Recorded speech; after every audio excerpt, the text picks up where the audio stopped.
So we're excited to get in to talk about all the incredible things we have. We have a battle pass, a new god, a crossover event, so many incredible things happening that I think the best way to get into it is just to get into it.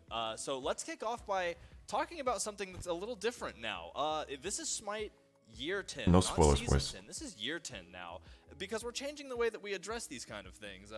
Ajax, if you want to get into it.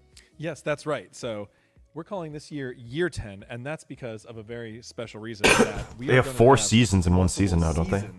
Throughout the year. So there are going to be 4 seasons throughout year 10, each with their own big gameplay updates, thematic changes, conquest changes, and more. The first season of the year is the season of monsters, which we're going to be kicking off today with 10-1.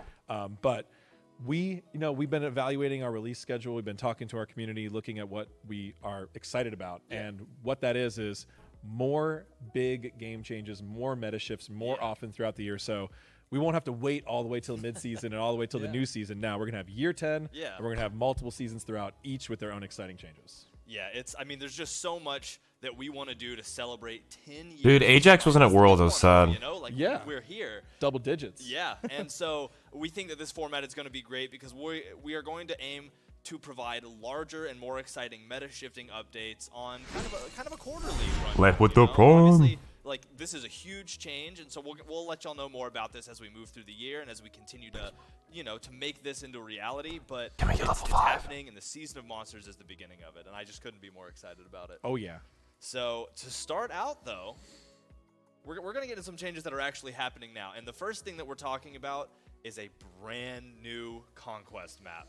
That map was so much fun, dude. I want to play it again so badly. We wanted to move it up because, again, big 1-0. Yeah. And the side lanes, the visuals and stuff are so pretty. I could sit here and talk about it all day, and we have enough changes to talk about it all day, but just talking isn't that enjoyable. let's get in and see the map as we talk about it. Yeah. Well, oh shit, they're just going to show it. Theme from today, a lot of what is in this update is really honoring Smite and what is Smite. So we've got this brand new map that is Greco-Roman themed. We've got Olympus, the mountain of Olympus, facing off against the Beast's Lair, like a mythical beast's cavern on the Chaos side. And we draw a lot of inspiration on this map from our older maps, so the Season 2, 3, 4 map, or even the closed beta I love the map. jungle in this. But what you'll see across this whole update and across the the God release and other things is that we're trying to really celebrate Smite and do things that are really fitting to the Smite game. So there's That's lots white of buff. Call-outs to old content, lots of old faces being brought back, a lot of exciting things across this map. And this map is just gorgeous, completely gorgeous. redone. What we're looking at over here. The lanes are all very thick. Oh shit, the FG's there before he spawns? I wasn't in this lane. Nika was over here. That looks like some living environment right there. And that's fucking rad. What the hell?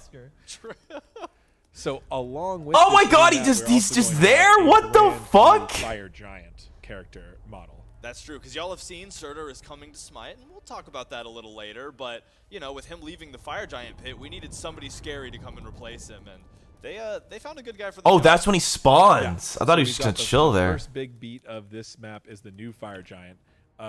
Important thing to note is that this Conquest map is going to be a living Conquest map, as it has been in our previous years. With each season, we're going to see big updates to the Conquest map. We're going to see Fire Giant's so sick, to dude. the map's layout. So that means we want to when see I first saw him, I was pathing, like, fuck yes. Paths, new lane shapes. Each season, that's going to change.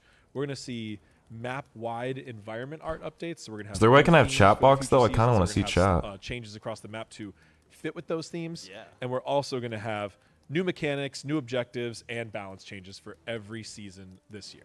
Yeah, which is entirely incredible. That is, with 4 season changes in year 10, that means that the map is going to get a breath of life for each of those new seasons 4 times this year, which is it's just mind-blowing, honestly. So what an incredible thing. So, I mean, let's keep going. What else about this map is new? Because there are so many new things. Well, before I love we the get beach into lane. The specifics, you can just see here looking at the mini-map, the shape. True. The geometry, the pathing. Very different. One of our goals for this map was to make sure True, you just Mac. glance at the mini-map and you go, whoa, this feels like a new map. Yeah, of course. You can see some really unique changes to shapes and pathing. If you look at any one specific I have part of restricted it, camera pitch. I couldn't even look up that much. jungle, Damn, it's you pretty. see 2 Like, this space feels like a ups. jungle. Interesting. You look over at the Duel. Like, look at it. There's so little vision in comparison. New paths, a new contestable camp there. You look at solo lane, you see other changes like that. Fire Giant and Gold Fury now spawn in the center of their pits, allowing for a full 360-degree. The one thing that I was worried about when we had our map discussion thing where they asked for, like, thoughts, ganking mid seems like it's going to be a bitch. So a lot of changes just in general, as well as you can see, the completely brand new art set from the ground up, everything redone in a more serious, I'd say. Looks like Pyro's removed, maybe? No, Pyro, I guess, spawns later. I don't know. I think it's kill the oracles first. Where is Pyro? No, I know we killed Pyro when we played. Paired with Mount Olympus, kind of getting into the more wild, I don't know. beast side, which is kind of like the. Ooh, I love their fountain room. Their fountain room is sick. I didn't get to really look at mine. About later in the year. Oh, they actually removed the trees when you go in the air? Oh my god! It's a miracle! I mean, again, just an incredible amount of changes. Like, oh shit, well what about Rama ults? Would it completely remove every tree? Like, how does that work? The Code of Paint. They have redone the map to make it brand new for year 10. So I doubt it. Dude, it's gonna be a bitch to Rama ult. Again, let's just dive in. Where do you want to start? Let's see. So Fire Giant was the first change. He's got a completely new character model, new position. His abilities are remaining the same. We wanted to Oh, Surtr was right there. That clear. That's just a very strong formula for Smite. It works really well. It's something we're open to looking into the future, but he's got the same attacks as players will be used to. Got it. There are some balance changes associated with him.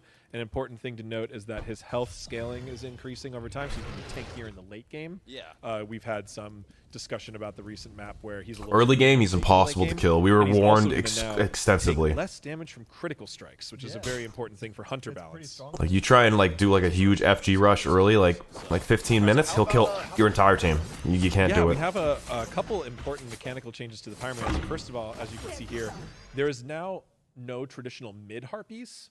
They instead have a spawn point here at the Pyromancer. There's Pyro, spawn. yeah. So there are effectively some mid harpies in the early game. Yeah. But that actually gets repurposed into the Pyromancer pit, which is now moved out of the Fire Giant pit. So they're a little bit more separated. It's a little bit harder to ward and just take both objectives at once. Yeah. That's also mirrored on the other side with the other mid harpy camps. That's going to turn into the oracles. Got it. So early game, instead of having more symmetrical mid harpies for the mid lane, you have a smaller mid harpy camp on the Oracle side and a bigger mid harpy camp that's worth more golden experience on the Pyromancer side. So you don't really want to just do that symmetrical clear anymore.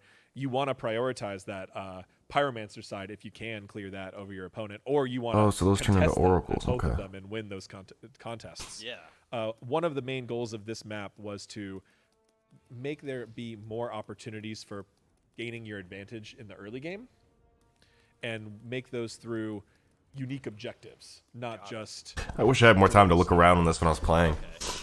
I like that. Always good to have opportunities to get your team ahead, but based on merit of controlling a part of the map, putting in that effort. Definitely would have gotten in trouble if I took on my phone. More farms, so I'm going to slowly snowball up and up and up and up. So I love to see that kind of stuff. And so one important note as well, because we talked about it a little bit at the beginning, but with all of these kind of new features showing up, one thing that was important were old features that were going to be taken away, because now starting with a whole new Conquest map, of course, it's important that we don't just keep building on and on. We just keep adding features and mechanics that kind of just overbloat and make it really hard to digest for each player, old and new, what exactly is going on. So for this Conquest map, we are going to be removing several different objectives from the obelisks that we saw as a staple to this full year, the Naga camps, the trebuchets, the enhanced buffs. But that I love the dual lane, dude. add anything back. Again, we want to just start all the visuals on the left and build up from there. You're going to see a whole bunch of new stuff in this. I was about to say, with all the seasonal changes. The so beach. Good to know. Some things are definitely going away. The obelisks have been around for a while, but I'll be interested to see some new things rotate in, especially as we keep moving through the famous year 10. So I want to see the fountain rooms, man. We just walked Biden lane a little bit. Let's talk about those things floating in front of the towers. What were those? Look like shields. Yeah, this is a new mechanic that's going to be present in all 3 lanes on the tier 1 towers. These are tower bastions. Ducky used them to body block me so much, like it's absurd. Characters can take them relatively. It's a cool mechanic though. How many viewers? Tower radius, yeah, and they are a different way for you to gain advantage in your lane. Large, it's large, dude. A lot of it's times in thick. Smite It is a thick lane. Every lane is thick. Your opponent would just kind of mid's a little less thick, stand but there or run away. So this just gives you another thing you can do to Also, they don't die nearly as fast as they just showed right there. They die way slow. It's only because it's 16 minutes into the game that it was much faster. He's level 20. You know, if it's early on and you don't really have early on, it takes forever to kill those, dude. You still have something that you can work on if you are providing more pressure in the lane. Right, and this will be a way. So they're going to be providing the tower with additional damage mitigation, so those towers are going to be much harder to kill until you kill the bastion, so you don't want to kill those first. Okay, Yeah, Ducky would hide behind those, and I just couldn't hit it with an axe. Doing that to weaken towers, you're kind of incentivized to push that advantage. There you go, you get that 50 gold, and you can utilize that. For the 2 bastions, you're going to get the 100 gold. They don't respawn or anything, so it's a one-time bonus. Weakening the towers. The gold is also not global, it's only if you're in range. Express your skill in that lane against your opponents. And a very interesting thing about them is they can be hit by abilities, which was demonstrated here in the video. That is intended. So they're not so much towers themselves. They're more like totems or jungle camps, right? So they can be hit by all sources of damage. Gives you a lot more ways to attack them, even from range. Your jungler can rotate through and help you clear them, get a gold bonus for themselves and for you. Just some new lane dynamics. That's awesome. And you mentioned this a second ago. The totem. I hear the totem's getting some changes. Yes, the totem has been changed as well. We're now Did they finally add a timer to it? Because it has been re-arted to match the map's art style. Got it. Bye-bye, Ku. The Hawaiian god Ku will be missed. Those how are they killing shields? Yes. A very interesting. It just gives it more mitigations is the problem. It gives the tower literal mitigations. Similar features as before. As you it's much harder to kill. It takes damage and the meter goes up, and whoever reaches the top. I think if you kill them, they stay there too. Important thing to note is that while you are in the area, thank you, it grants you a buff that gives you increased damage dealt to everything around you. To anything you deal, I'm sorry. Okay. So while you're in the area, you get a buff that makes you deal more damage to everyone. So, what does that mean? A lot more high-risk, high-reward engagements between solo lane. Yeah, I was about to say. No longer can you just kind of ignore each other and take some splash damage while you're fighting that totem. You'll be able to really... Nika and Deathwalker were going ham in this lane. Did you guys see like the audience go, "Whoa!" when they fight the totem? Debating if it's worth staying for the totem, as you can see, has been relocated into the lane, so you can even leverage that damage boost to help you clear wave or box your opponent. You can even you could stand in the totem range and intentionally not clear the totem to kind of leverage the damage boost and box them out. Just as we said earlier, we're trying to add a lot more unique ways for skill expression in the early game for each lane. So mid lane has a completely new side harpy rotation and new objectives to worry about. Solo lane has this very different change to totem. You got it, man. Thanks. And then another change that's here in the solo lane, it also is mirrored over to the duo lane, is our new concept of stacking buffs, is what we're calling them. Okay. So there's a new contestable white buff stacking buff here that Chapo had like 4 buffs on him. You can actually get this buff, and it can stack with any other jungle buff. Sorry, I'm going a little off script here. It was right here in front of me. We're flowing through the map. It's a natural flow. We're going. We're all right. Better? But the important thing to note is like this isn't classic Conquest or Onslaught. You can't just stack every jungle buff in the game, but you can stack the stacking buffs. Okay. So traditional jungle buffs will still work as is. You can only have one of them. How about this? But the 2 contestable ones, so either the one on the solo lane or the dual lane, can be stacked. I'd say like right here, at the same time. maybe. And so what does the stacking buff do? Is it just extend the thing right here is good. buff, or what's going on there? It's got a completely new effect. The one on the solo lane side is a cooldown reduction buff. It's the silver buff. So the base It's amount of silver. Reduction that actually scales with you per level. And obviously, there was a cooldown component on the previous blue buff. That's actually going to be shifted onto the silver buff. Right, so now solo laners aren't going to have that cooldown reduction. I for never free. paid They're gonna have attention to to what fight this for one it. did. Although there is some other stuff going on later Yeah. we're going to come back to. So if you're listening to this and you're upset about that cooldown reduction, you think it's just contestable, just give us a little bit, maybe a few hours, and we'll get to Warrior fans will be Warriors will be fans pleased. will be And there's also one here over on the duo lane. This one gives a shield when picked up and protections. Right. Got it. Right, It's kind right. of a good support pickup, maybe, to help you dive in and frontline a little better. Exactly. So the Gold Fury, which we're now positioned at, no major changes to them. Okay. They've still got the rotation, the multiple different Furies. The main change is the shape to the arena. Again, early game, we that should go back shield to the is fucking Pyromancer now that puny. that's I'm talking out. puny. That was one we had to delay briefly for the flow. Like it barely even felt worth So what's picking up, going on with the honestly. Pyromancer then? All right, so the Pyromancer has a brand new reward for defeating it, which, the speed buff, that's nice. It felt good, but we wanted to spice it up a little bit. There was a lot of discussion about how can we make this a little bit more different. Oh, this thing. I picked this thing up, actually. And what we've got here now I didn't is realize, the but I had it. Bomb, which can be picked up by anyone on the team who gets the last hit of the Pyromancer. It puts a new ability in your consumable slot. Yeah, you can see it right there. I threw this crazy. at Ducky. And it then gives you a ground target area effect detonating bomb that you can place, which does physical damage and applies a big knock-up to God, or deals a significant amount of damage to structures and debuffs their attack speed. So you can use this as a way to push the siege. Oh, wow. Yeah, you can use it. Objective secure Right, it as does well. a big It's going to damage be and then big. slows the attack, It's gonna be the huge. attack speed. So you can use this bomb even in the late game to help break through those difficult Phoenix pushes. You can leverage it in the early game to get a really strong push down one lane. Just a very new dynamic from the Pyromancer. It seems like it. And correct me if I'm wrong, too, but the towers and the Phoenixes have actually lost a little bit of health, haven't they? You Yeah, can also that's sell correct. it, fun Let's see, fact. where's I my almost numbers did here? out of So, curiosity. we did decrease the base max health of Tier 1 towers and Tier 2 towers and Phoenixes. So, yeah, across All of the them, board. right. Yeah, which I guess for the tier 1s especially, they I have love the that new extra portals. stat boost, so that makes sense. where the and it'll minions make come out. sieging these a little easier. You can't turtle quite as hard. Well, last season we did buff their damage output a Yeah. good bit. We wanted to make them threatening, but we don't want them to just be sitting there too long through very long It's not an engagements. item. You Got it. only get it after Sieging killing has the always been pyro. something So that a lot of players can struggle with. keep that in mind. So as part of it's good tie-in to the runic bomb. We wanted to give And you have to last hit it more like I did. opportunities for ways to break through sieges and avoid stalemates. Yeah. The enhanced fire giant being What one is of the that? most well-known ways to do that. That's going to stay on Kraken? this map. But now the I didn't slightly see that decreased guy, tower what? health, tower bastions mechanic, as well as the runic bomb. Who will be was it? additional Who was buffs to that? help your siege. Yeah, I'm sorry. The map is just beautiful. I also saw a sea monster out there, so that's Was there one? yeah, no swimming. Who was that? Not Yeah, and those of you who remember the season 2 map might remember the beach. A lot of people wanted the Stop beach to saying come the back. bomb. We have this Oh. amazing It does look so statue good. of like a Hey, Greek crap. hero. Oh, we should have played the Kepri I thought they student just for this said the part. person who last did it. Cue the music, yeah. But yeah, I don't know. cool. I So, ended up all right, getting let's wander back into the jungle. So, what are unleashed jungle camps? Whew, this is a big one. yeah, This is a big bad. one? This is a big one, All right, Harrison. we're diving in then. Yeah, so We tried what this. we've got It's here, we iffy. talked about the lanes and a lot of the objectives, but how about jungling? Or how about your what I gameplay thought, moment Mac. to moment? How is that going to change in the new map? We wanted to big. find an interesting mechanical change that's going to affect everyone in every role. Yeah. What you can now do We should only killed it is once. you can pull I don't know. jungle camps We'll figure it out when we're in there. anywhere you want.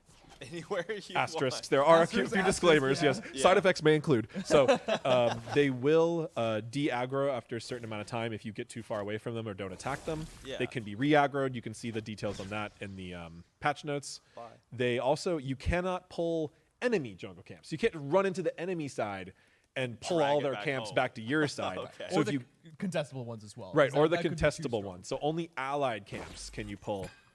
You got to be careful out of though. the You location. group But them up and when bring them pulled out up. of the location, you I can was use just that telling to us that they would be group doing camps that, and someone would just use walk that up, to, last hit them, then walk deliver away like an buffs enemy. to your laners without them having Yeah. to go It's places. very Yeah. punishable It as gives well, a lot which is of cool. new. It gives what we've seen mostly in our playtesting. It gives junglers some really interesting ways to min-max. Where their is clear. it, dude? There's You a can heart. pull There's camps really harpies that just effectively are and clear running them altogether. around. It gives the map. supports Did you guys some, see those? new roles, and then they can go pull buffs and deliver them to lanes. There was a bunch. And, I was like, what the fuck is jungler going can on? Also, kind of do that as well.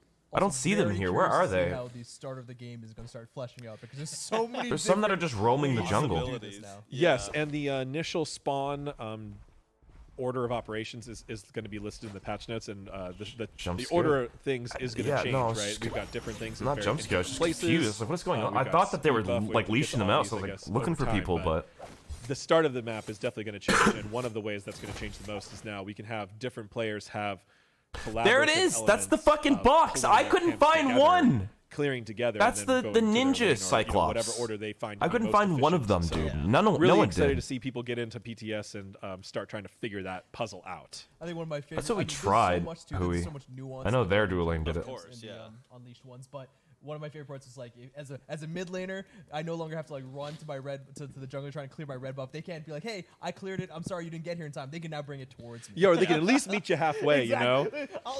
I'll make some effort. You got to make some effort. Which like some don't junglers tell still me. won't. You know they won't. Oh, no. 100%. But you know the good ones will be like, hey, it's by your tower. Almost you can did, just go though, back Jay. and get it when you want. Exactly. Don't worry about it. Yeah. So, And there's a couple other specific rules to make sure that things stay balanced. So lane minions and jungle camps, unleashed jungle camps will ignore each other. You can't pull those into lanes to kind of deny lanes or slow down lanes. There or he help you is, clear, that help you clear motherfucker. towers or anything like that. Towers will attack them though, so you could use that if your jungle clear is especially not so good. But you will get a gold penalty for doing that, just like if you had a last hit that you missed. I was seeing something. Say, what's going on here? Are you being I got ahead of pursued? myself a little bit when I said roaming because this is the other feature that's there from the dead back harpy camp spawns. You can actually get roaming harpies that actually going to be moving around that camp. To So kind they of give you a spawn kind of after you dynamic kill them? Is that why they experience didn't show inside the up? jungle while those back harpies are down? Oh, while they're down. can literally just Oh be my running god, through that makes so clear, much sense. like, I was oh, like, there's a what the harpy. fuck is happening? Here. There's another one. Right, so experimenting with roaming camps is something we're really excited about. This is kind of the initial I like that. attempt That's at it, cool. right? And we're something we can definitely play with as we go through the seasons in the future. If you do, you can't leash the Always the something camp. we If you discussed. can So leash these- the camps these into the roaming harpies tower, will but you spawn get from the reduced back gold and harpy camp, XP. and they will path around I didn't that mention camp that. in a scripted path. So you can predict where they're going to be. You can pay attention to the mini map. There as indicators on up to 3 of them can spawn, and the back harpy. So all of them can be spawned at once. You can actually Roaming sweep through harpies? and scoop up 6 harpies all at No, once. and like if you bring like red buff under tower, like you can bring them under tower, but you get reduced gold and And one XP. thing I want to double back to a little bit is, aren't the buff timers for those the like unleashed jungle camps? Isn't there some new rules about what those buff timers look like? Yeah, good point. Since you can move them into other locations now, we wanted to add some more forgiving elements there. Oh, so yeah, super helpful. Is that yeah, camp's now full range? buff camp. I mean, the TLDR is that buff camps will stay on the ground. You can longer hit than them. They don't have a range now. Which If how you hit them, many? they'll start coming Everyone at I you. know watching this show, everyone has been 1 foot away from Oh. a jungle buff Oh, before yeah. it goes That away, happens, right? like, once a So day. now it's going to be longer.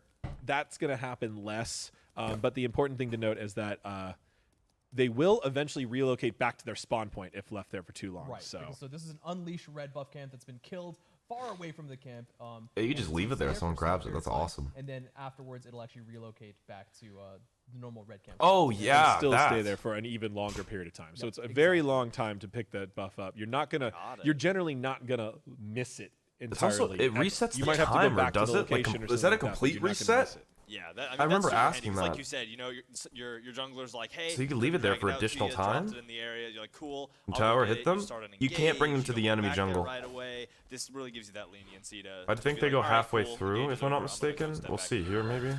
So, super cool to hear.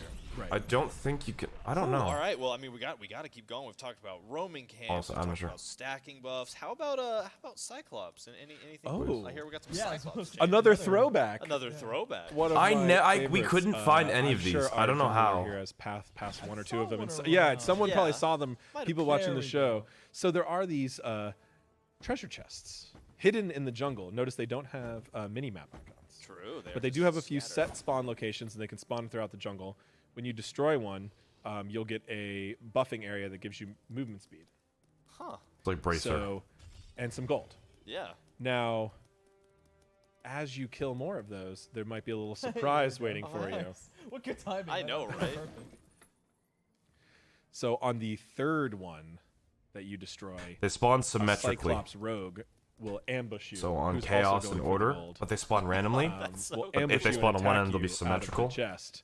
And these are Cyclops characters that were, old characters that Yeah. used to be on the map a long time ago. We wanted to, like I said, we tried to find some ways to hide some old Easter eggs and some fun stuff from the early days of Smite. So the Cyclops character will pop out of the chest and will chase you and fight you, and then therefore he'll be worth a little bit more than the normal one, and you can reposition that buffing area Yeah. to be in a more Maybe I couldn't find them because convenient fucking location. Choppa was Yeah. killing them all. So we're treasure hunting. I was about to say, yeah, it's literally a treasure hunt because they're hidden around the map. So that's cool, though. You got a little somebody else is treasure hunting alongside you, and it's So does a happy that warrior. you're doing better than them. I was gonna say the one last spin on this as well is that this is not just a conquest. I can mode confirm it. feature. I The moves watched- are gonna I be was watching appearing him be on played. Multiple of the different game maps. Now the other maps are smaller, Surtr's so so they're cool. going to be I can't wait for you easier guys to to find, see which is 'em. okay. We actually placed them in what we thought were pretty, obvious locations, locations you're really likely to path by during a normal jungle rotation. Yeah. And in the other maps that are smaller, more open, they'll be very obvious, right? So they're essentially just a new contestable mechanic for those other maps. And in those other maps, it's also pretty interesting because that speed buff could be really valuable in those other maps because you have a lot more players in a lot closer area that can use it, right? So you can run into it more frequently. If you manage to, get it in arena. You should be dashing, man. It's hard to find these fucking things. I don't know why he's just running around. Whereas in Conquest, it's going to be used more by your support, your jungler who's rotating, maybe someone's trying to get back to base. There's a gank, just all kinds of, Exactly. So it's a little bit more specific in its application in Conquest, but in the other game modes, it can be a very big team-wide effect. That's super cool. Well, as the treasure hunt continues, well, spoilers. I could just tell you fucking everything he does. But what about some of the buffs? Just in general, what changes have come to the buffs across the map beyond just their timers and being able to drag them around? Let's see. So we do have a couple changes to buffs. Dude, just dash. You're not gonna find them. No longer going to be. Oh my god, he hurt me. The effect that. What is it? Makes you immune or hit into minions and stuff like that. Minion aggro components. Yeah, so it's no longer going to have that. What I think, I think you're not allowed to see them. A dot damage that it applies. I think they have a set timer, so you can't get new ones because he just got the 2-1 right. It's now going to be more focused on being a hunter buff as well. So we've changed it back to the purple buff. And you can steal them as well. If you take it, the enemy team can't use them. I'm pretty sure. And the buff has only for your now team. is going to have 10% attack speed. And increased magical basic attack damage and physical basic attack damage. So it is really more of a specific hunter buff. Yeah. So similar visuals because it's still the purple buff, purple monster. Ooh, I like the black in love, purple. but it is a very different design, more designed for hunters. Got it. Especially with the green buff's existence nowadays. Exactly. Yeah, exactly. Oh, we've got a treasure chest. So this is where the ninja guy comes out, right? This was the second one. Was it? No, you have to take 3 on the same side. Oh Jesus! We've been invading a lot of them. Oh, okay. So there we go. No, that's still 2. So it's based on the side. That's good. Then they're gonna have to wait again. Well, Oh my at the goodness. beginning, they're actually symmetrically opposite on each team. So that way, there's not one you can actually kind of tell where the enemy's one is if you found yours, but also 2, it doesn't feel like a kind of a disadvantage that one is like in a more favorable location versus the other. Got it. Right. Like, think about how hard it's gonna be to gank middle though. That was my main concern that I brought up with high res. Cool. Well, let's continue down the buff path. It's so like, look, if you get an Oracle right here, you're not getting ganked here. Red buff. You place a nice ward in mid right here.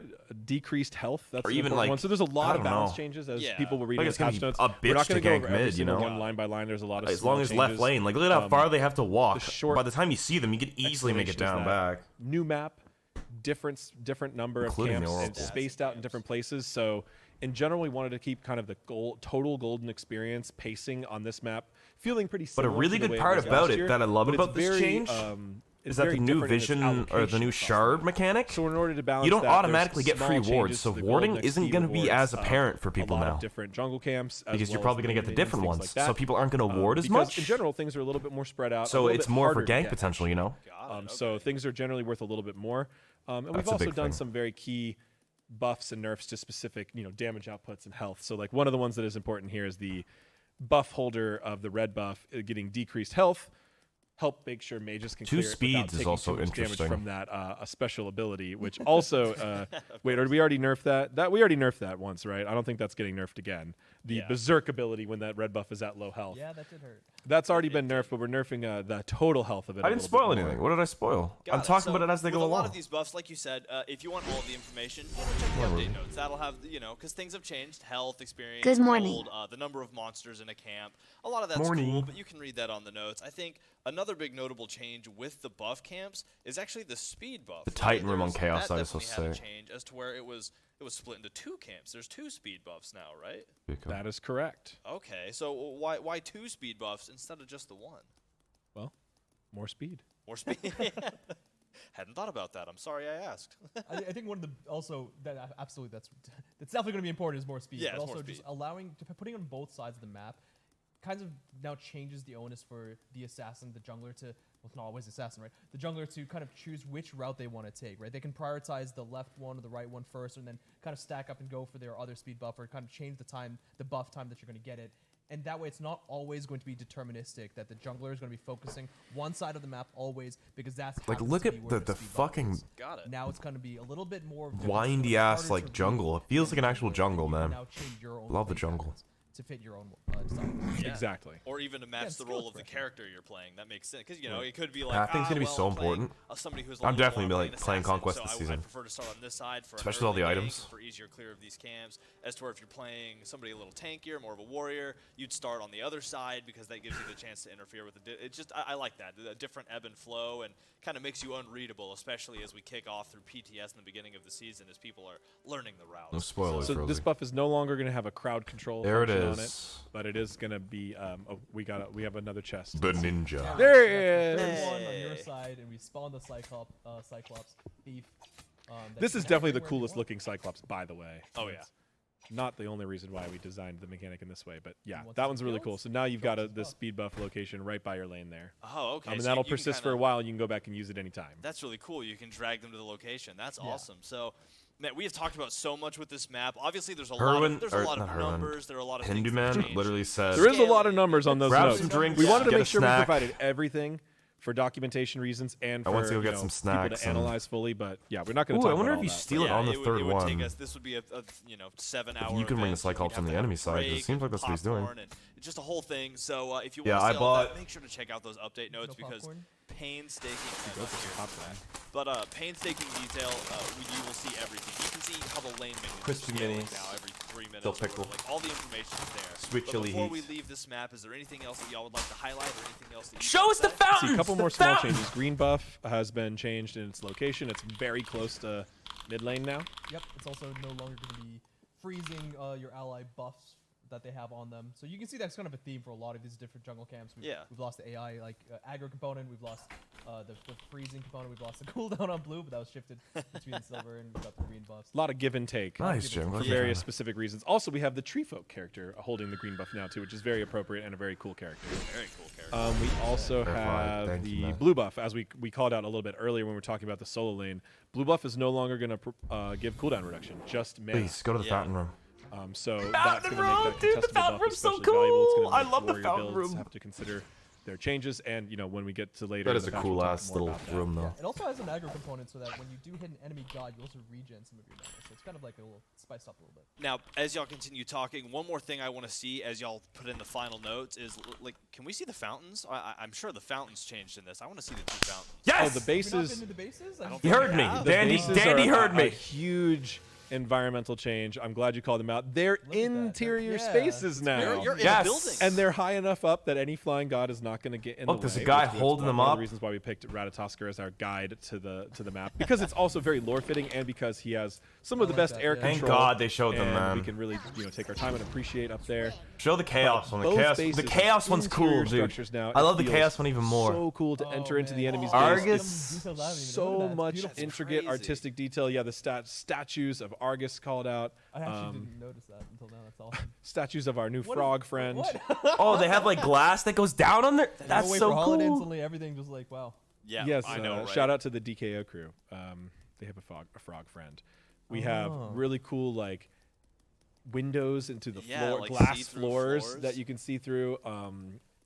Environment team. There is an allied statue. Always I know knocking there it out of is. the park. I mean, again, this is an entirely new I don't map. know Yeah, where, let's though. rush over and see if we can sneak into the other side of the enemy base real quick. But this, Ratatoskr, it's he just can do it. Oh, I know. And the Ratatoskr. doors are really small We still too. have the base gates. Yeah, that's good to note. Glad we But can yeah, and I like Show the base the- gates. I saw this earlier. show with it. The base Show gates. the Obviously, chaos. we're I on wanna the see side the of Mathra. chaos. On that side, they're more built. They're established. They're regal. And on I this love the side, they're a fountains. little Yeah, they're more like they're actual stone rooms, like slabs. caves. Like look, this So one's the like a cave. interior of the chaos space is like the mythical beast cave. As you can see that giant skull on the top, and then Ominous. more Yeah, like skulls and bones in here, and an amber fossilized floor, Oh, and yeah. some updates to the chaos type. Yeah, look at the Titan, He dude.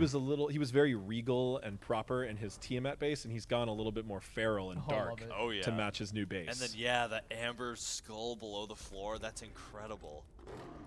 Oh man. Yeah, the bases. I'm glad we saved those for last because they're really like the. I mean, there's so much cool stuff on this map. The solo like a lane cave. exterior I didn't get to space and have a dual lane crazy look exterior at space, this. I wanted to see it. Lava fields and the beach are beautiful.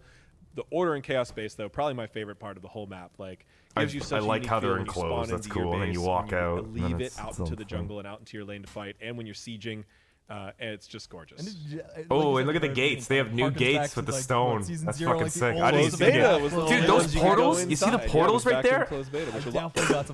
I tried to go in that motherfucker like 4 times. I was like, wait, what is this? I think it's where the minions come out. The minions just walk out. Overall, it just feels and looks really cool. We have new tower art, which you might have noticed. These are completely new models.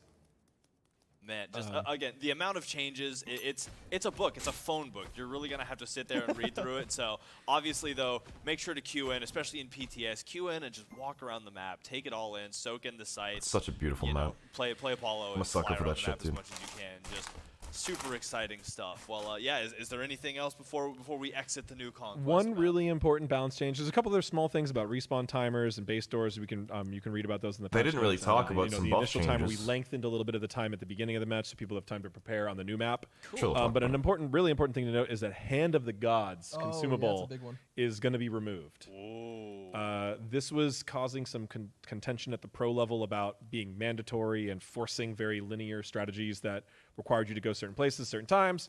It just really conflicted with a lot of our goals with Unleashed camps and opening up the starts and creating a lot more flexibility and more skill expression. So that item's gone. Yeah. Bye-bye. And with Invader's Curse as well, we have like more mechanisms to make sure that you feel safer on your side of the map. Okay. Right. Oh, cool. I mean, we could talk about this map all day and find more interesting details. There was some callbacks to old assets hidden across the map. There's a lot of mythological details and callbacks to our community and to the game throughout the map. So really, going to be excited to see people explore that on their own. But yeah, for those of you who have been here for the long ride, tweet at us, take screenshots, and compare and show us all these secrets. What does blue buff do now? I'm confused. This map is a testament to 10 years of an incredible game with an incredible community, and it's just the beginning of what we have to talk about today. So super excited for it, but unfortunately, we gotta keep moving. There's so many things. And we have way more. We have way more stuff to talk about. They did talk about and a lot of stuff that's really exciting. So I mean, I'm excited to get into this next section.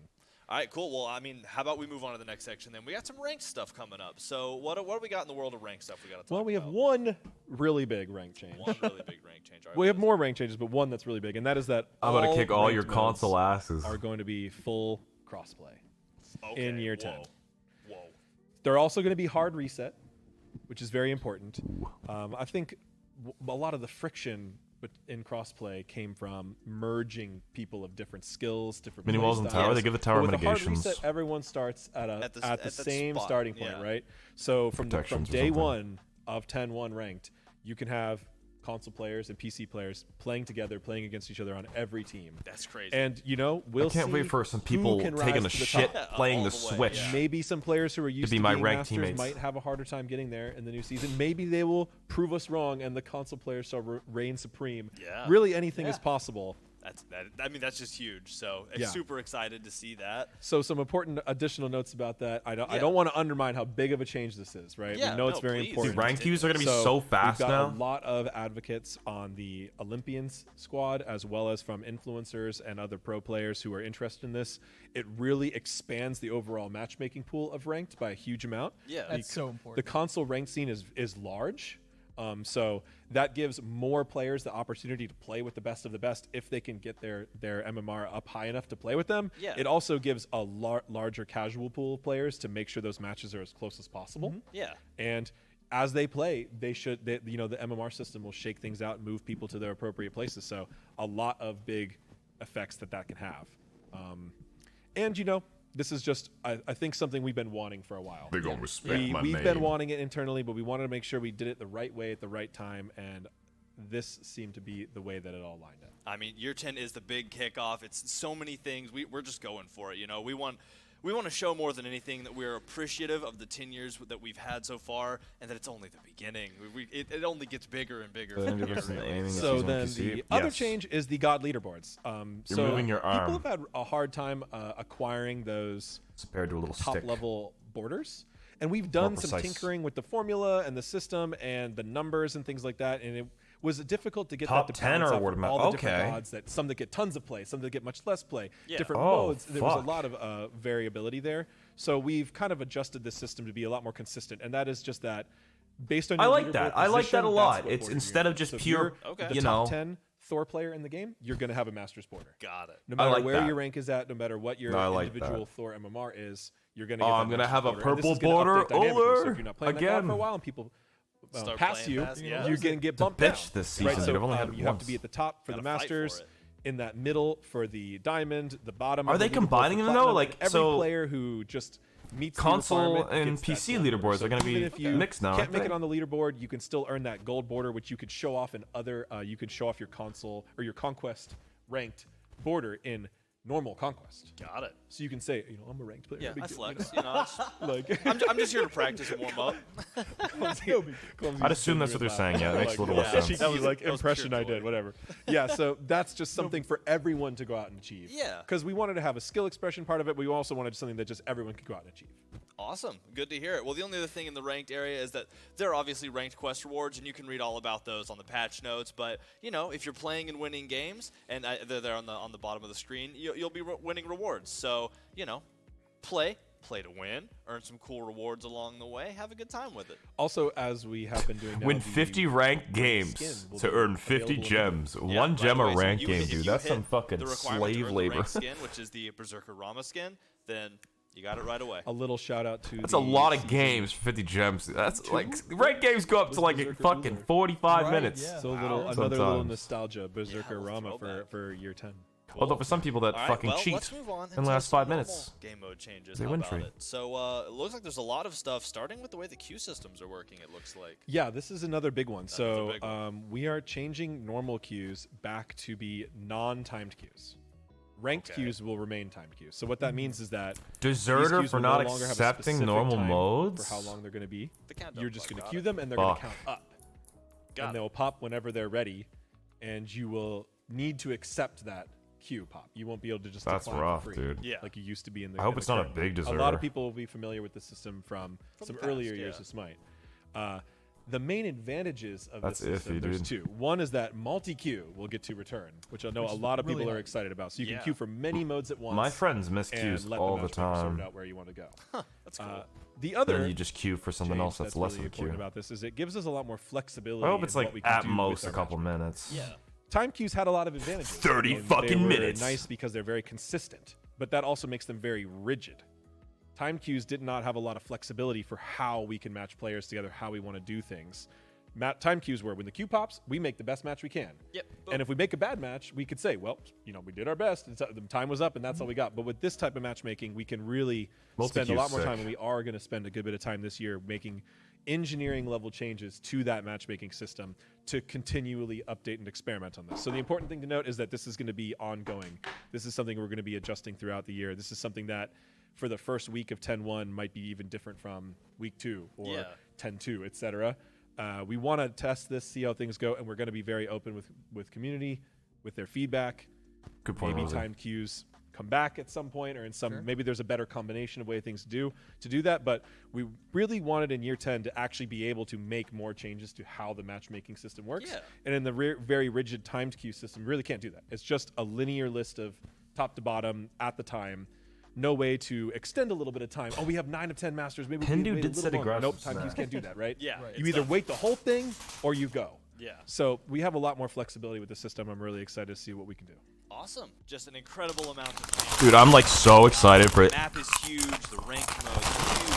So many things. It's gonna be sick. We still have so much to talk about. There you go. And another familiar face who just wasn't here a second ago, Titan Lermy. So welcome aboard. So, I mean, we have more stuff Holy to talk about. fuck, they got in there fast. What the fuck? We're going to dive right into it, starting with some Did they new teleport? additions to the item world. Did Isaiah fucking full sprint? Or not Isaiah, Ajax? Holy shit! There's so much going into this year. They just jump from behind the couch? Preamble of what we just went through, but items. There's so much going on in the world of the gameplay. What's going to be happening in Smite? One of the biggest new things coming up are, like you said, shard relics. So what are shard relics? You may have heard a similar term before, the vision shard, right? That's You see Ajax like crawling up the side. That you got at the beginning. Forget to throw a ward. Yep, exactly. Yeah. You got that. Dude, the shards are so cool. Now we're kind of expanding on that system. So we have what are called shard relics. And I built the cooldown one on different Allure. alternatives to the Fucking vision rad. shard. So there's going to be 4 They got me my new first kill, shard actually. relics that you can now choose from at the start of the game. So 4 new ones still have vision shard. That's still going to be one of the 5th option. He blinked out. And so just like vision shard, you will now be able to have these in the beginning of the game and then upgrade them again at level 12.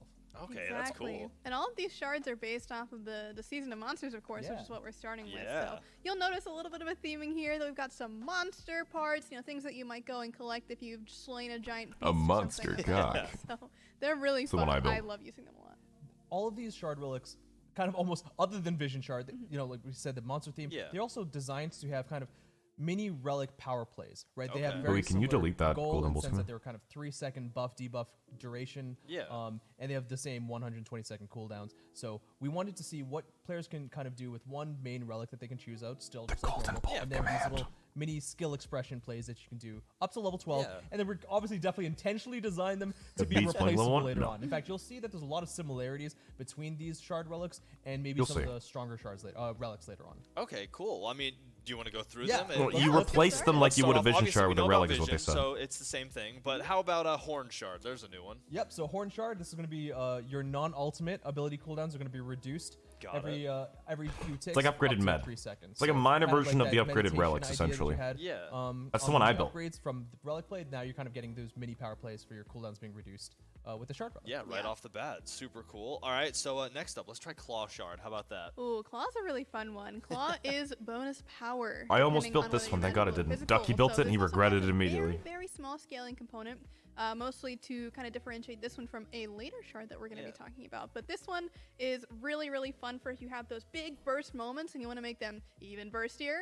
This is the shard to get. Yep. Another component with it as well, because you've also got a little bit of lifesteal and ability lifesteal. Yeah. You can also just use it to kind of These are going to be fucking nuts in Duel. Like, this is going to be a huge... I think the shard's going to be a huge change for Duel, guys. As a caveat, because we kind of didn't mention like, it. fucking big time. Relics and items, they're going to be in all game modes. This is not just a Conquest thing. Exactly. All game New modes. gameplay for all of the different game modes. Nice. All right, well, let's keep going down. It looks like we have a Wing Shard in here. Yeah, so Wing Shard... Shards quite would have simple, started. movement speed, attack speed. Makes sense. No. Kind of like Shards, mini heavenly. they're free. They're just like a relic. We're going to be changing it later on, but yeah, it's just the movement speed, attack speed. A lot more attack speed than movement speed because we know how valuable that can be. Yeah. Cool, and it's looking like the last of the new ones is a Carapace Shard. Yeah, they're just like minor relics. This one is really, really fun to get on support specifically because this is that's an interesting one.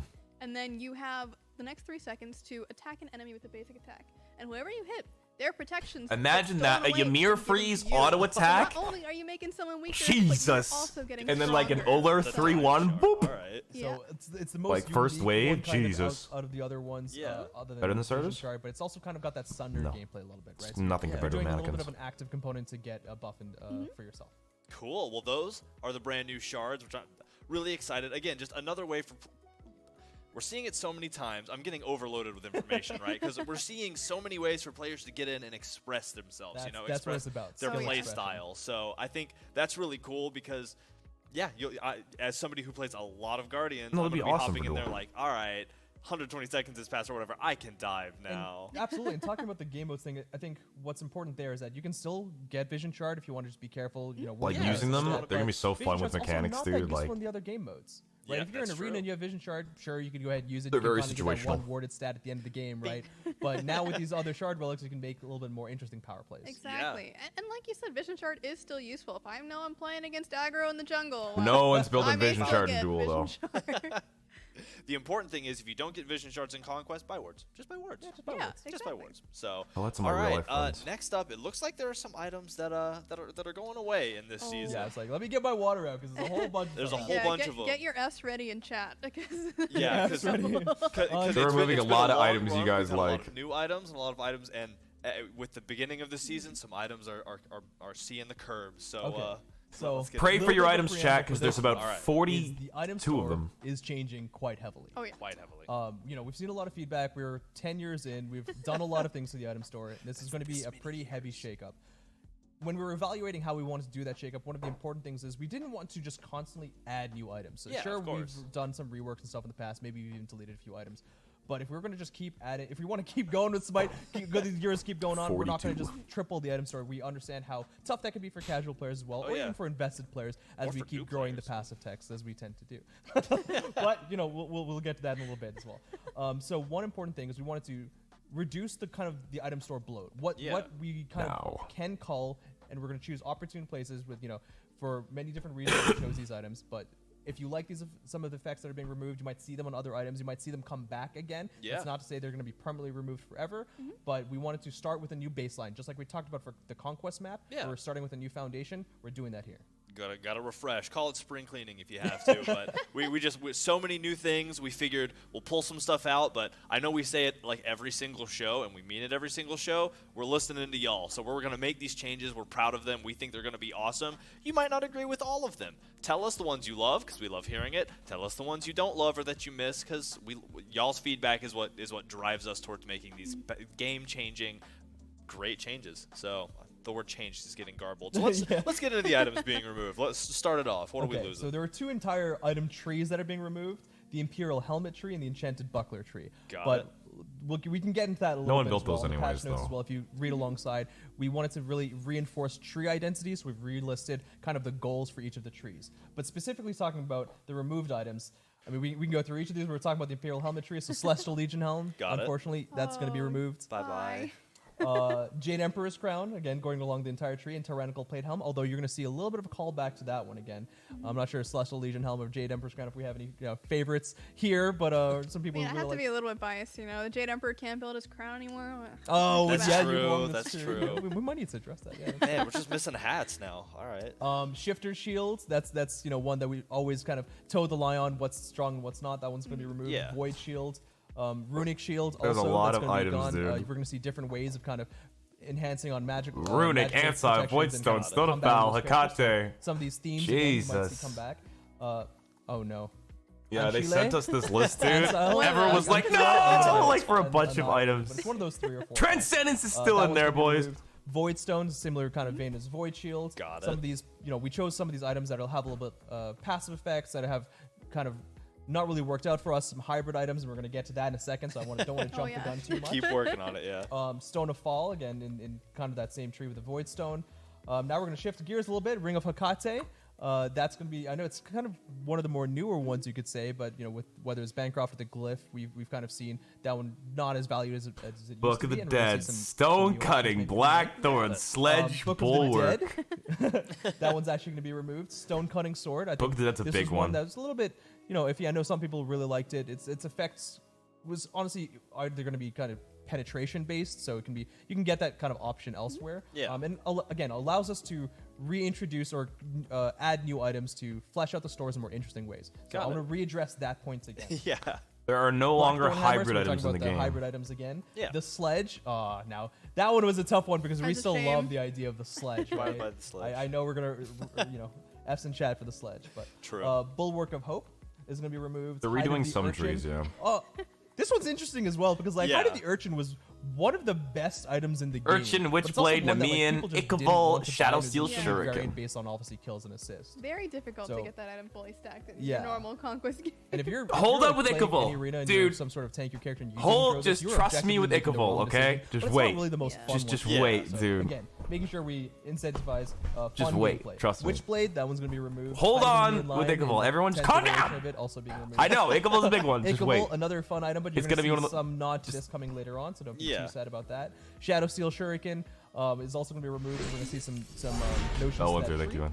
And also alongside of these, so that's the last of the tier 3 items. Yeah. Ooh. Alongside those, there's going to be many tier 2 items that have been removed that are, kind of connected to these tier 3 that weren't relevant anymore. And Yeah. that may all sound very scary. Like, that's like half the items. That's a lot of store, items. right? That's a lot of We were items. joking about it. That's a That's lot. like A lot of them are 20 just being plus reworked, like I But said. again, remember, we've got some A more lot of them stuff to removed, talk though. about here in that new items are coming, changes to old Reworked items are items, coming yeah. as well. So, it's not going to feel so empty. Don't worry. We got you. Yeah, I think we're kind of getting right into it. Oh, So man. it's gonna be the first category because we kind of broke this down into categories. Yeah. Hybrid items. We talked Hybrid about that a items. little bit. We talked about the shields. We talked about the hammers. We talked about the stones and the crowns a little bit.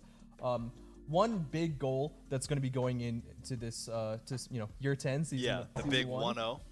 is the idea of these hybrid items. Hybrid items have historically always kind of been problem points. Yeah. Whether they're the tier 2 versions from before or the current tier 3s, where they have a mix between power, offensive stats, and defensive stats. I Yeah. mean, that's what makes them hybrid items. And You they were missed a either lot, priced Emily. or statted accordingly to really purchase them kind of early on into the games. But that also made them really, really tough to balance, honestly, because that's Of course. what this is all about.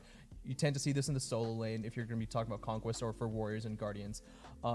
But with that design space, we found it to be very difficult to find when they're going to be healthy, when they're not going to be healthy. And I think a lot of you guys in chat at home playing Smite, you know which kinds of items we're talking about. They were always really tough, whether it's the Glad Shields, whether it's the stones against the crowns. So now we're going to be having to choose. But now you're going to have to be choosing between power on these hybrid items because they're no longer any hybrid items. You could just say they're basically removed. It's going to be defensive or offensive options. You're no longer going to have power and protections on the same item anymore. That's just not happening. That's huge. So with that in mind, we have so many changes. Yeah, let's start. Like now junglers.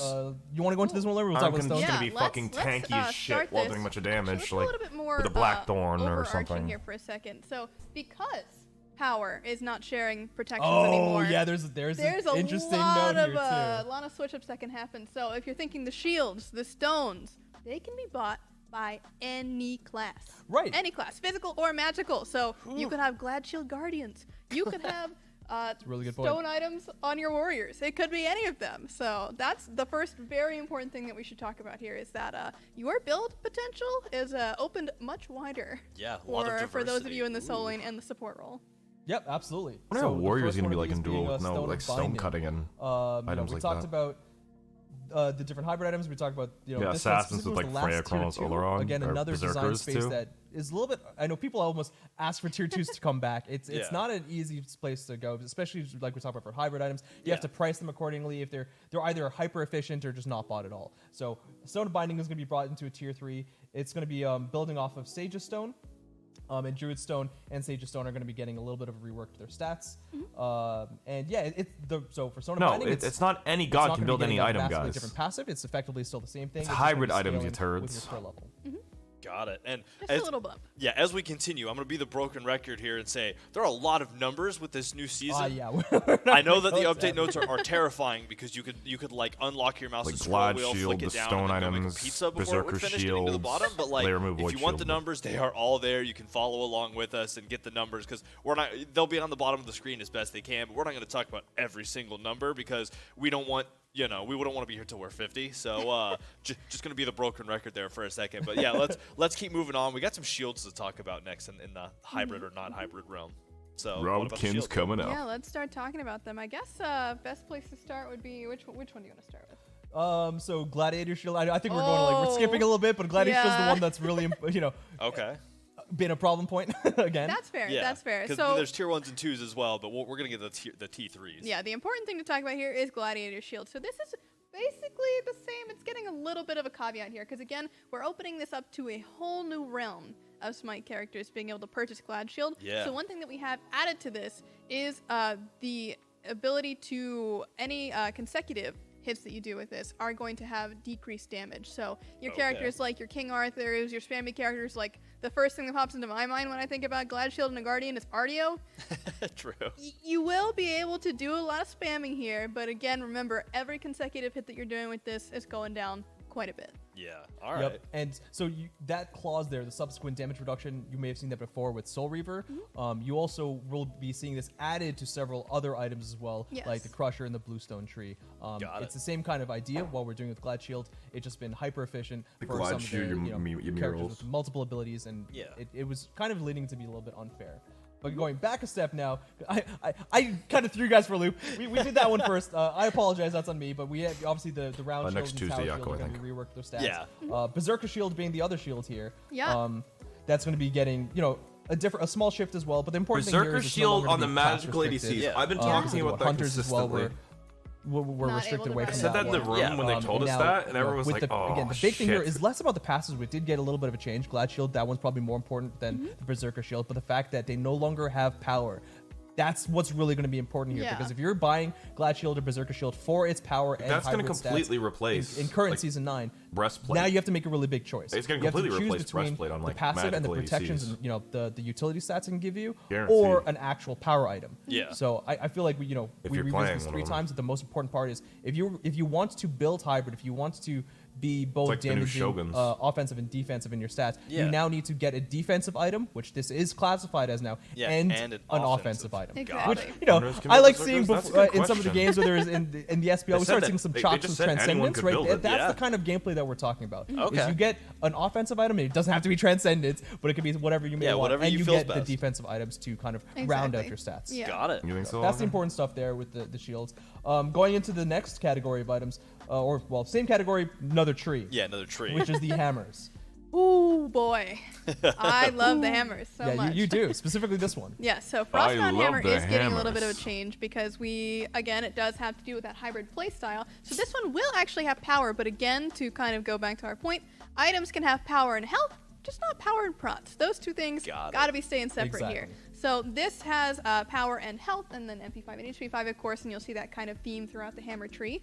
But we've also made a nice change to the passive This here. one's passive. It's a little bit different than the a other little ones. bit different. What is the passive? So how this works now is instead of getting that slow effect on every single auto that you're doing, you're going to get a bigger slow effect. Oh yeah, this and one. it also will happen in an AoE. Yeah. But An it's got an AoE internal cooldown, Frostbound. so it can't happen too often, but when it does happen, An then you've got the AoE opportunity to go for it. Frostbound. Yep, so we're looking at the hybrid items. We wanted to make those I stat forgot shifts, about and this you know, one. Frostbound's Like, kind of one that's what? not been as fun. You might see another Yeah. item come in a little bit later on. Took this opportunity, and similar, we're here with Runeforge, the other hammer. Again, it's got the power, no protection like that. It has a little bit of health, the HP5 and MP5. But its passive effect is going to be different. So it's still I playing do with like the it for hard CC Duel. It'll be effect better for that it Duel kind of because was people before, can't just abuse it but now in it's Duel. actually going to be creating a field There's on only hard 10 CC seconds. that Yeah. increases the damage enemies inside that field take Yeah. from anyone on your team. This effect is so But much fun too goddamn, on in characters Conquest, like dude, holy fuck. Tyr, on people that can really hold you still in this Runeforge proc. You're gonna be having a lot of fun because that's really the whole goal with this item. Is you want to pick a character or a team comp that Maybe can really Alchem. keep those people in the area, so you can do that extra damage to them. Because if Yeah. they're stuck in there, they're not having a fun Yeah, time. they're hurt. They're They're gonna getting be through in these quick pain. though. I like And it. to revisit the goals again from the beginning, we wanted to remove and replace a lot and rework a lot of the items that were a Yeah. little bit more passive, a little bit more boring, you could say, and create these new, more active gameplay moments. That's the Yep. goal for a lot of these 3 reworked seconds items long and enough, for you new know? passives coming out. Yeah, Yeah. especially when you see not the Johnny Sins effects on here, the come ground on. and things like that. You'll have that clear go button of, okay, I see the actual visual that this has happened. Now I know that we should fight right now. Yeah, there's a circle. I want to fight in that circle. Fight in the So, circle. You'll notice we winced when the word boring came out. It's because as game designers, that word scares us because you just don't want your stuff to be boring. So if Well, you say it's that word either boring or too complicated, right? So- yeah, right. So like we want everything to be fun, but it's just funny, you know. It's like a thing you don't even think about. You're like, if it's boring.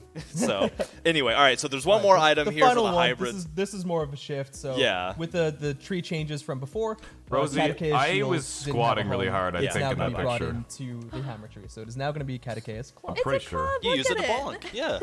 The stats are going to be shifted, but the passive is Fucking unchanged. is tall Yeah. though. Cool. So yeah, it's just a new tree, a new little home. So Everyone's tall that in does it for general. hybrid. But now we're into a kind of a hot ticket area. How about some anti-heal? Oh yeah, here we go. Ooh. Some Ooh. anti-heal, some no healthy stuff. This is a lot. Second of fun. category of items, the anti-heal items. Yeah. You know, there's been multiple ways of addressing these, and I'm not going to have a massive preamble on every single one of them. Basically, we Yeah. want them to be more fun. How about that? How about We that? want them Wait, to be more more fun. fun. Anti-heal were you actually feels standing more on the like a stat. pedestal? I thought it was just now leaning each down item's really anti-heal hard. items is going to be getting an actual I passive. mean, With that in mind, because you were just basically adding power and we're not doing like massive rework I thought it was shifts just like we were with this, the other 'cause items, I they're remember I was likely taller going to than be you, either wasn't I? getting stat I- shifts or nerfs like in other here. ways to make up for the fact that they're going to just be getting a new gameplay effect. Exactly. So mostly Got it's it. increased You little costs shit. to make them more in line.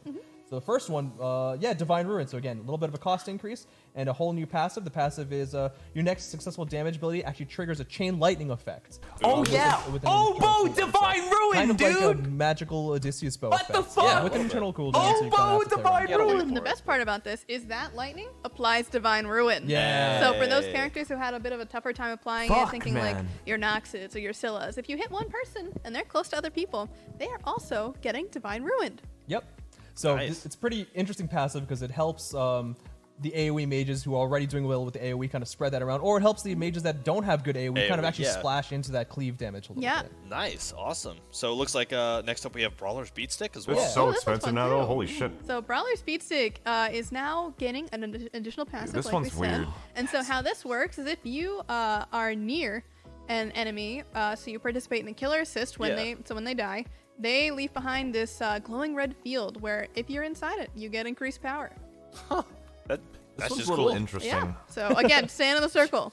Stand Stay in in the circle. circles. Yeah. The circles are good in this case, except if there's- it's the enemy ones. And Yeah, then that's yeah. such if a, it's, like, you know, a not your red niche- circle, a niche maybe not so much, but passive, a lot of I lot of find. fighting in circles is gonna happen. So it's it's a kind of huge like a increase draw to price. circle around the important fight area. So Cool. So we keep going. Toxic Blade getting some changes as well. Toxic Blade, historically an item that's honestly pretty decent, just with an effect that was kind of hit. You guys ready? Anti-heal's good, but you can get anti-heal. You guys ready for the now craziest it's getting change? something else with it too, right? So its costs are going to be increased, its stats are going to be decreased quite a bit, especially with the attack speed. But that's Toxic Blade is combined with Ichavolt. That were removed. This one's kind of getting that Ichavolt passive. It's one item now. So, it's it's the not quite same the same, item. but your enemies hit will still have the basic attack healing reduction. Or sorry, basic They attack will still combined provide Ichavolt and the healing Toxic, reduction dude. as normal, I've been wanting to but talk you're also about that. gonna be kind of reducing their attack speed and gaining it for yourself. You get a little bit of that homage. Yeah, a little stealage. So cool. Pestilence next on the docket. Now this one is going to be a little bit different from the others in that it doesn't have really that much of a flashy effect, right? This is more so your one-stop shop for all anti-heal. One really important thing to talk about is that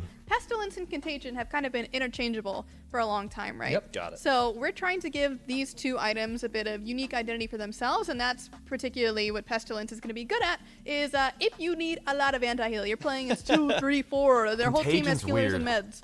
This is the item that you want to go for because it now applies even more anti-heal. When you get hit, you are applying additional anti-heal to the people that hit you. Contagion, and while it's not the most flashy gameplay gimmick, it also kind of requires you to do something a little bit more active. Or, it's got a gameplay purpose of it's when you get hit, they're getting more anti-heal. You want to kind of position yourself in ways where you're actually causing them to hit you more. Or if they're choosing to hit you, they're getting a bigger penalty for it. Yeah, if you're right up in their face and they're hitting you just because you're the first thing in front of them, then they're suffering for it. It's a positioning game. So cool. Well, I think that's the last one on the anti-heal docket. Yeah, we got some Contagion too. We talked about Contagion, but we also have it has a new passive as well. That's true. It does. Like Lemmy mentioned, though, they are still going to have that shared aura effect. So if you do buy both, the auras are not going to be stacking. That's staying the same. It's been there. But the new passive for Contagion is going to be when you're hit by hard crowd control. So now you're on the receiving end, unlike Runeforge where you're dealing hard crowd control. The enemy will actually receive like a ticking aura that's going to be hitting their allies. So you get hit by hard crowd control, they receive a debuff that's going to be hurting their own allies. Kind of like they're the source of your mystical mana almost. Yeah, They've got the Contagion, you might say. They've got the Contagion. Physicals have a decent amount of anti-heal items. Glad I didn't jump over that. That's cool. That's kind of cool, actually. Yeah. They start to poke you, and you're like, but are you really? You're poking yourself. So it sucked. All right. So remember what I said a second ago? Yeah, now we're there. So we still have more reworked items, though, more things that are changing. Yep. So moving into some of those, what's happening with Winged Blade? It's getting some changes. Ooh, this one is really, really fun. So as you'll see, we have a lot of new effects coming to the various reworked items. But Winged Blade is one of those that in this particular tree, anti-slow is still very strong. True. However, with a lot of these items getting stronger slows, we wanted to be sure that the counter option was really good as well. So Winged Blade now is going to pulse out in an AoE. When you get hit by a slow. Cool. So you and anyone in that AoE are then immune to slows and get sped up. Easy peasy. Just a little bit more of a bigger area. Yeah, team use case there. Yeah, so nice. yeah, this is a new category of like, it's not the anti-heal. Yeah, we're out of anti-heal. It's not the hybrid now. items. No it's just fun new reworks for effects that might have been a little bit too linear before. Yeah, things that we're trying to bring some life into. Moving next on to Gem of Isolation. Another one of your favorite items. Oh yeah, Go ahead. I love this one. So this is very similar to Frostbound Hammer in that this is no longer the constant apply, but it is the stronger application, but with an internal cooldown of it doesn't happen all the time. What was it originally? It's 30% now. When you're getting it off, you're really going for it. So. Cool. So how about Spectral Armor? What's going on there? Yeah, so Spectral Armor, it's kind of like the anti-heal items, but it's got a counteracting effect for something that they're doing, right? So instead, you're still going to be getting the reduced bonus damage from physical crits, but now when you're hit by a critical strike, you and your allies will take that makes even it so less bonus damage. In a team fight, it's a little better. It actually feels like a support item. It also helps mitigate having to purchase multiple spectral armors for one team. You gotta provide at least a mini version of that effect for allies that are nearby. Yeah, so if you're positioning right in the team fight with this spectral armor, everybody's getting that anti-crit effect. So you really gotta watch where you're standing, but it's a really fun balance to play as a tank character where you want to stay near your allies, but you don't want to stand too near that they're getting hit, but you also have to stay close enough to the enemies where they're hitting you and How they're expensive critting is you. Azzy going to be after the change? It's really fun to be positioning as a tank. And don't forget the circles. Yeah. Oh, so there's the circles, there's the allies. Fuck. Lots of stuff. So far the year of watch where you're standing. So next up we have looks like some stat changes. These are going to be primarily stat based, starting with Demon Blade. Yeah, so this is a little bit more similar to the Cadea's Club change, where it's kind of like based on the items the trees that have been removed. These items needed to find new homes in a way, or they've been restatted. So Shadow Steel Shuriken was removed.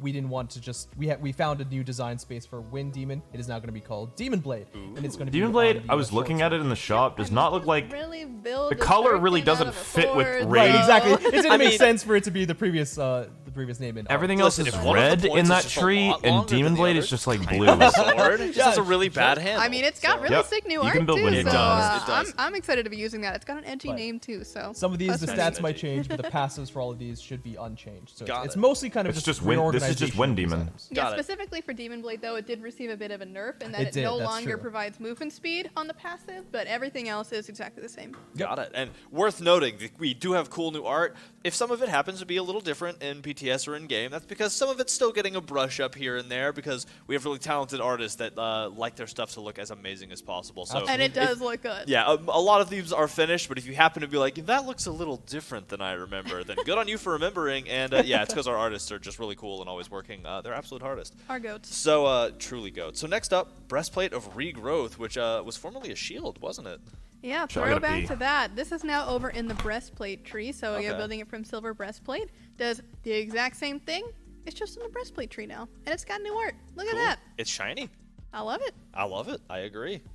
So continuing down the same tree, we have Lotus Sickle. Yeah, this is a cool one. That's cool. Yeah. We were like debating which way to go. Then we heard this like terminology, and we're like, yeah, let's just roll with it. Let's just So roll. Lotus The Crown, name is good enough. Helmetry, all that business, that's all gone. It's more now going to hats. be moved to the Ancient Blade tree, building off of Adventurer's Blade, and it is now a sick sickle. It's Sick so sickle. cool looking. I mean, you know, Crown's nice, But you but could have a sickle. but yeah, Yeah, you can have but a with a sickle. I mean, why wouldn't you? Super cool. There's I one get item the coming art is up. Just, I love seeing all this new art. It just It- it brings life into some of these. I mean, these are We new built it items. Some of them on- are very so I similar could to old talk about items, it. but I'll just wait. It makes it really feel new when you get that new art Right. for it. So And you see it in the tree. It's like I haven't seen that before. yeah, you're like, oh wait, I know "Ooh, that. Need me some of them stats. All right. So next up, Cleric's Cloak coming in. This looks like a Oh, wait. tier 2, I believe. Yeah, so this one's going to be really interesting. So Cleric's Cloak, that entire kind of I'll tier just have 2 some interesting path, facts to tell you that's going that to be changing because Hi-Rez we're gonna was actually be telling us in removing the health pre-lobby and adding room about the cooldown item. reduction as a primary stat for that tree. Cooldown, So in right. order to do that, CPR. Cleric's Cloak needed a stat rework. It's getting a little bit more protections, but the health is removed for that cooldown reduction, and that's also going to be leading to the tier 3 item of Magi's Cloak. Magi's so Cloak. Magi's Cloak is going to be They're getting not increased removing them. protections as well, A lot of but them, they're removing a whole bunch moving of like that health, they removed and like adding 15 of cooldown them reduction or instead. 14 Of course, Yeah. the glyphs are total, also going to be equally effective. but they moved them into It'll- separate it'll trees. grow up into those tier with 4, simpler I guess you'd stats. call it, Yeah. the glyphs. So again, kind of newer reinforcing our players. tree identities and spicing Yeah. things up, making sure that if you want stats in mind that you kind of want to go for, here are the places to go for. Yep. Got it. And it looks like we have one last little, kind of a whole tree of stat changes here, moving from the Morning Star, which is a tier 1, up to the Hydra's Star, and then all the way to Hydra's Lament. Yep, So, similar as before. That tree was kind of an identity was mana based, and while MP5 is kind of there, the don't Hydra's care. start like that. There's already MP5 kind of with the Hydra's Lament tree Yeah. a little bit. So we're just actually changing that stat for MP5 10 mana. Yep. It has Whatever a makes lot more Transcendence synergy stronger, with I'll the fucking take it. Transcendence, tree just in general. Do what you So, want. You know, if you do it, Just don't remove the Hydra's and cooldown. Transcendence, it's a little bit better together now. Yeah, Yeah, they a got little a more pairing. synergy. All right, so Oh. we've talked a lot of rework. We've talked a Ooh, lot look of at mine. deleting. This part, you can see how excited they got. This Water's part back out. is really exciting. We got new items, not Brand new reworked ones. with pretty new art, not like brand Still new, new still pretty new art though. items. I mean, no, it is still pretty new art, but like brand new everything. So we're gonna dive right in with the very first new item, the Cyclopean Ring. Yeah. so- So exactly the same. all right, I'll take this Go, one. yeah, you On go it, ahead. go Because for it gives me a little bit of time for that tiny clumsy preamble, which is again, some of these there were items that were removed. Yeah. Cool, some that's of cool these, art. There's a lot of some of those were removed for specific reasons and very allowed us to expensive. bring new design spaces into them. So Hekate was removed. Cyclopean Ring enters the field, and this is a new ADC ring, obviously being building off of the Emerald Ring Yeah. and Enchanted Ring tree. It's actually going to have a new stat of cooldown reduction. Again, we wanted to find new ways of. Okay, stat itself isn't new, but the stat for that tree Yeah. is new, right? It's like they didn't have ADC mages didn't really have the option for cooldown reduction before. Now they have a little splash of that with the Cyclopean Ring. Got it. And again, new item, unique passive. Show me That's the- passive show me where the your basic stats, show me the attacks against an passive. Enemy god deal extra bonus magical damage based on the enemy's maximum health. So that means if you're going to be hitting tankier characters, you're going to be dealing actual Fucking more bonus damage kings towards on them. Now, mages! the Let's other go! interesting thing here is that Yes! it does have an ICD. Magekins! Further reduced. Yes! The more Oh my basic god! Yeah. Okay. So if you're really laying it out, you're fucking gonna take the cooldown finally! and deal to be more damage successful. to maximum health. Holy Exactly. shit! So land the auto attacks. Got it. Sure, I'll do that. Can't be that hard. Yeah, I'm sure it can be. So next up, the Tablet of Destiny. It is, but at least I it's something, am so Hawkeye. excited for this one. Learn me, please. Well, this is going to be in the book tree. So with Yep. your Book of Thoth, your Polynomicons, and this is a brand new way to stack items. We have never The seen a Book of stacking item like this Souls. before. Stacks. So how this works is that to get stacks on Tablet of Destinies, you need to hit enemies with abilities. And so you can only ever gain one stack every 2 seconds, but this also has a separate trigger where you can only get them once per god per ability as well. So keeping that in mind, this item goes up to 50 stacks, and for each stack that you get, you deal true damage to enemy gods based on a percentage of your max mana. So more stacks, Another thought. more damage, more mana, even more damage. Yeah, so while there used to be a Book of the Dead in this kind of spot that was kind of playing on that max mana synergy for defensive stats, which we found, again, pretty hard to balance because, it was either too strong or too weak. Now you've got an offensive Dude, option mages instead. have Again, so playing many off like of that percentage mana. health items, Exactly. dude. See, where I'm from, that kind of Or, like- stacking, we call that playing the mini game, and that's like the greatest thing ever. Because you're like, Mini all right, games are so Like fun. percentage you're health, like, I'm already percentage in here, I'm mana, already doing it, but like, those I type gotta of land all things. these abilities because that's how I'm gonna get my stacks. So Yeah. absolutely love that. Look forward to that. So next up, we have the bladed boomerang. Now, I'm a Oh, this boomerang looks fun fan. too. They told us a So, lot with this how one. about the bladed boomerang? So this is going to be a new crit item. And you can kind of, maybe you can't tell, but with the idea of this boomerang going on, the most important thing here, of course, is the passive. And the passive is when you next base attack an enemy, you'll actually spawn a deployable, kind of taking the idea from like the earrings that were, utilized. Like They magic told cards and us stuff. this If is you like pick up that deployable, Drax or you'll whatever his actually name is gain, from League of movement speed and Legends, more crit where you chance. throw it and you have to go this pick it also, up, the duration throw it, lasts pick it long up. enough so that you can actually get more of these Like that effects passive? the more you're kind of picking up. So you can stack this effect up with the more boomerang pickups you gain. Got it. The, So if the you're really- loop of it is just so much So, fun. like, you too, could be because you'll throwing hit at someone with someone, your go boomerang, to it, and then throw it it, comes on go back to to you it, and lands throw on the it. ground, and then you go pick it up. But like Clumsy said, the Is his whole name idea Drax is for you to from keep League- these what stacked the hell up, is his name? And, The guy that Tyler One movement plays. speed and all of that other extra stuff is going to be helping you to get to wherever they land, depending on how Draven, the Drax. randomness ends That's up on right. the ground. But It is a short-term loop, though, so you're not getting this buff. I don't for play 30 League seconds either, like but that. The I know ICB is also Tyler One pretty plays that short. character, and Keep it's that similar. gameplay Yeah. mechanic kind of sustained. Also, the fun thing here is that it's pretty. While If it the is enemy gonna be can coming see back it, to yeah, the it'll be very boomerang predictable. deployable, it's not like going to be perfectly at your feet. It's going to have a little bit of a variance kind of in between you and the enemy that you hit. But if you're a melee character, you're going to be collecting that boomerang right to your face. So you get like a little bit of an added bonus for that. Boomerang to the faces, you might say. Awesome. I just love the mental games that come with this too, especially Yeah. as a hunter in lane of, am I gonna go for my boomerang? Am I not? Which way am I gonna go? You never know. Yeah, you so bait out playing, the ability playing the because they're mental like, game. I see a circle they're gonna go for, and then can they see use it. an ability, and you're over here, and you're like, haha. Yeah, you So, thought. I'm just imagining like I hadn't even thought about that on a melee character. Like with a hunter, it's like boomerang, and then with the hunter, it's like Yeah, exactly. You're holding on to that boomerang. You're not Yeah, throwing you it, gotta right? let You're it go. smacking them with it. It has Yeah, a blade it's yours. for It's a fine. Weaken reason, built I it guess. on Mercury. He's like, that's I'm a gonna great mental frag limit I'm out. gonna carry with me into year 10. He So didn't frag out. next up, Shadow Drinker. That's a nice edgy name. Ooh, oh yeah. And the art on this one is so sick This too. item, oh my is. gosh. you guys saw Super this cool. online So this is when going we played. into the katana tree with your other katana items, No, like kind of your replacing that hasten. stone cutting sword slot a Yeah. little bit. Yeah. And the fun This part one's about this nuts, one is dude. again towards that passive. Anyone can is stealth. If you get a kill on an enemy, you will be going invisible for the next few seconds. And so this invisibility is kind of treated like your Morrigan stealth. You want to know something hilarious? Weekend specifically bought this so we could show it off on the season 10 show match, but his fucking dumbass, after he got like his kill on me, when he ganked me, he started taunting me, and he's like, shit, it broke his stealth. So you couldn't even see it in game, and they had to show it on screen to explain it because Weekend was busy taunting me.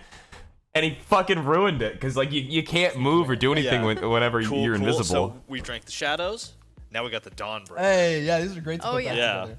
All right, so with the next two items, so a little bit of a spoiler there too. We wanted to play around with a little bit more utility effects based on the trigger, kind of like the Arthurian trigger of using Yeah. your ultimate. So Dawnbringer, He was just thinking around, Kremlin. You actually gain protections and movement speed based on how many enemy gods are nearby you when you've done that. So kind of, again, playing with the active component of gaining a utility effect, but you want to specifically position yourself inside the enemy team. Loki kills you after invising, immediately gets invis again. So this is a great item for if you're diving into an engagement, all the enemies are there, you get that off, and then all of a sudden, max benefits, max battling, I guess. You're feeling tanky, you're feeling fast, you are about to go crazy with You are in there. All right. Cool. So that is Dawnbringer. Next up, still going, still more new items, Absolution.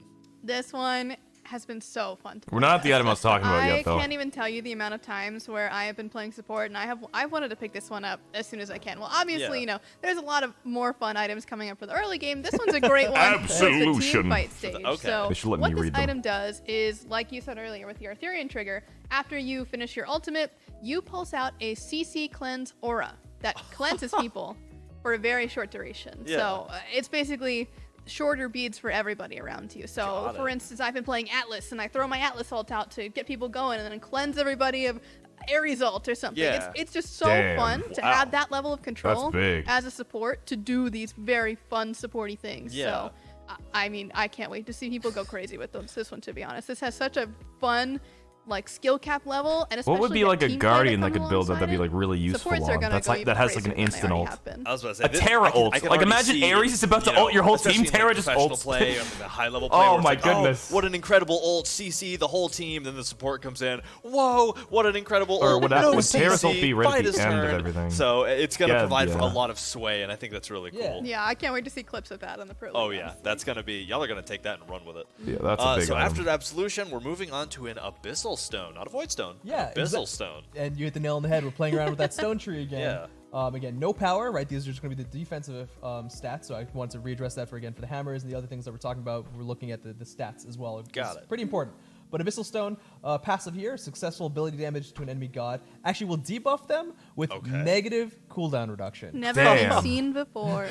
Crazy, Here's right, some guys? time. So so this is something that we've kind of played around That's with. gonna be hard to play around, dude. That's like a whole new mechanic. Try and kind of test the waters. Never even heard of that. So it's the way this works is that when you hit the enemy, you apply this debuff to them. It's not going to be doing anything to any abilities that's currently on cooldown. That's what I was wondering. Any new abilities that do while that debuff is there. That's so, like picking up a blue after your ult's already on cooldown. You then use your ultimate. Your ultimate now has a 20% longer cooldown than it would have had normal. That's crazy. Or any of your other abilities. Yeah, any of your other abilities. It's hard to predict, though. I mean, now again, similar to Bladed Boomerang in a way, this is a shorter. So you got to know you're not allowed to use your abilities until this debuff doesn't affect you. Shorter. So if someone uses that and you ult, then it's 20% on that ultimate. That's so you got to wait it out. Shit. You hit me with it. I'm like, every 6 seconds. That's so often. Holy shit. Guardian, one of those really long cooldowns, and then I'm like, why? That's 10 seconds longer. Yeah, no one's gonna fucking notice it. So that's really cool. So next up.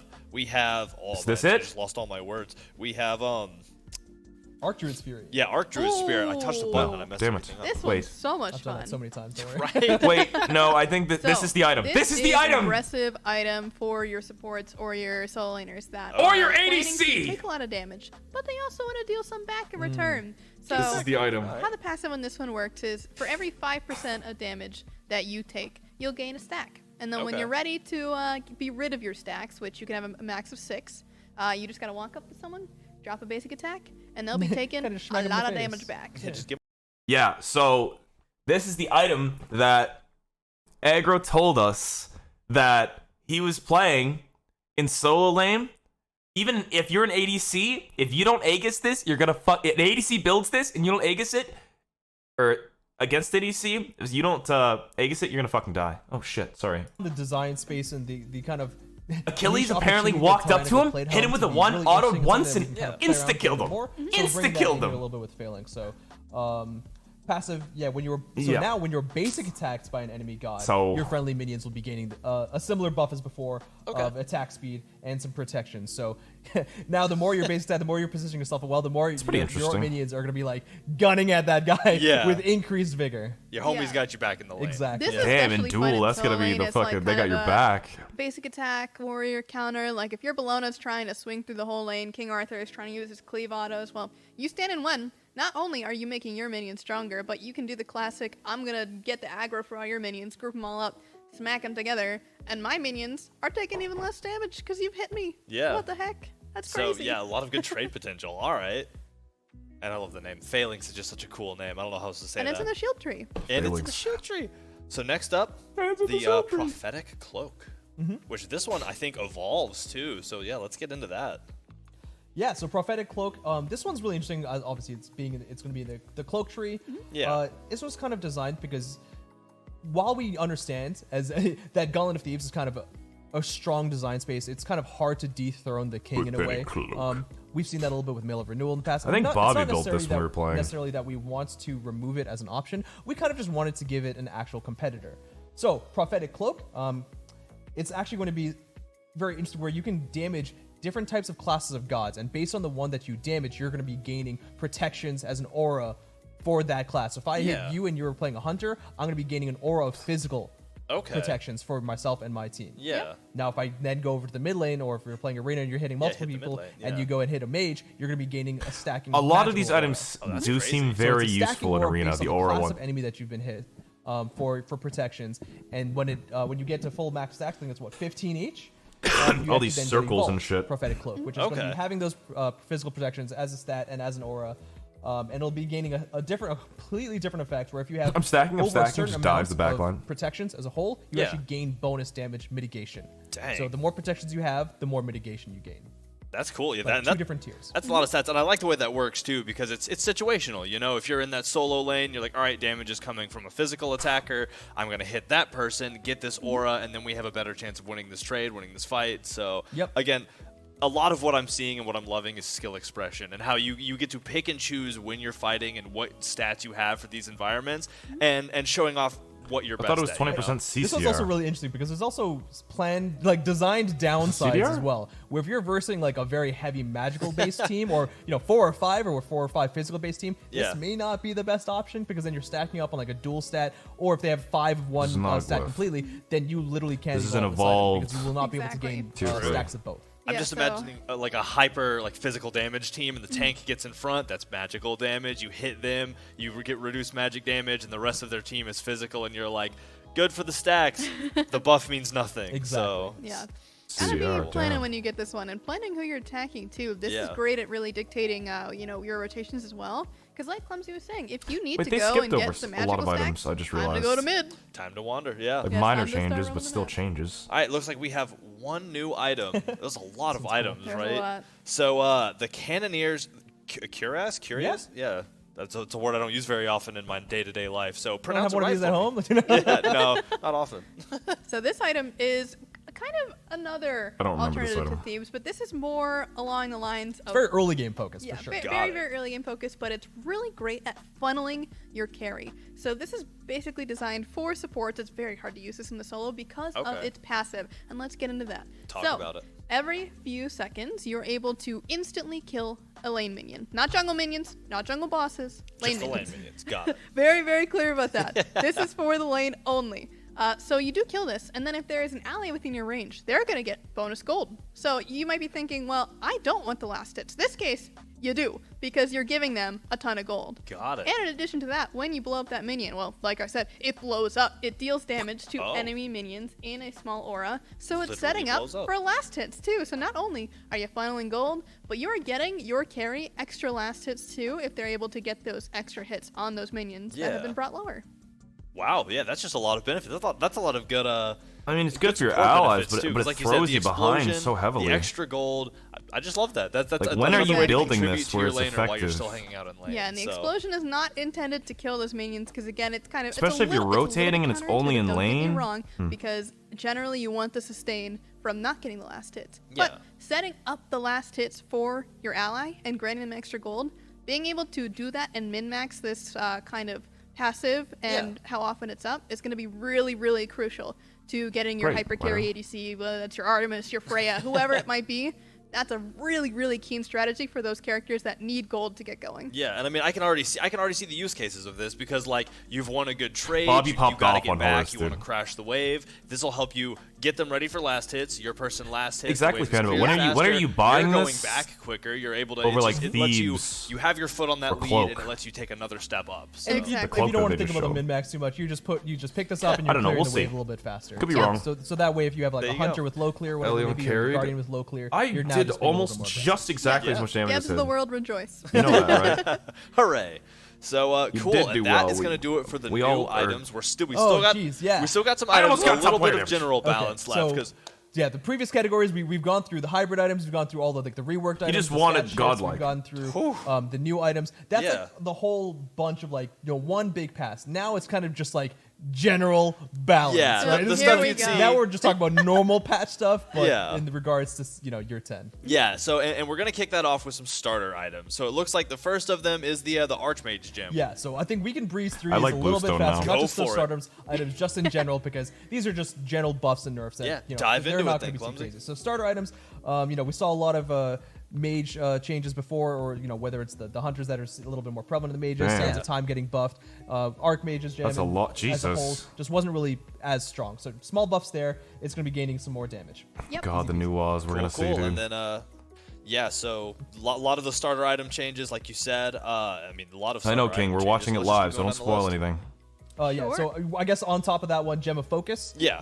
As an upgrade, it'll be gaining a little bit more increased movement speed and a little bit more damage, but we're going to be losing on that mitigation. Yep. So Yeah. not super great for your tanky characters, your spammy characters anymore. It's still really good to keep that extra damage going, Yeah. but you're just not going to be as survivable anymore. Yeah, not That helps quite as push it alive. away from like the bruiser lineup as Yeah, well that we exactly. saw. But Got there's a it. whole bunch of changes coming into year 10. Yeah. True that, That's a lot not of the them. only starter item change we've got coming. Yeah, so after Gem of Focus, we have Bluestone Pendant. Yes. So the biggest change here is one that we referenced a little bit earlier with Glad Shield, where this will be getting that damage after. the subsequent damage, Subsequent damage. That's the word I was looking for.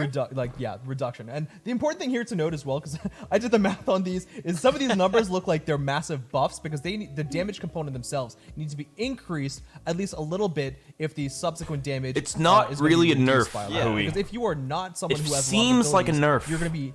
If we didn't actually buff the numbers, It you're doesn't going to be feel like I played with it, severely dude, hurt by this. and I enjoyed it And more, even dude. Then, even with that in mind, even with the increased damage numbers, it's still going to be slightly worse than it Got was it. before. Yeah, this just levels the playing It's field. worse, but it for the feels a little characters better, that in have my opinion. a It's million weird to say. abilities, like King Arthur, Yeah, and those true. that have 4, like our boy Sun Wukong. If you're specifically for spamming Bluestone abilities as well, because nonstop, they're but like looking if you for hit an the axe, for effects, that they have example, a dot effect, there's no the actual amount of stacks. like I was hitting Uller axes into an auto attack, and before their HP 5 heals them up because of how long Bluestone takes, it's just faster bursts. It's the same damage, but it's just quicker. So it's weird. I don't know. Damage reduction, damage numbers look a lot higher, but it's I also no prefer longer it. stacking. I like it Easy like that. peasy. All right, so how about the Warding Sigil? What's Maybe not for going like an on Uller with that? Oh, this combo, one is gonna maybe, be but very fun. So Warding Sigil, ever since we introduced starter items, it's been a little bit difficult to see this guy get any play in Conquest, which Yeah. is always a little bit sad to see. So this is going to give a little bit of sustain now for each stack of dampening that you get. So you get protections and you get healing for 1% of your max health over those next few seconds. Nice. And does that carry into Sigil of the Old Guard, or how's that changing? Yeah, so we are also bringing those. if anyone actually builds that now. Yeah, so there's the old guard as well. We'll be gaining kind of a similar change. Yeah, there. similar level, Got but it. again, upgraded. So Yeah, this is obviously the level You saw the 20 thumbnail that I can't shit- version what do you of it, mean? so Of course. All right. a bit extra there. So continuing to dive forward, Sundering Axe. What's Yeah. happening there? Just like so many different things going on. Just like make Oh, sure I'm yeah. on the right page. I get ya. Sundering Axe, this one's going to just be a small buff to the current health steal. Okay. But the interesting one coming up is the Axe of Animosity. Get into it. I mean, So small, this that's used double. to be Hero's Axe. Yeah, it and was Yep. changed. if you can tell by the name change, it's now going to be the Axe of Animosity because there's going to be kind of like a passive swap coming up. Oh no. Which we'll Oh get into next no. one. So the Animosity effect is now going to live on what used to be Hero's Axe. So now it's going to be in the Warrior's Axe tree. Because of that, there's going to be a little bit of stat reduction with the protections being reduced. Oh, for what is no. now Axe of Animosity. But it will now be dealing the Animosity effect. So the passive will be your basic attacks deal bonus damage equal to a percentage of your maximum health to enemies and structures. So again, Animosity was a little bit of an odd spot for kind of like this very aggressive effects, but on a support starter item. Yeah. Now Yeah. it makes a lot more sense for those to be swapped. So you're going to be gaining, I guess, in the next one, you're going to, Animosity is now changed to Heroism because if Animosity no longer exists, now we need that new starter item, which was previously the Hero's Axe passive. So does that mean only physicals can build it now? Got it. So yeah, just with the Heroism from Animosity and then an Axe of Animosity, it was got it. Read the patch notes. So continuing to move on, what about Warflag? Warflag's getting some love. Yes, this is completely new now. Warflag has had a little bit of trouble in Conquest. It's been insane in modes like Arena and Assault, where everyone's kind of lined up in front of you and ready to get hit to get those gold triggers. But we're changing the gold trigger to make it a little bit more effective in all of the modes.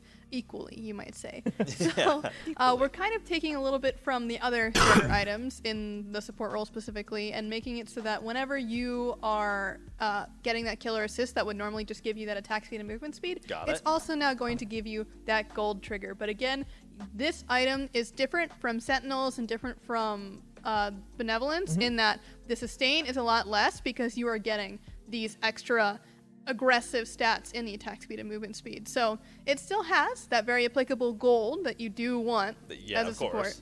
But now you're having those extra aggressive stats, and by all means, movement speed, attack speed, really, really helpful, especially in the early game. And how does that transfer into War Banner? Yeah, so it's a very similar kind of transfer where this is getting gold per 5 instead of that extra effect. You're just going to get a very consistent flow of gold in instead of having to, once again, play around that old basic attack trigger. I don't give a fuck about Warflag. So we're kind of out of the starter realm, it looks like, because we're moving on to Erendite getting a bit of a buff. Yep, so these are honestly a little bit almost, well, I was going to say it's going to be easier to explain than I just saw what's next. So maybe not. Erendite needs a buff, it's getting a buff. Boom, easy peasy. Easy peasy. Erendite.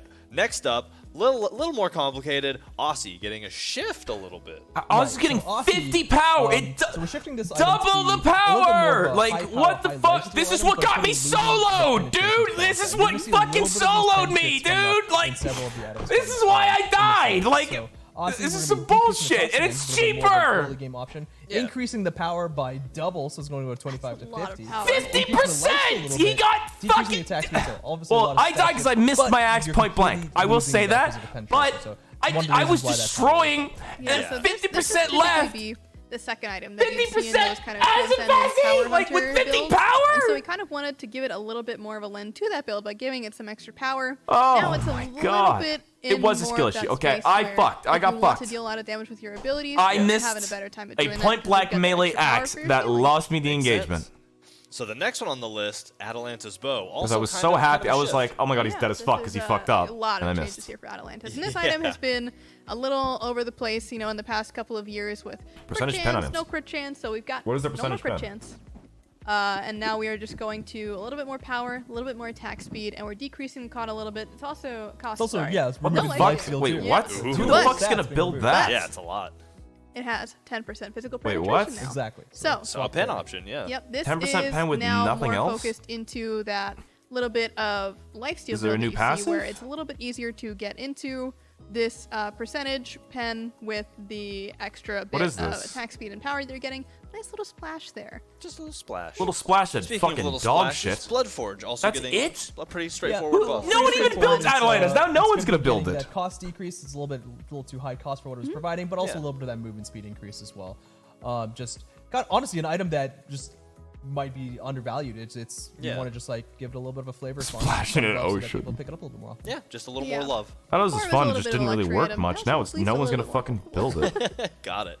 All right, so the Crusher also having quite the list of changes, more shifting. Yeah, this one's very, very cool. So previously in the Maestry, there It's was only 2700. Yeah. But we decided that we'd like to open it up to No wonder I everyone for didn't different build kinds it. of characters. Yeah, now it is 10% pen, Really good same on a particular passive. subset of characters Yeah. that slamming all their I guess abilities it's down a at once big and just power being done. increase, but- Whereas Crusher is a little bit more for those not necessarily spammy characters, but characters that have a lot of abilities coming out over time. I like the change So overall, Crusher but is still, going Jesus, to be 20, every keeping item's so the expensive now, general dude. vibe They got of a how it fucking works. It's mortgage going to be for a getting that build. subsequent hit Exactly. that we talked about before. There it is. But There it we is. are Whoa, wait, changing what? the They told me they penetration didn't reduce to the be didn't change percentage. passive. And because of that, like that shift, it's no longer flat. We're also kind of shifting it to be more of like a late it's 20 to 40%. It didn't really make sense. Aggro said the pass was percent the pen same. in early game, that those two generally don't go That as makes close to sense. hand in hand. So it's going to be gaining a lot more. So it's like the cost is going to be nerfed, or it's going to be gaining a lot more of a cost price.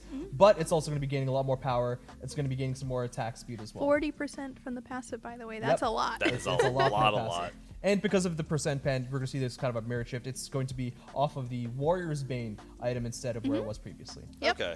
Cool. We'll see this mirror across as the well tree. for the mages too. Yeah, guess and Magrin would say it moving was the forward same, again, but- dominance. Also kind of a shift, a little smaller of a shift. haven't It seen looks this like, but one. still some shifting. Yeah, so we wanted to give this one a little bit more of an identity, right? Between this and Silver Branch, it was kind of hard to decide, do I go this one or do I go that one? So this one is now it's getting not a even little worth bit of love building towards against that hunter objectives. direction. It's getting attack speed, and it's basically shifting the penetration away from just being in the base, so it's not really as helpful Attack speed on those Dom, eh? What characters the that fuck? aren't really Attack using speed their in the basic attacks. trans This is tree? now What the fuck moving is this it bullshit? from the just general stats. Stop to the touching passive. my So tree! your basic attacks doing more penetration, but you're not having it on your regular normal. It's only abilities. been high power Yeah, auto I attacks and was big like- dick I was, like, shit, dude. What is staring this? at I don't want no the wimpy matches dink for attack the, speed. I want the power, visual dude. The level. Transcendence Silver tree is Silver power. Branch Bow, I It's feel just like power, we'll move that dude. up. I'm gonna skip that Power because and it's auto somewhere attack. else. You Silver slap Branch Bow the exists wiener in their the same face, realm as dude. a lot of these pen options. So I want Yeah. to Damn it. address that.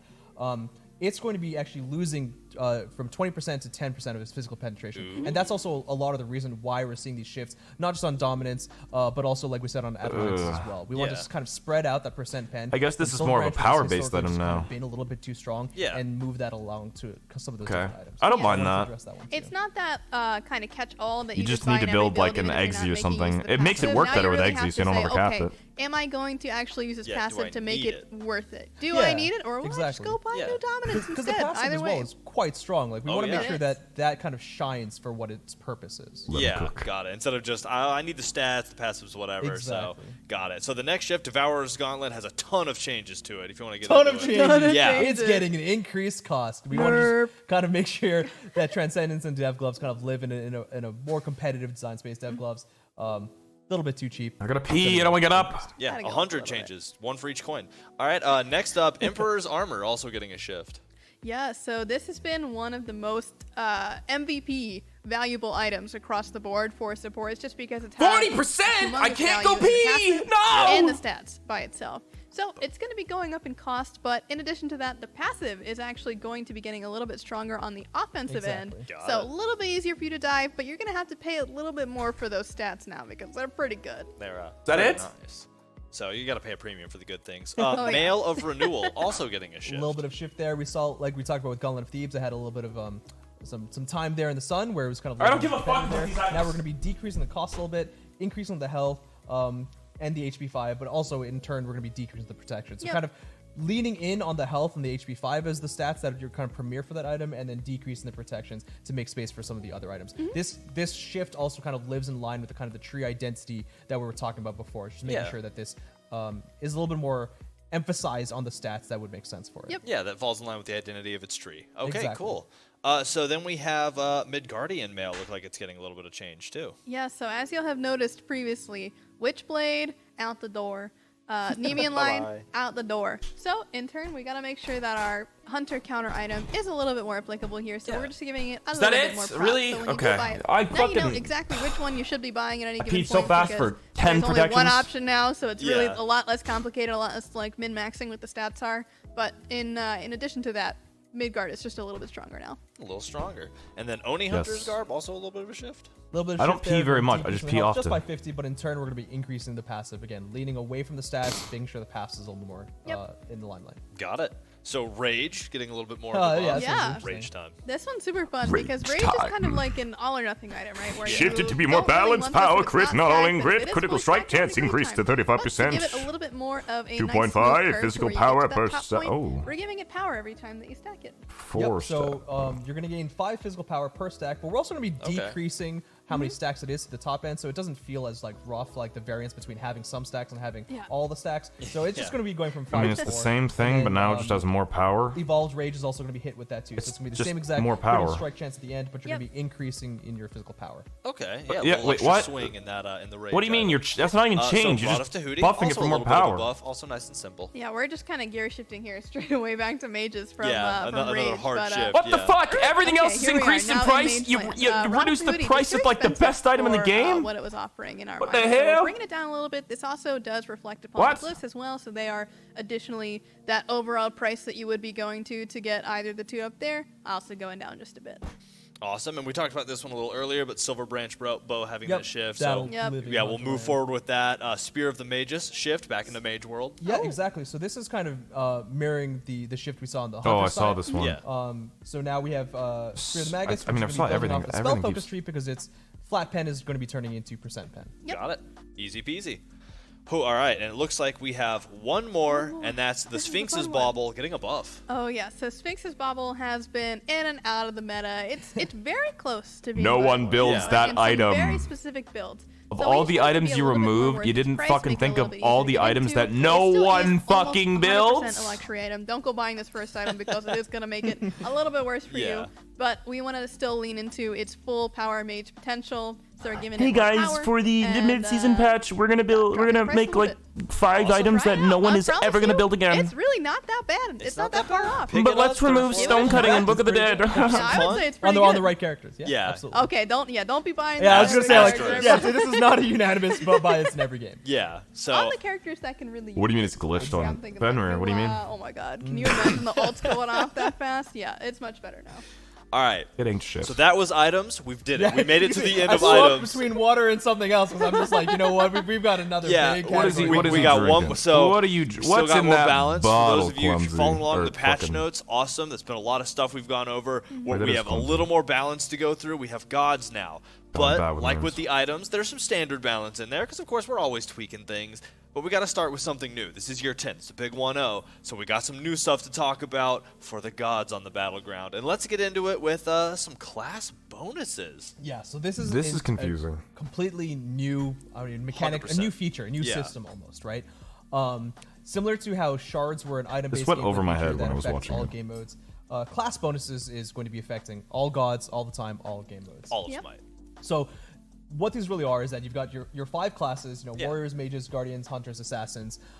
Did I get that right? It's like just making sure. And each of these I get classes, I mean, as simple as it sounds, are going to be gaining their own bonuses. It's basically kind of stats, usually that are either Okay. there at the base or gaining per level. Yeah. That are kind of the goal for these are to lean in on the identity of what these classes are Good luck, for, Rosie. and just play a little bit more into that. So it'll be a good, better example when we go for the first one. So Yeah, start warriors. getting into it. Yeah. Warriors are going to be gaining 5 flats. Oh, never mind, I remember all this. As well as 0.25% per level. So Got that's it. going to be scaling from 5% at level 1 I think I like flat, this. all the way to 10% at level 20.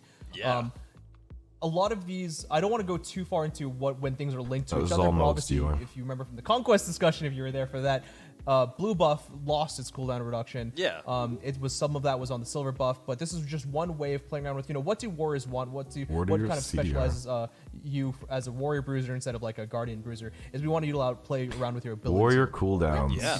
So now you only need More basic 30% attack on function, more warriors. ability focus, but warriors as a whole Hercules want and to exert Duel. their pressure in the lane, whether it's Conquest or still exert These your pressure changes are everywhere also- else on the these- battlefield Yeah. if you're in a different game mode. So you're now going to be getting These and the new flat shards cooldown are going to reduction affect as well Duel as quite a scaling bit. to, Are some of the big Nice. things that I've next noted up at we have least. assassins. What are their bonuses going to Yeah, be? so let's get into These that. penetration, I so think? over, What do assassins over the want, years, right? over the years, we've had this kind of.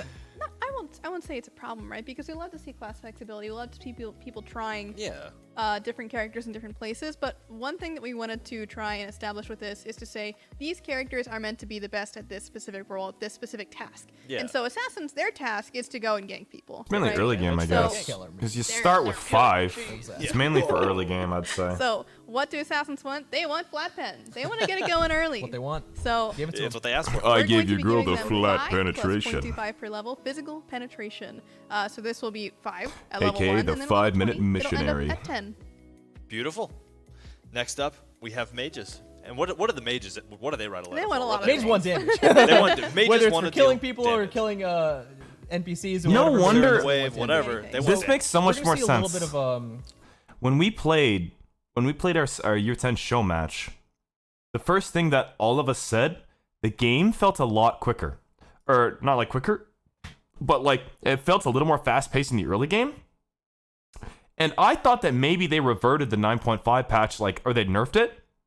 But I think it's these changes, like these minute changes to each class. So, like, Mage is doing a little more damage. As well in the SPL. We saw CDR a lot of on the solos. And one of the reasons you know, why I'm not going to say the other ones, the lane but pressure they, I think that did speed things up a bit, which I do really like. Mages, I like that it's, want to make sure that you they're a know, little bit stronger in the early game. it balances out 9.5 a little bit. At least in, you know, what they're good for. Yeah. So mages are going to be gaining 20 bonus magical power, which, you know, is more than some tier 1s. Yeah. As well as just 1 per level. So scales from 20 all the way to 40. 20 early game is a lot. That's a 40 lot. late game, Yeah. not as much.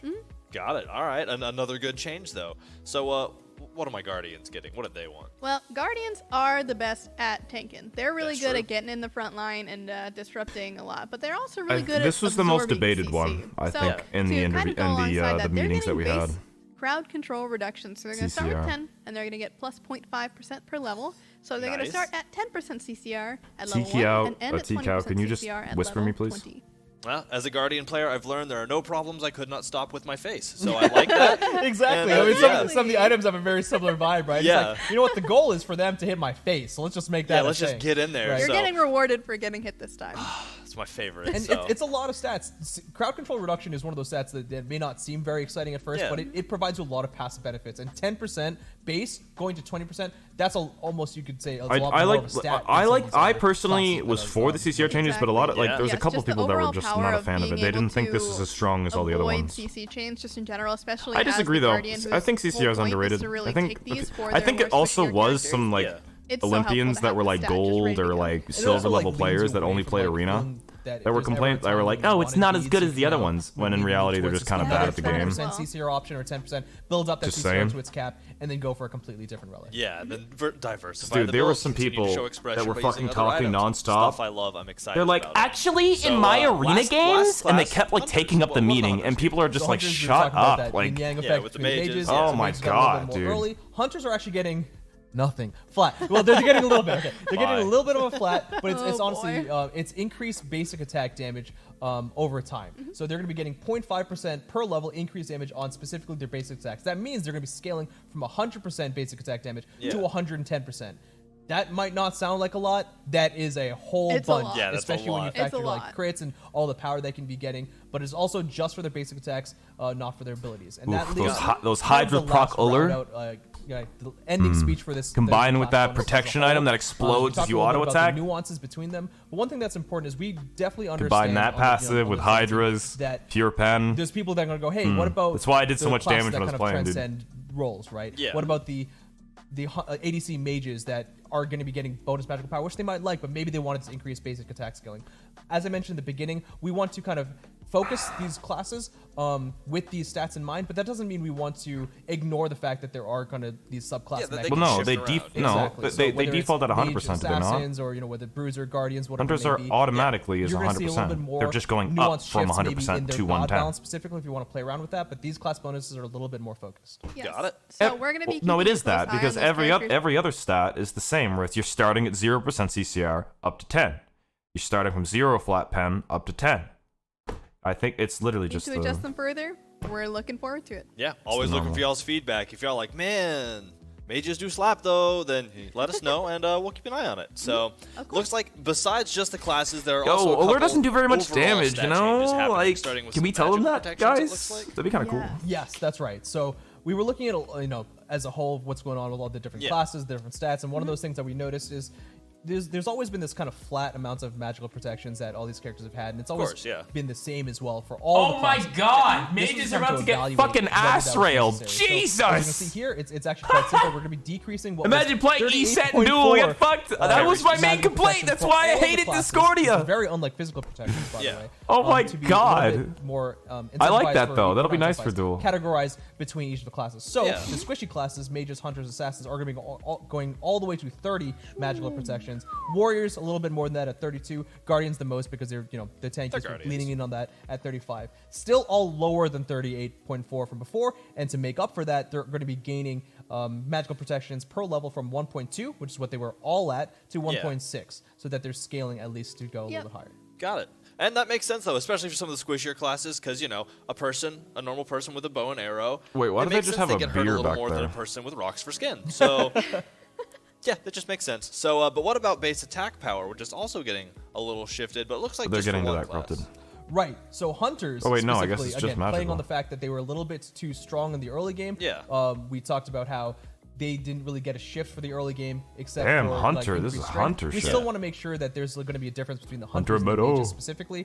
They're going to be gaining a basic attack power decreased by 5, which honestly will probably matter the most around like level 1s through 3. Yeah. After that, every item that you get is going to be changing that quite a bit. Pretty close to the same. It'll vanish. It's really talking about that, specifically the early game difference between Hunters and mages. Yeah, to help bring the mages a little back into the spotlight. Exactly. So. Cool. Well, that's it for the crazy out-of-pocket changes. We still have some general balance we got to talk about, though. Starting with the nerfs. So Ishtar getting the first nerf. I'm sorry. You got this. Yeah, all you. So Ishtar has been an amazing release. We have loved seeing her get a bunch of pro play. We love seeing her in ranked. All of those stats have been really great to see. Yeah. However, she is definitely showing up a little bit too much, you might say. Although she loves being in the spotlight, don't get me wrong, she's gonna take a step down for a little bit. Did so you not first thing we're doing is we're Worlds, taking Jay? the flat damage from strike shot down. So this is the AoE lob shot that you'll be seeing from imbue arrows. This one is going down just a little bit in base damage. And then Blades of Retribution, that awesome ultimate with the swords. Each subsequent hit of that sword is now going to be doing a little bit less damage, but we're still staying at that upper limit of 80% reduction. So literally one of the most picked characters in all of Worlds. damage, but each individual one that you hit in addition to the first is going to be doing less now. Okay, got it. So following that, Lancelot, a little bit of nerf as well. And Why I don't you completely take that one? Yeah, no, exactly. Let me go back to make sure because I completely just missed where it was. But I don't know what this one is in general. So Lancelot, also an amazing release. Also a little bit too Very strong, good. right? Is that bias. like the keyword, the synonyms there?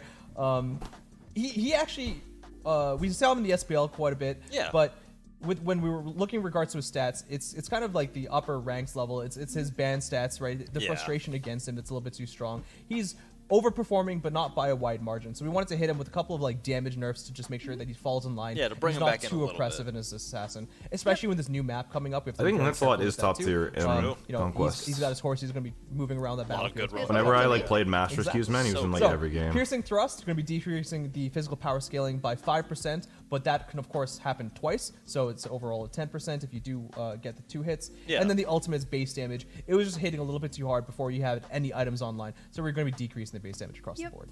Got it.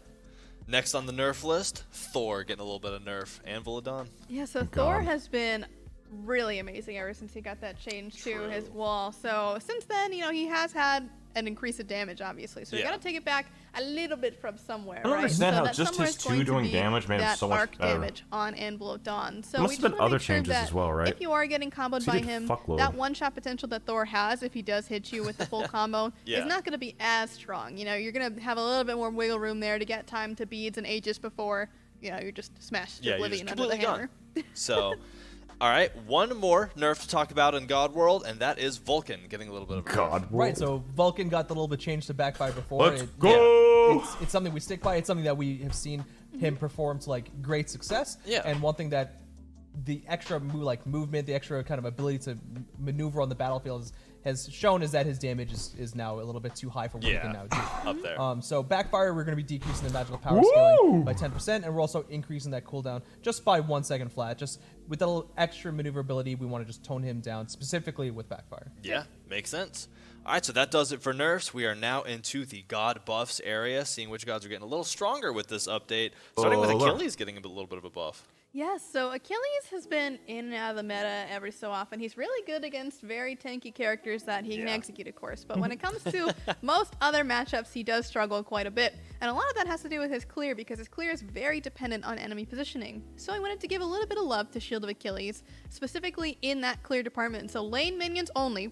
not jungle minions, Lane will be minions taking only. extra damage from this ability, of course respecting the inner and outer cones of a shield. So you'll be able to clear a little bit better with this one, so more consistent across the board. And then Radiant Glory, which is in general your sustain option for a Listen, I'm all for the changes to like to the gods and stuff, but I feel like majority, like, they had 42 items to go through and they kind of zip past those, and now they're taking so long to go over. Oh, this one time in arena, people were complaining that Achilles 1 didn't do enough damage, and they go in depth on this, yet skim through the items. I feel like god changes should be on the lower end, and the huge item changes, like completely combining items, I don't know. I feel like they should use more times on that. For a long time, but we think it's time for it to be gaining an increased number count. So it's going to be going to 3 on the battlefield at a time. Do you think it's because of the complaints on gods? You can kind of position them a little bit more So for safety, if you want that to do that, or at least keep one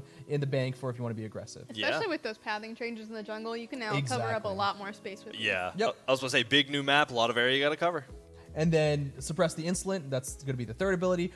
Just getting a little bit more damage because, whether it's with the 9.5 changes from before or just where she is compared to the other hunters, she still struggles quite a bit to compete in lane. Once she gets past that to the boxing phase, she's golden. Yeah, so just helping her a little bit more. Traps, though, or all this being changed. She needs a rework, Next up, dude. Bacchus, a little bit of a buff on him. Ooh. Oh, that's this spicy. This is a big Spicy one. Bacchus buff. All right, so let's start with Chug. Oh, Chug shit. is a buffing ability, right? 15% of your magical power? A healing Maybe you can actually play him a duel. self-healing ability, you might say. Anytime you take a drink, you're feeling good, right? You're Yeah, feeling it makes a little sense. bit higher on the A drunkle meter, Bacchus and now you're also feeling a little bit healthier too. Yeah, in that way. absolutely. So he's Dude, got a little let me- bit let me extra just sustain get in the some- lane let me get now that 70 he's HP able real to, quick. chug his wine and receive its healing benefits. Yeah, just get a little health. So, also, in addition to that, Belly More. Flop is going down in cooldown from 16 to 14 to now be 14 seconds at all ranks, because we want to make sure that people are knowing that leveling your 3 is the way to go, because that's got that extra minion damage. And this kind of solidifies, like, hey, I want that extra minion damage. Wait, I don't really want to it's have 3. to worry about making that decision between do I want more flops or do I want better clear. This flop is now just you can 2. have better clear and have better flops. And still have the flops. Nice. Oh, because like it a lot. Yeah, I'm an idiot. Super Never mind. cool. Sorry. Next up, also, like, sustain I've in been the lane just sounds like a gaining too much catchphrase that I HP. wanna use for something. Yeah, Get that sustain in the lane.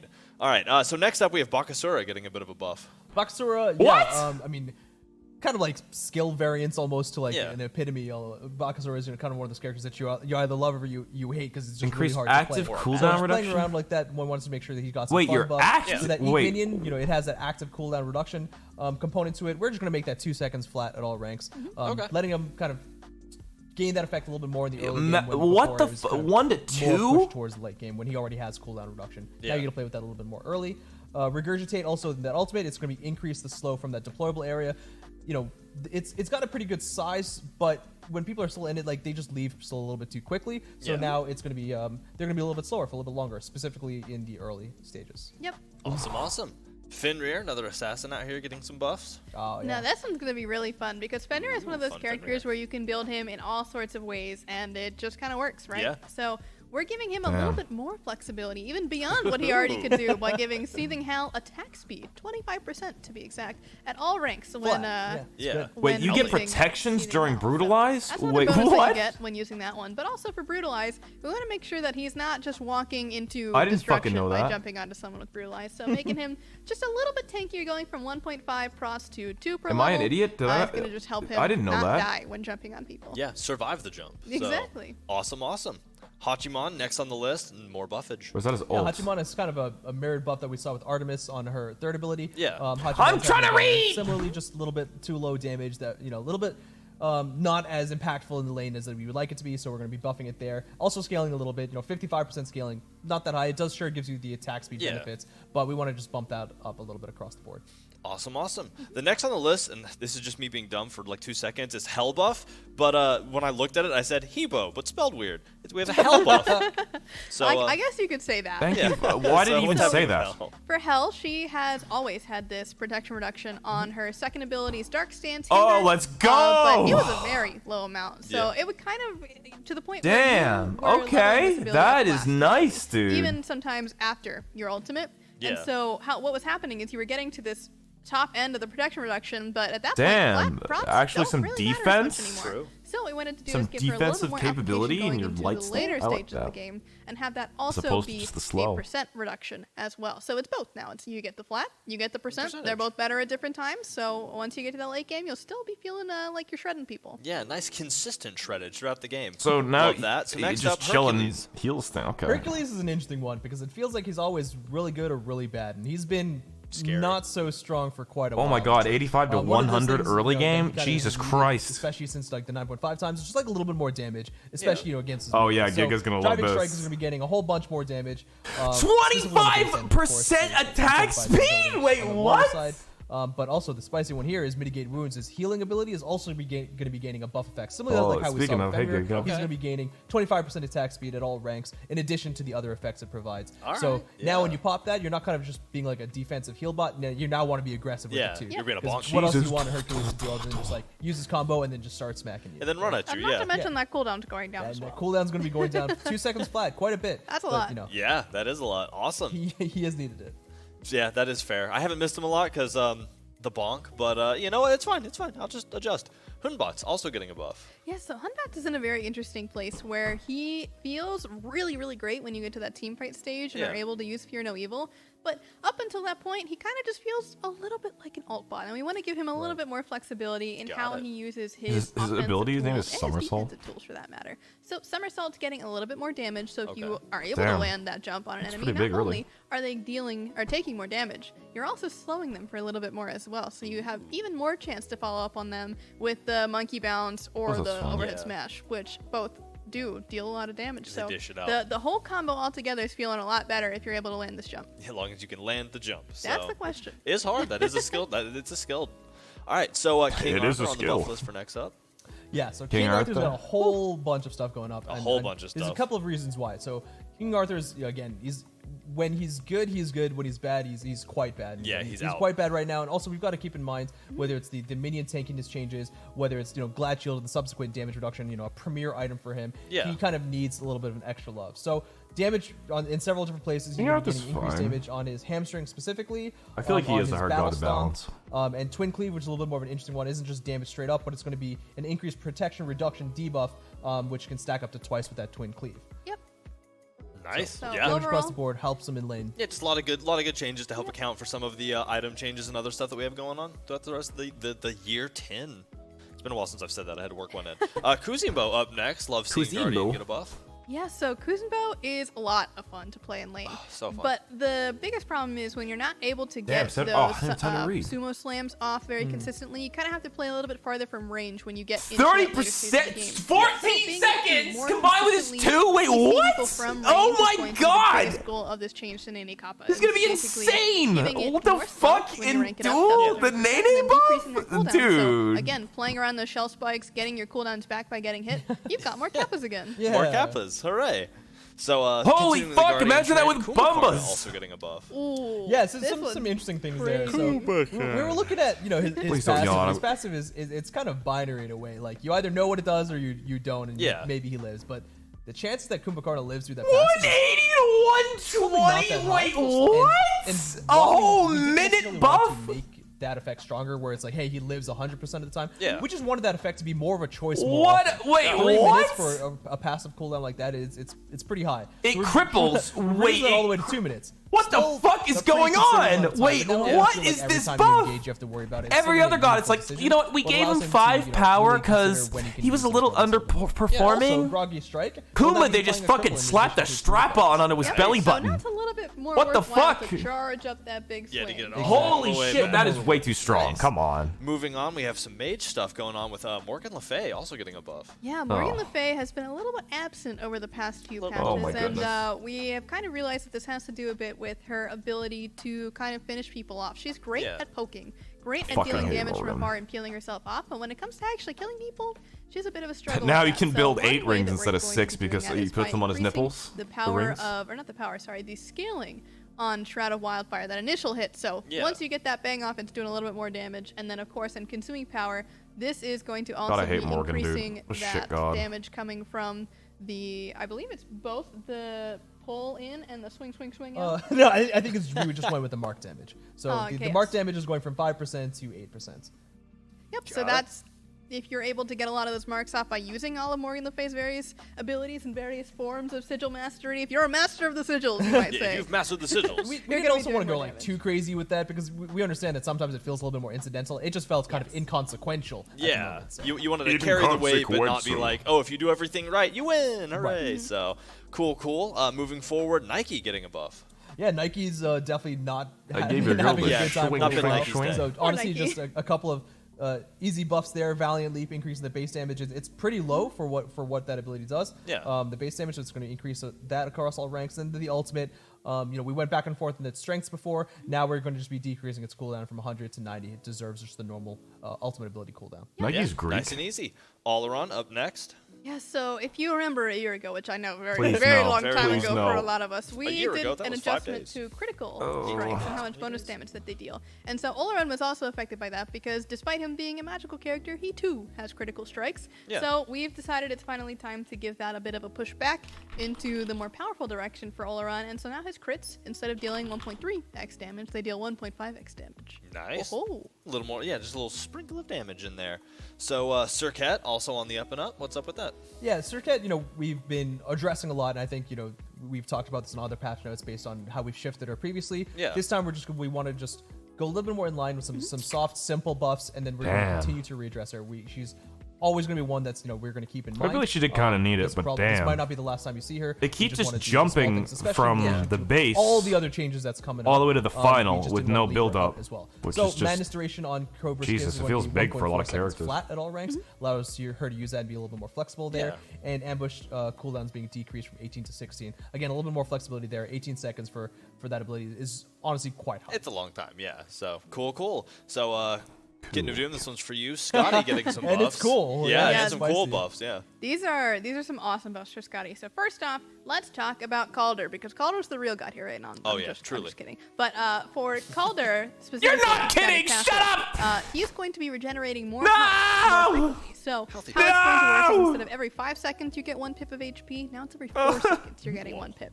So a little bit faster if your dog needs some healing. He's coming back a little bit Fuck sooner. your dog. Up next, though, we've got Piercing Cold. So this is the one. And so this is going from 14 seconds to 12 seconds. Just a little bit more consistent on the clearing. This Yeah. is also a very good self-peel tool because it's got a slow on it. So being able to have that tool up more Fucking hate often, Scotty, especially for a character man. that is kind of lacking in range and mobility, Yeah. is going to be really helpful for her. But that's not the spiciest change Yeah, yet not because all. we've got one more here. One more. So Winter's Grasp, the ultimate ability, Yeah. is now getting an initial hit. And you might say, oh my god, that's a lot of damage. And while that is correct, it is also coming away from the damage over time. So now Got it. instead of having this very long, very, if Calder dies especially, it's not the most consistent damage to get off. It's now coming a little bit up front. and still Oh, a very great significant burst, amount Scotty. in the damage Everyone over time. already But builds full now if power, you actually dude. do get the Calder toss onto the dog yeet on the right She's gonna be person, banned now they will be 100% in taking, Duel now. Like, no some way extra she gets damage through. upfront I as well already to make banned sure her that, ass, dude. they don't have to sit in it for the full duration of the snowstorm to actually get that damage off. Yeah, awesome. Yeah, that is a spicy change. Just got to make sure you land that dog eat, like you said. So Yeah. very important.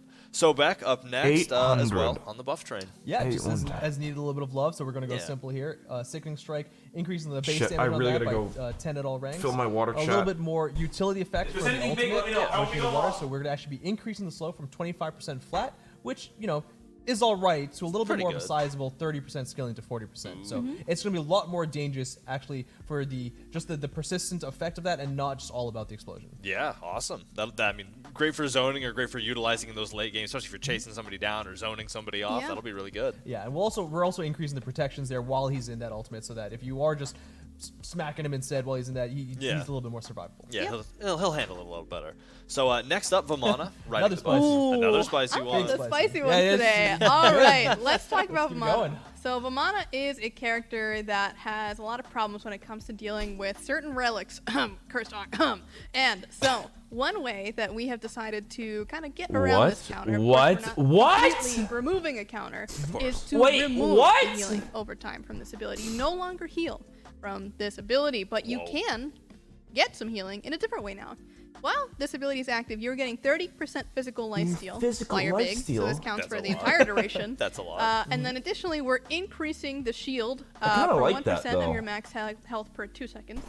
I think that might actually make him easier to kill in Duel. Every 0.2 seconds. So doubling the shield basically. No health regen. But I like again, that. Shields can still be countered by your Sunders, by your Curse The Stones. healing You're is not, huge, but like now you just run away from him in Duel. He's not going to gain health. For this amount of time. Now you can't just stay in fights. Now you can feel a little bit more survivable. Fuck against yeah, okay, those, that was scary at first. I was more scared of the 2% max and if you health. want a little bit of that healing back, you have to do something active for it at least. Yeah, you gotta work fucking for it. You gotta dude. be in the fight. You still got healing. Will you play afterwards? potential, but No, it's I'm gonna not quit the same Smite as after this. before. It's a I think little- I'm done with it's season shifted. 10. You heal through violence now. So.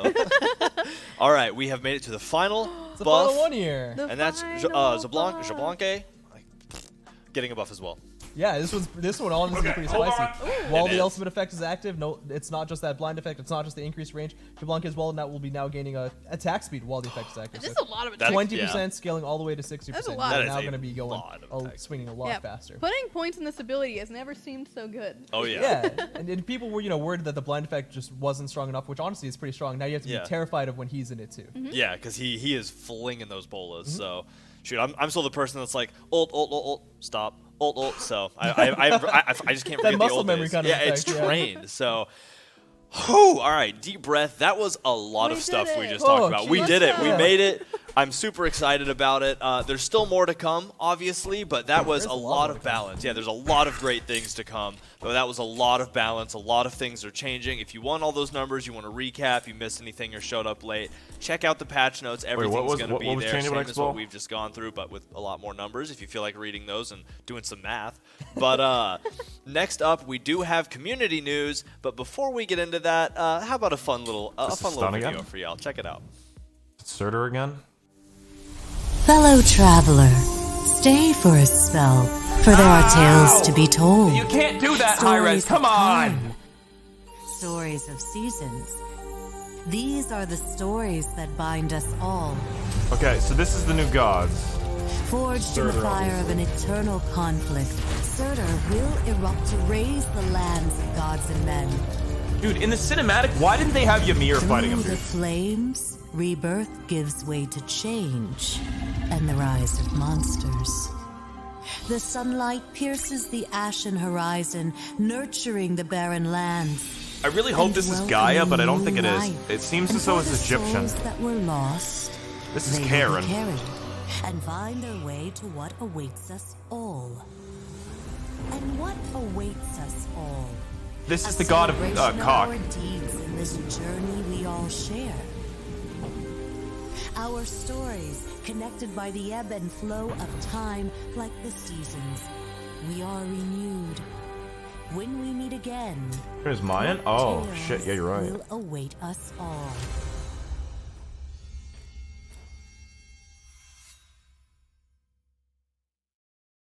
We get to see Surtr now.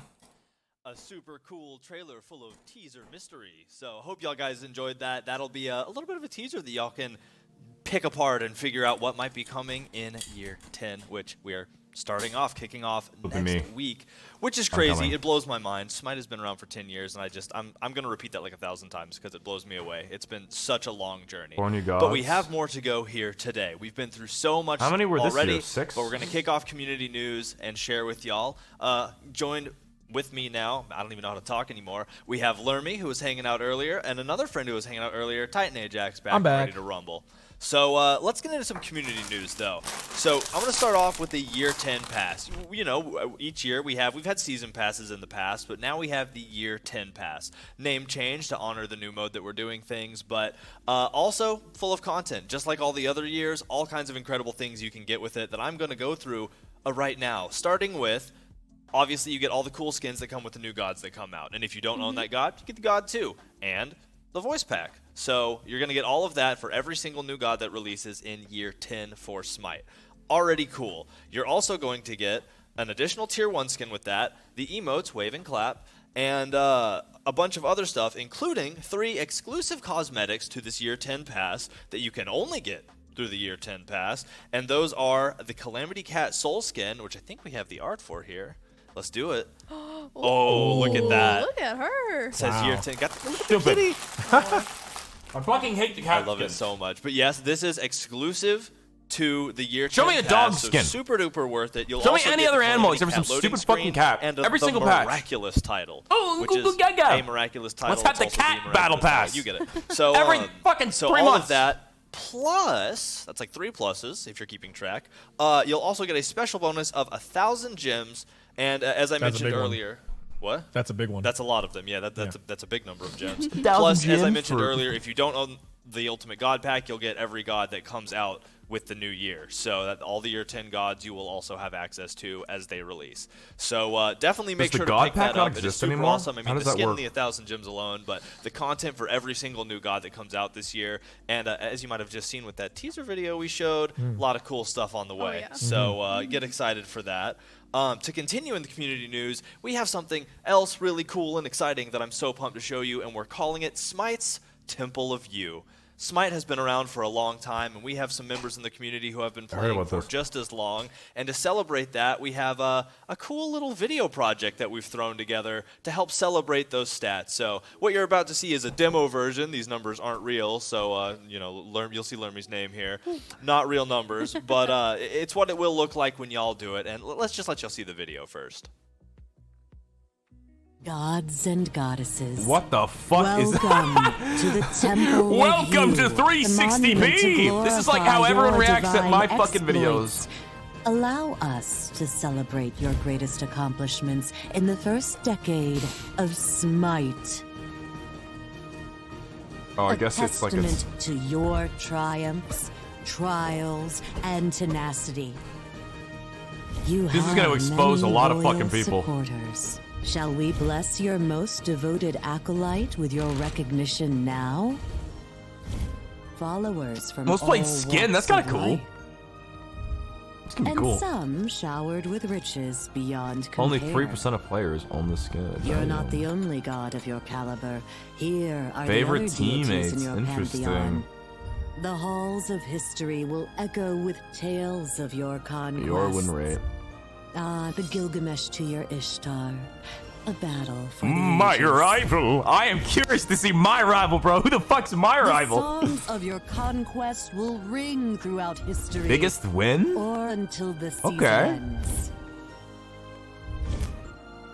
You certainly love to rain terror upon your enemies. Who says kind-hearted gods don't show force when needed? Ah, it appears you are a force of good. What the fuck The is most this? powerful gods can also be the most benevolent. What? What was that? You are deserving of our deepest gratitude. I'm confused. You watch from the heavens as champions fight for your favor, and to the victors You go sat the in spoils. 24/7 aka AFK streams for a solid 8 fucking hours. Are you not entertained? Your accomplishments shall stay legendary for eternity, but your lore is just beginning. May your conquests continue in the first season of Smite's Year 10, the I like it. season of monsters. You rock. That was a little. That was a And lot. that is but- the Smite Temple of You. That's kind of crazy. It's the big overview. The of one like thing your that I really history of dislike about Smite. that in terms of the Penta thing, if you've been playing as long as I have, I didn't do this because it was an exploit. But back in the I'll post one on YouTube, yeah. But back in the day, I could have done the same thing. There's an exploit where you could have farmed unlimited Pentas. I remember fucking stupid ass Denna did it. Pre-registration kind of happened during SW. But I could have had hundreds of Pentas if I wanted to. But I didn't want to because it didn't feel genuine. But in Duel, if someone DC'd, they would spawn instantly and they didn't gain levels. So you could instantly farm unlimited Pentas with as much as you wanted to. Boom, boom, boom, boom. So it kind of ruins Pentas for me a little bit.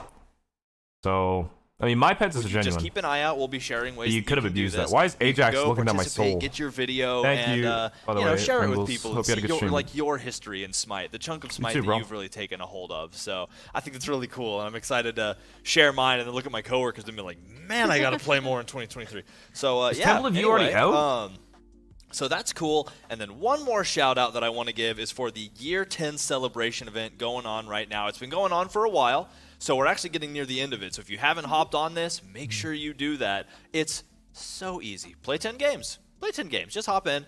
10 games of Smite, and you earn a tier 4 skin chest. You can even get like Toonie Terracilla out of that. So like good skins are in that chest. Demonic. So that's a really good chest. A free battle pass, or if you own it already, 10 levels for the battle pass. 10 free pick your own god chests. So if you don't own the god pass, choose 10 gods to try out, you know? Yeah. And then 10 account and match boosters. So that's essentially 10 days worth of boosters for your account. That's awesome. And all of that is just by playing the game. Just hop in, play some matches, don't worry about it. So that's that wraps it for basic community news. We got some merch news now. Nothing crazy. Just make sure to check out the Skull Store. We got all kinds of incredible merch there, especially coming out of SWC and all the hype. You know, support your favorite SPL player. Look at some of that merch that we have there. You're playing Duel? Pick something up to buff the wardrobe. You know, I'm all about that Smite wear. So always make sure to grab that. As SPL news go, now this is really cool. This is something to get hyped for. We just came out of SWC, which was huge. And now we're moving into something else pretty cool. We have the Smite Salt Year 10 Celebration Tournament. So this is a tournament that anybody is welcome to join in. This will be taking place January 28th or 27th through 28th. I started with the wrong date. But and anybody can join. Sign-ups are open. Salt. And there's a 200,000 gem prize pool.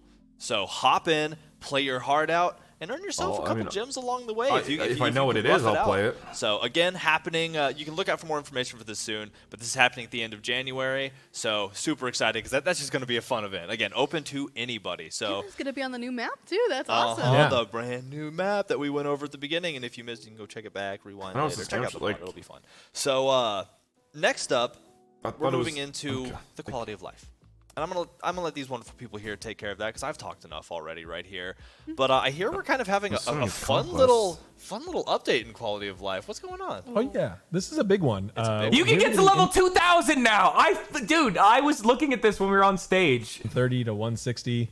2,000. No one is level 2,000, by the way. Not a single fucking person is level 2,000. That's huge. That's so big. This is gonna only be cosmetic. It's not necessarily gonna affect anything in the game. It's just to show off how much you've played Smite. Yeah, built into your account now. This is absurd. It's not gonna alter matchmaking or affect anything else. But the other thing, the good thing to know is that it only applies to players who've already gotten over level 160. So we're not going to be applying a new curve that's going to change the path from 30 to 160. If you're still on that trek, keep on fighting the good fight. Can you guys guess what level I am? Guess what level I am. Get levels a little bit more rapidly, working all the way up to level 2000. But let me say, it is quite a climb. So hard. I was about to say, because what if you're already level 160 and you've been playing for a while?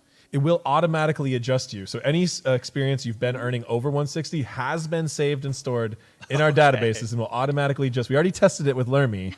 And what level did you end up? I think it was around 219 or so. So not even close to that. And she plays a lot. Yeah. Yeah. No, we had tested. I'm 176. Nika was 210, and he was the highest in the entire game that we had. And that's including Deathwalker, fucking the pros nonstop that are on our team. I know, you were really close, Jay. The highest level that we had, I think, was Nika. That was in the whole game. And that's 210. There's no way no one's ever getting past 200s. Not in a million fucking years is anyone going past 200. Be really excited to see how where the pros and the streamers end up at what level. It'll just be a really fun way to show. Kind of like the we Temple all of Youth. saw. This will be another big. It's nothing, dude. So that'll be really cool. Wow, 23 times. If you're watching this and like still playing Smite right now, like keep it up. Thank you. Yeah, thank you. That you are what I would consider a pillar of the 2000 community. is impossible. So, no, it's literally cool. 160. Well, that does it for community news as a whole. But you know, we've talked about a lot of cool things, and now we are on to a spot of the show that I always love. And everyone made fun of me because I was the lowest level. I only played Duel. Duel gives no XP. Starting with a brand new battle pass, kicking off with year 10, and that is the Boss Monster Battle Pass. Part of the Season of Monsters. It makes sense. Yeah, so perfect theming. Exactly. Yeah, Lermy, who has every single God 10th mastery, is 210. Okay. What a banger to start what god off. is this? I was about to say that it looks so different. Horus? I just love how we get to have these reactions to this amazing art on every show. You know, the team just that's Kook doing awesome work. Cuckoo? Kukulkan, like you've never quite seen him before, huh? Yeah, no, not that exactly. That guy does look like the final boss in a video game. Why can't that be fucking Horus, very man? Much so. Why we does don't have Cuckoo to get turn all around these for this one, skins? unfortunately. So why does he have to wait arms? a little longer, and by that I mean like PTS right Cuckoo's around the a corner. T-Rex. But to see it in game, but we do have a voice line, so let's hear that. The scent of despair and fear is thick in this realm. It is time for the apocalypse to begin. Damn. Sheesh. All End of right. the world and such. I was about to say. I'm Yeah. going to double up on that. Sheesh. Like, yeah. Apocalypse, huh? Yeah. Okay, Is that all what he right, said? let's get going. In such a convincing tone. All right, so that'll be the first skin you're going to see. The second skin, Web of Fate Arachne. Oh, we already Also in saw the, these. The boss monster battle pass. Eyes? Cool. Lots of eyes? This Yeah, we guy wanted doesn't give a something little fuck. bit He's ready to elegant die, dude. And otherworldly to kind of balance out all the various guy archetypes doesn't of give a fuck. boss monsters that it can be inspirations for many different games. So Arachne was a great choice, and this is a really cool, unique art style applied to her. Why don't we Yeah, get look the at those Cuckoo one? eyes all over the Okay, place. this looks like you were actually saying better in earlier. game. They really stand out on this design. They The really, color really palette do. is beautiful. It is, and I'm always a fan of like that half face, other half giant eye thing. Like that's peak monsterage to me. So let's hear the voice line on this one. Gaze upon Yay! perfection. That Has RPG villainous Yeah. for sure. It really Gaze does. Feel that even the upon extra is there perfection. is extra. Yeah. Gaze. And then when she said gaze, she has what, like 50 eyes there, so she Gaze. really means it. True. No Yes. sneaking up on that boss. Emphasis on the So the next gaze. skin in line will be Crimson Conqueror Guan Yu. Whoa, this art is Oh, that's so cool. I don't think we nice. saw that. Wow, that is wallpaper material. That is wallpaper I material. bet this looks like It is. shit in It's game, great. dude. This feels I like one of those I will skins. mention that this one is the revisited skin. So this one was in a previous battle pass, as our battle passes are. it's a three recolor brand one. new ones Okay. and one that's a reinterpretation. This is from the boss. So this is the free one then? What did we call the first one? Oh yeah, Final this is the Final black boss. Final boss. We There did it the is. final This is- boss battle pass. Now we have the boss black monster. So the other three are not so humanoid. Yeah. Guan Yu with his horse and steed still just barely makes the cut. True. Yeah, but this is one heck of The a weapon recolor, looks and it's also in the It free is. track too. So you're getting this just by playing the game. You don't have to buy Exactly. anything. Okay. Just for yeah, hanging that's out and awesome. playing. So awesome. The last skin that we're gonna see here in the battle pass is Corrupted Commander Ternunos. Oh, wait, we saw all the normal ones, yeah. Okay, that's Ooh. the purple. I like though. this one though. I That hope it looks is cool in game. We didn't see it in very game. nice Come purple. on. Like you said. And like scary. If the goat horns thing over don't, there on the the right, horse, I don't know. Jesus. If Yeah, the you gotta horns turn don't people glow, into I'm goats. drop The kicking scary my goats, fucking like, computer. They're scary this time. They better glow. Yeah, this is really cool. I love all the metal. That contrasts You know what? Kurnanos' usual nature. I'm about to. Wow, those like Okay, it's still textures kinda and cool. materials are gorgeous. Look at all that engraving on his armor. Yeah. Why do they have such bright That is effects and then some- just some like, oh, here's a awesome little drops hue, that you're here's a gonna little get hue of for playing purple. this. Right? All these boss monsters probably have crazy loot. All right, let's hear the voice line for this one. His colors are so bland, dude. All bow down to me. Like, why? They're Fair so enough. bland. Make them Short, sweet, to the brighter, point. like the A lot of pictures. bowing to be done. So again, I those like are the all skin, part of but the like- brand new battle pass, the boss monster battle pass, as long as a full track of cosmetics and other things, and that'll be releasing next week. It feels like that the Marvel update. shit Always where they crazy to like say that dim every the update, so colors that's, to hey, be right around the I don't corner. know. So next up, now this one is near and dear to a lot of Smite fans' hearts. Continuing the theme of kind of the lore and history of Smite, we have a chest coming out with the 10.1 update, named the Denton chest. Yes. With Denton Bacchus. He returns. He's He finally returns. here. Look at You him. can finally play as Damn. Denton. For those of you who are just joining us in the newer years of Smite, Denton was a Cyclops character that was never a playable character, but was used in a lot of fun end of lobby, end of match animations and marketing That's sick, promotions and dude. other stuff I like like that. that. He was kind of like an unofficial like mascot, kind of goofy and silly little Cyclops guy. Yeah. There was a lot of love for him in the old days, but he got slowly phased out. And with 10.1, there was like we were wanted to look for these types of characters. I feel like and no really, one past shine a season light like on them, 4 bring them knows back, about him. Like the do them Cyclops justice, character. all new art, and now you can finally He's play on quite a Denton few lost as a screens. god on Bacchus as a skin. It's just it's so fun. I can't wait to Yeah. say. I can't wait to see this one out there. Yeah, so we don't have a turnaround, unfortunately, so I have to pull the rug out from under you there. You'll see him in PTS and live in game, but we do have a voice line we can Oh, share. you Let's hear got it. Denton talk.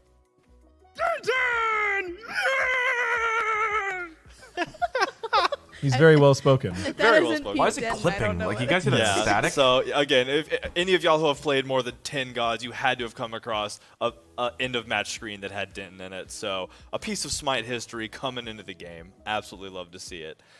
So we're going to do a quick jump ahead into the future here. February 7th, there'll be a bonus chest coming out, and that will be the Ice Wraith chest with Ice Wraith Geb. Ooh, I'm excited to see this one. Whoa. Oh, that's horror. He's scary. Geb always gets the nice sickest guy, but now he's an skins, ice bro. guy. What the I know, right?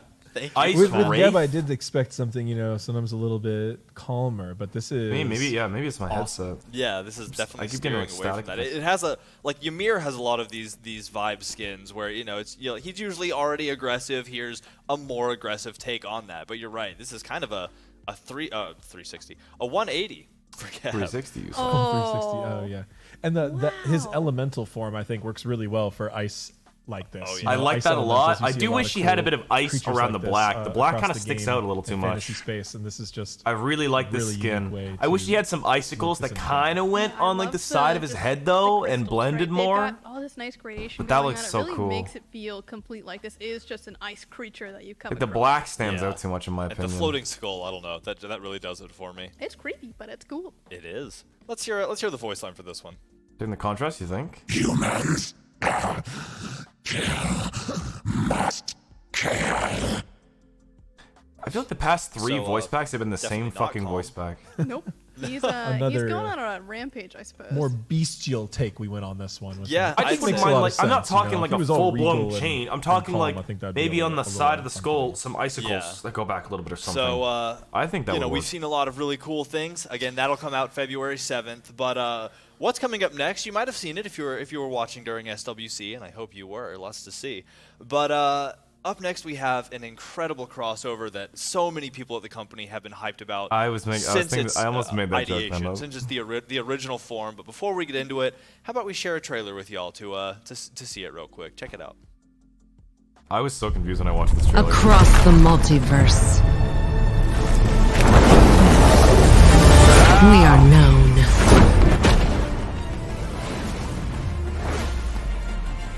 They played this trailer that night. People were getting drunk as shit at the bar playing Magic. Some call us saviors, others a scourge. Like when we were at the hotel, like a bunch of pros and stuff like that. Some guy just whipped out Magic and everyone started playing it. It was a giant Across table. all worlds, we share a single name. I have a lot of real life friends that have played Magic.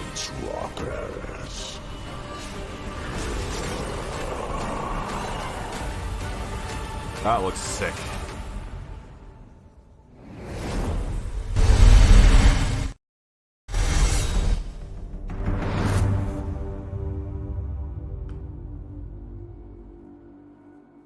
I mean, incredible. Like, we've been waiting for that for so long to finally be able to reveal and talk about Magic the Gathering in Smite.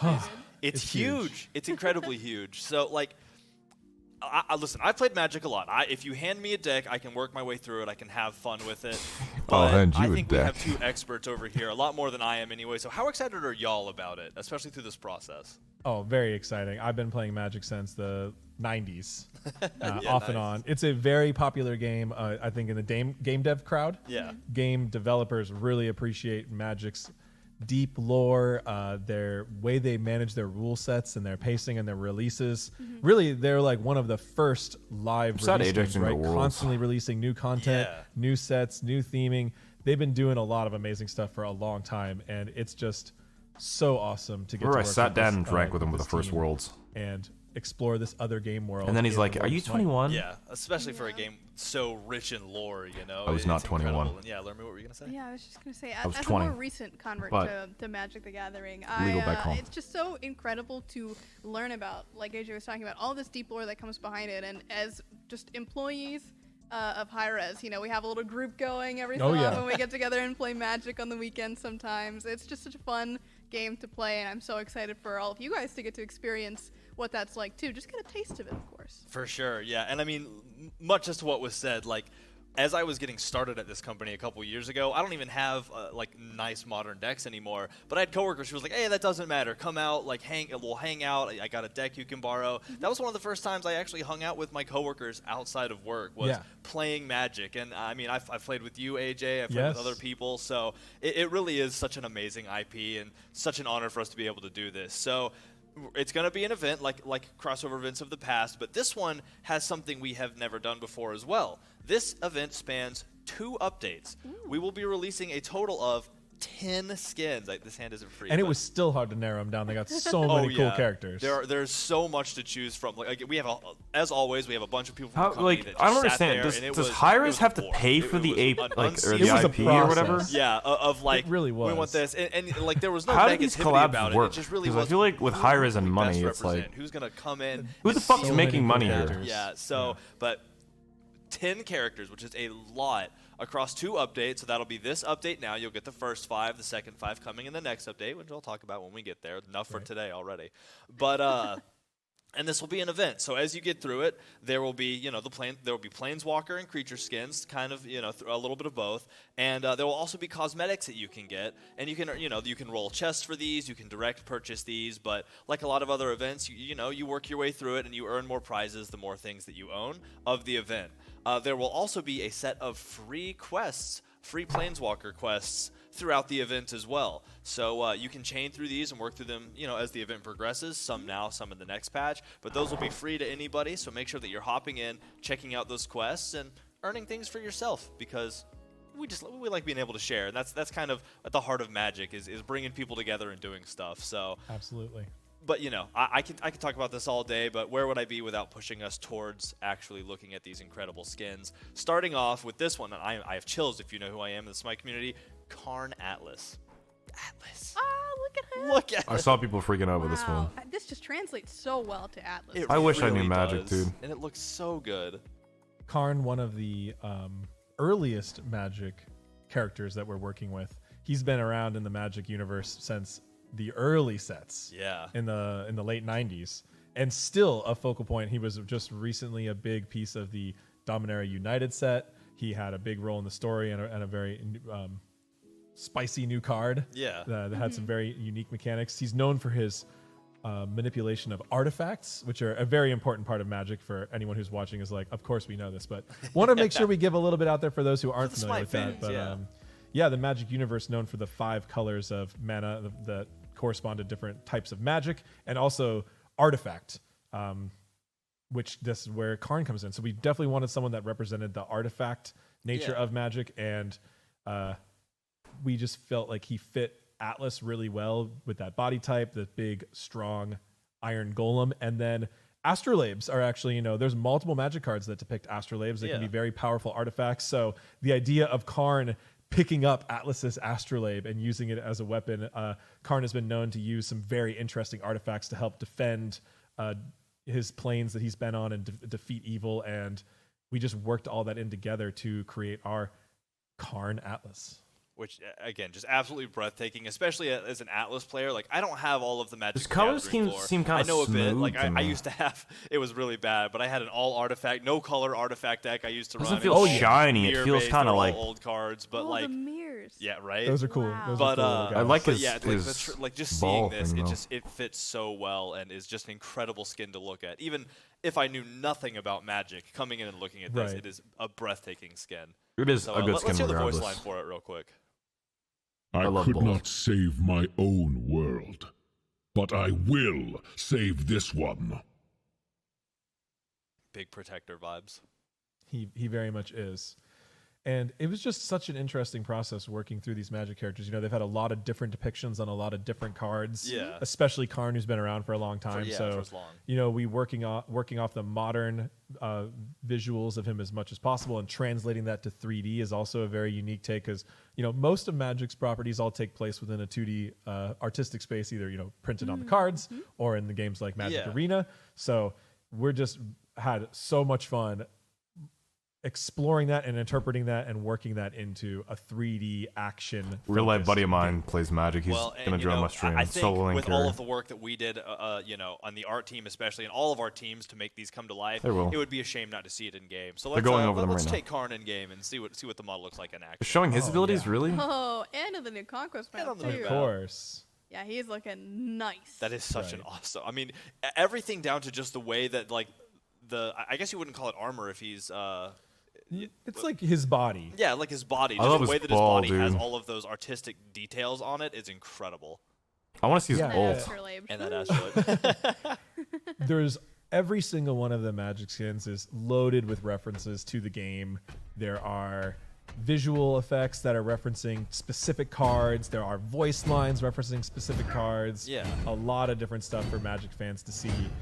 One of the main inspirations for the Astrolabe was the card Chalice of the Void. Yeah. Atlas being a cosmic character and having these kind of gravitational pull type of effects. That made a lot of sense with the Void. So we have this black and white Void style, which is, also something we have in Smite. So we got a really great connection there between Magic Universe and Smite Universe. And it fits Karn super well to have this, powerful artifact that he fights with. Yeah, I love the colors for this. It's kind of like I do like the black and white. Like you said, black and white. It almost there's like some silvers mixed into there. I don't know. It's just entrancing to look at. You can also see little bits of liquid metal. Yeah. Which is also a feature of Karn. If you're you guys keep saying more things, I have no idea what they mean. I'm happy for you guys though. The way Karn is played in the game, where he is able to tutor up artifact cards from his sideboard. One of which is one that turns everything into artifacts. And therefore becomes unusable because Karn can make artifacts be... So he can pretty much negate any card in the game by using his passive ability, which makes artifacts not be able to be activated and turning things into artifacts using the liquid metal. This is the first one. We got that reference. They literally, as I was mentioning you, they just started. This is another specific part in Karn's storyline. So you get kind of a rainbow here. You get all 5 colors of magic. Yeah. Kind of referencing one of the older storylines where Karn was on the team known as the Weatherlight team, who worked together to create this thing known as the Legacy Weapon, which essentially was a 5-color powerful magic beam that destroyed any permanent in the Magic universe. It also has a card reference to it, so when we have this giant laser beam on this character, we're like, oh, this fits perfectly. This was an actual artifact from Smite's one of Magic's older storylines, and it fit the skin. 511,000? And you love when there are that many, and I guess it makes sense with how huge and diverse Magic is. It makes sense that there are all. I thought Pokemon had the most valuable cards. One thing that, as somebody who has a very basic knowledge of the game, I think I heard it, but like I watched a video on like the most valuable cards. I didn't realize Magic was that insane. Within our company,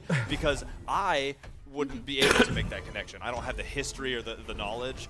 So being able to see that stuff come to life and hear you give the explanation for it, it's so cool that we have people who are willing to take from such a rich and diverse lore and pull these things and make the skins so much more than just a surface level thing, I guess. Absolutely. We wanted every Magic player to be able to see all of this detail and all this depth that went into it, and a lot of that was part of the process, trying to figure out which characters in Smite are going to match up with which characters in Magic.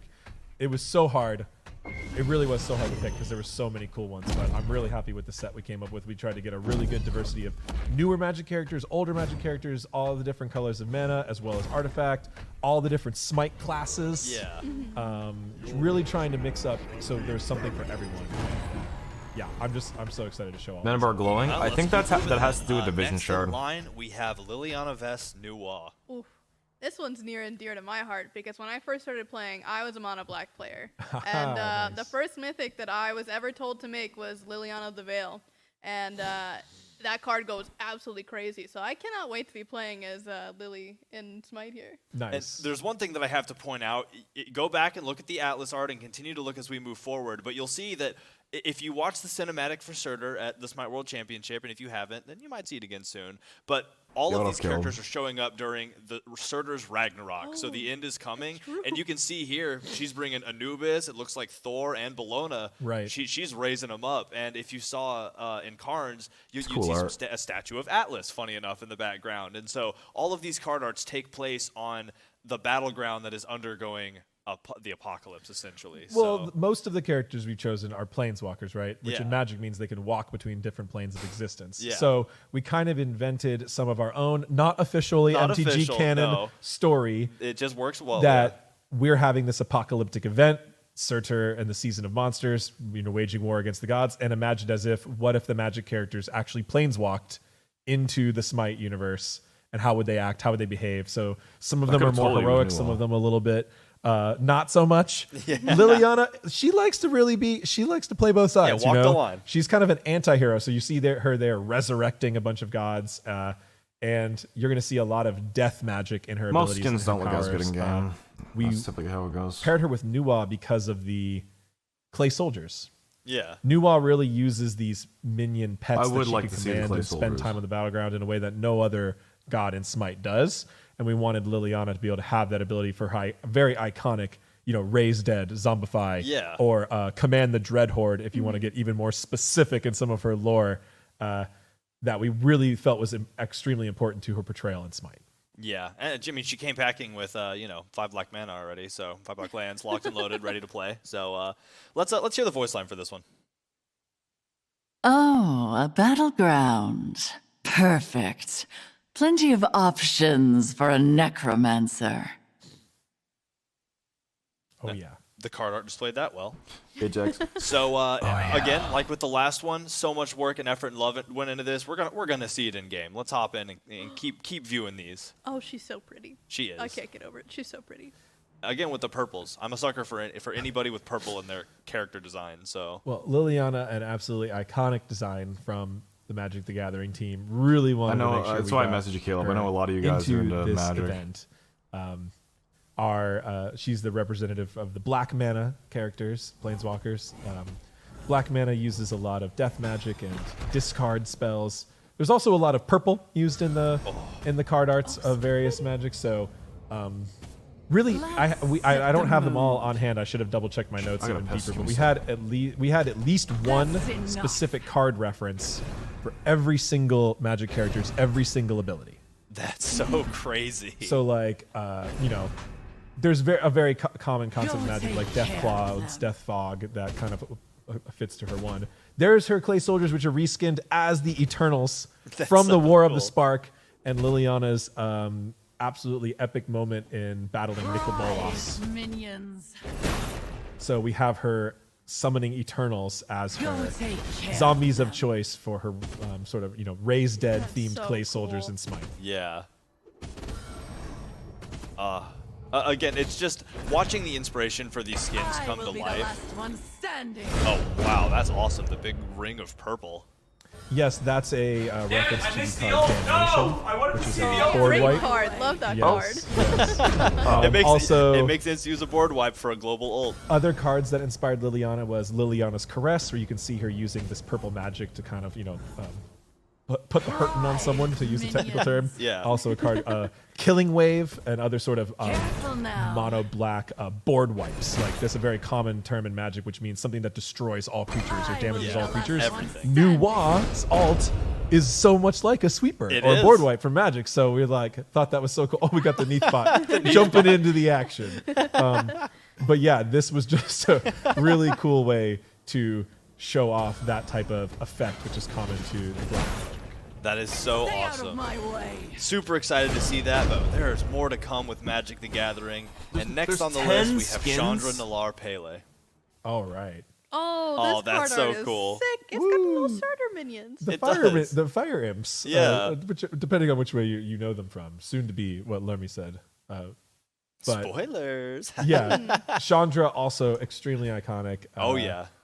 The Gatewatch team was certainly a big focus for us because they've just been a big part of Magic. And a funny thing too, a lot of these skins and this whole process started design well before even the release of sets like Dominaria United. So we didn't know at the time Liliana was coming back or Karn was coming back. We picked a bunch of characters we just knew were really iconic. Yeah, they were like, great fits. People are going to know these. Magic players are going to know these. Smite players are going to like these characters. And it's just been awesome how can someone the recent Magic a sub, releases have lined up really well. They only last a month, Will. Chandra getting someone a card. Do me a favor and gift him a sub, please. Just before we started this whole discussion in the Innistrad Crimson Vow set. And so we focused on her as one of our initial picks, and we have a lot of fire characters in Smite. True. So we were like, what would fit Chandra best? And Pele just was a very natural fit because there's a lot of energy, a lot of movement. That's the way Chandra fights. Yeah.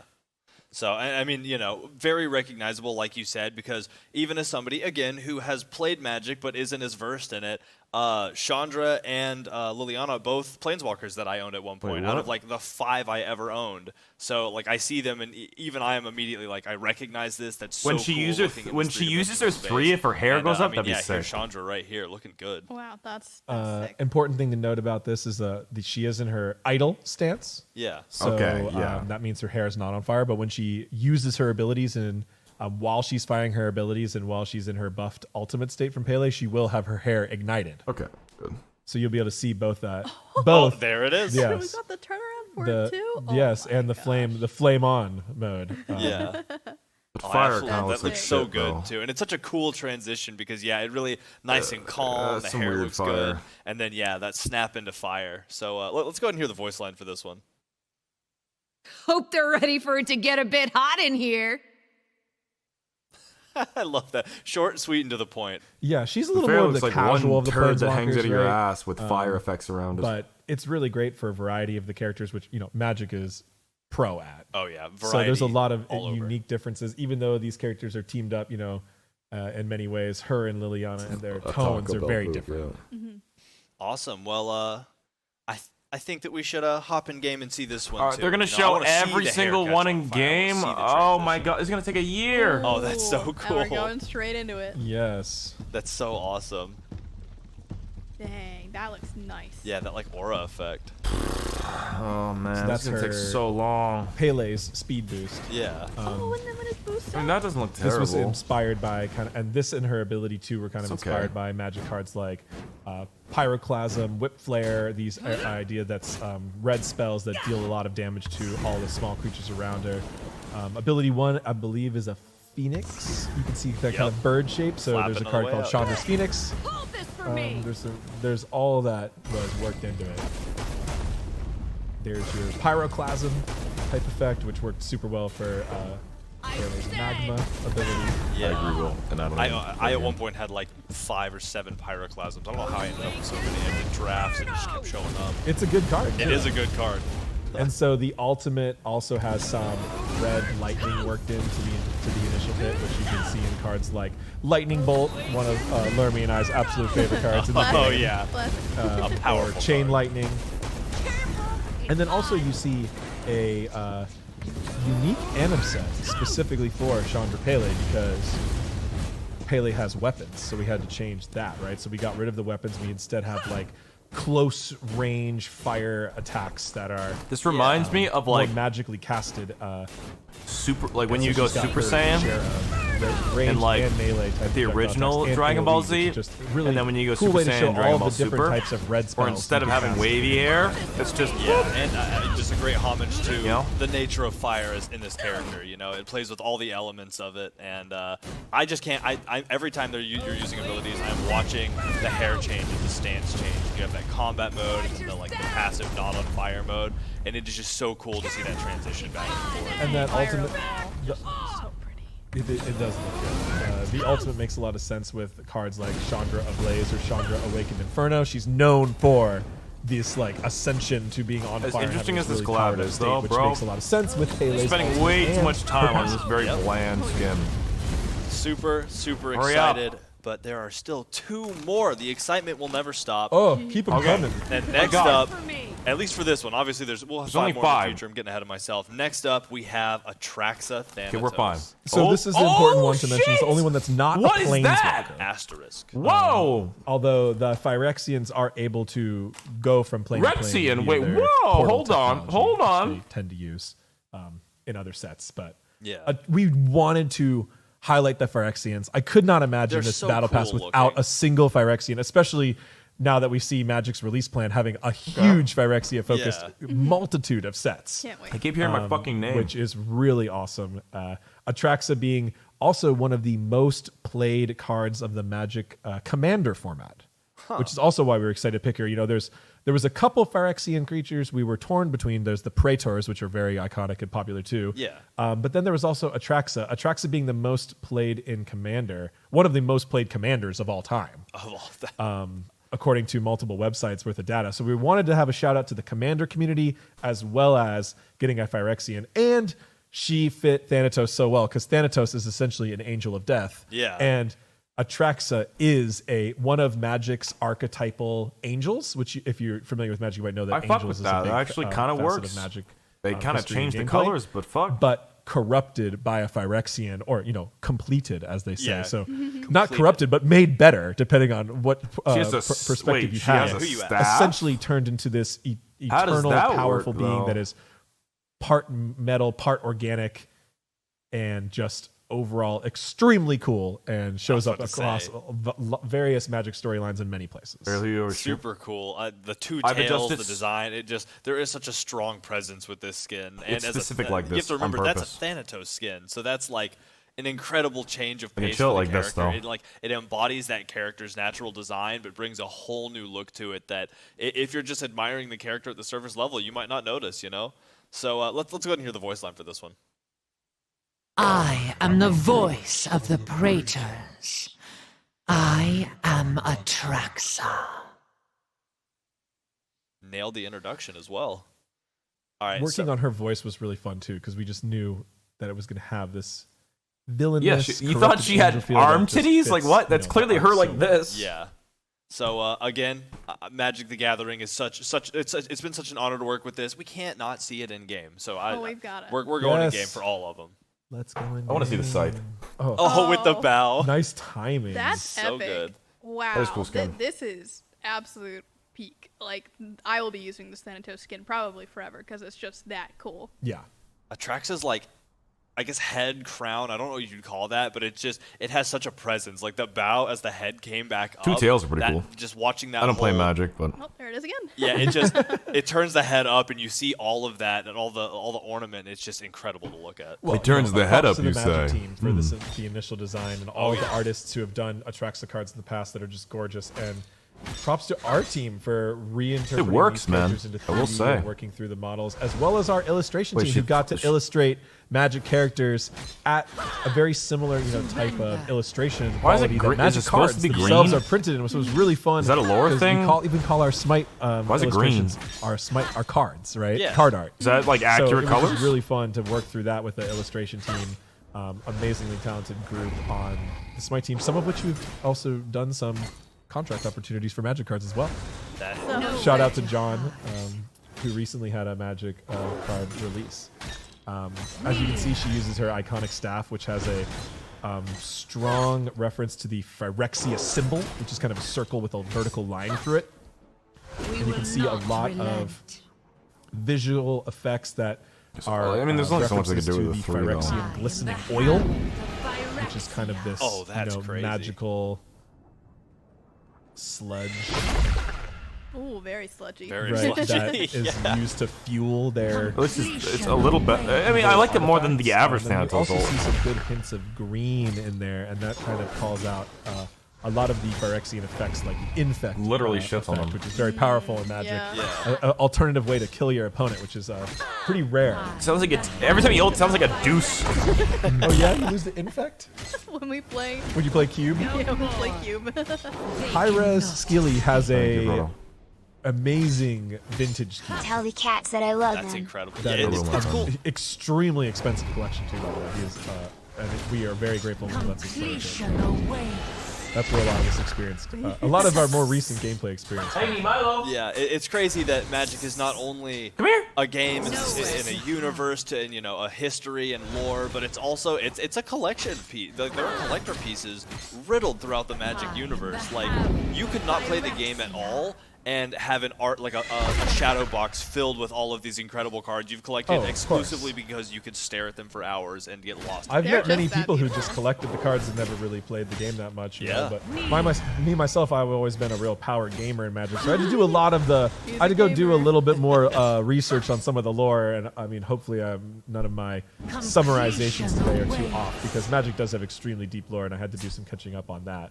But you can see that symbol you were talking about, I think, in the middle of the Phyrexian symbol. Phyrexian symbol. Cards that were also inspired with the Atraxa is Yawgmoth's Vile Offering, Phyrexian Crusader, Phyrexian Tower, Phyrexian Obliterator. My personal favorite, Phyrexian Dreadnought. Not one that really worked out with this skin, but just wanted to throw that shout out there because it's one of my favorite cards. Shout out to a favorite card. It's one of my favorite cards, and it's extremely deep. But just to show how iconic this villainous group of characters in Magic are. I just don't think that the event would be complete without them. I mean, I agree entirely. It's such an iconic. So she is our creature. An important thing to note is that we have actual Magic card frames in the game to make the cards look like Magic cards. Still waiting for the Rexsi skin. Loading screens and in the event UI. So you'll notice that Atraxa will have a creature frame instead of the rest of them having a planeswalker frame. You'll also see some excerpts of the lore that we kind of designed for our version of the Magic characters in Smite, written on those, akin to the Magic flavor text, which is a really fun thing on most Magic cards. I mean, it's absolutely amazingly designed game Magic, the way that they make it a competitive don't scratch gameplay set that has pro applications, it has casual ways to play, and that each set tells a complete story through the art and flavor text of the cards. Yeah, it's amazing how it all comes together. So we did a version of that for Smite as well through the event UI and through the card art, which you'll be able to see out on the PTS, and the I'm sure we'll get shared out on socials and things like that, as well as the flavor text on those cards. Yeah, the Smite side episode in the Magic universe, our fun little fan episode, is just incredibly cool, and it's been an honor to work on for sure. And we're not done yet. There's one more skin that we can talk about today. Hang on, you'll see more in the future. But for today, we have one more, and that's Jace Beleren Yu Huang. Oh man. Yu Huang, really? So we really wanted Jace, and his blue magic, and this kind of, it's generally involves psychic powers, right? Yeah. Telepathy and manipulation, cloning, illusion. That was a little bit difficult to find a character in Smite that really felt like Magic's blue. Yeah. We have a couple characters who dabble with a little bit of that. Yeah, who walk the line. The Morgan, stuff like that. But this recent addition to the game, Yu Huang, and his Taoist, very very meditative, right? Yeah. Very mental. Really just, once we started working with it, we were like, oh, this is actually going to fit really well. Oh, yeah. Yeah, and Jace is very stoic, just like Yu Huang, so he's very reserved. So overall, came out like a great pairing, as you can see in his background art, you get the Chinese references in the architecture in the distance to call attention to that it's a Yu Huang skin. And also, of course, he's still doing his part in the battle against Surtr and Ragnarok, blocking, counterspelling this meteor that was thrown at him. And there he is. I do like his stance. It's kind of cool. The design. So regal looking, and just the detail work that goes into, because with armor you get a lot of hard shapes and lines, but even when it comes down to cloth like this, I mean there's armor inlaid in there, but even like the overlayered cloth, the leather belts, the straps, it's crazy how much detail goes into these. And obviously big shout out to Magic for the original design and for creating this. And it's so cool having seen cards native to Magic, to see this transferred into a 3D element and still just look so incredible. Yeah, as a recent convert to the blue realm of things, I I'm so excited to play one of my favorite planeswalkers on one of my favorite gods in the game. And I have to say, the Magic team was an amazing partner throughout the whole process. They gave us great feedback, great guidance. They also were very respectful and understanding of, Smite still needs to be Smite, and it needs to work in the gameplay space. So they were flexible on certain things, like sometimes Jace has a cloak that kind of wraps all the way around his shoulders. Yeah. But in 3D animation, you get a lot of stretching and stuff like that, and other and rigging and clipping issues and stuff like that. So we did redesign his cloak a little bit, but it looks awesome. Oh, incredible. And the Planeswalkers' clothes can change sometimes when they're visiting different planes and stuff like that. Excellent Jace is very different than Ravnica Jace. So there was a lot of room for exploration there, and he looks amazing. And I also love that he kind of levitates a little bit, because blue is very well known for flying in Magic. Yeah. So just all around. At least it gives me time to pet my fucking cat. Shout out to Fog Wall. I love my walls. So let's hear the voice line for this. Let me guess. You're thinking you need a game plan. He already knows what you think you thought he thought. Yeah. Yes. He's 3 thoughts ahead. Not steps ahead, 3 thoughts ahead. Definitely. So, we've done it for all the others. We're doing it for this one. Let's hop in game and check out Jace. Oh, he looks great. Wow. And like you said, so meditative. Like you can already tell just by the stance and the way the motions are so flowing and elegant. Right, and you know, Magic known for wizards and warlocks, sorcerers, that type of archetype. Wizards, I'd say, is probably the one that you see a lot of cards with that type on now. Yeah. Jace is like, he really embodies that archetype visually, which is really cool. Yeah, what up? Thank you for the event as well as for seeing. So we've got him spawning clones of himself for that attack, cool. which that's an extremely common thing for Jace to do, is to make clones. You see that across a couple different cards like Spark Double and some of Jace's most recent Planeswalker cards. We have, throughout his abilities, we have some of the glyphs and runes, which you'll see in a lot of his cards, such as Jace the Mind Sculptor, Jace's Archivist. Yeah. His magic has this type of almost like lettering to it. So we have that worked throughout the kit. Ooh, and then you probably have some dragons, right? Whoa. That is true. So Jace has a sidekick character here. So, the concept of making illusory creatures is also a very common thing in Magic. There's illusory bear, or phantasmal bear, phantasmal dragon. Yeah. They're effectively illusion, blue versions of other creatures. They're effectively powerful in their aggression, but they are easily dispelled. So for Jace's dragons, he summons these illusory eels, which are based off of the card Jace's Mindseeker. Oh, I'm so tired of these skins. They're cool and everything, but like, holy fuck. I'm so done. Thank God my cats came in. I would have died of boredom, dude. Holy fuck. It's a little bit of a deep track card. Don't get me wrong. Oh my God. I hate this. I get it. Jesus fuck. It's Magic. Competitive play. But the fact that it was a holy specific fuck reference to a specific card, and the combination I of should have just shown a idea full screen of me petting my illusory cats, phantasmal dude. creatures Fuck. being a key part of blue. I get the abilities. As well as another key part of blue being like his root. Dude, how are you gonna Blue is often known for tapping creatures down. How are you gonna spend more time on the skins than the majority of the changes for the big season? I don't give a fuck. This is one of their best collabs, yes. But come on, season 10! Dragons or eels. Come on, we're using our fucking time on this! I know what they do! You've shown the ability 50 times on each god! Like, it really all came together so well.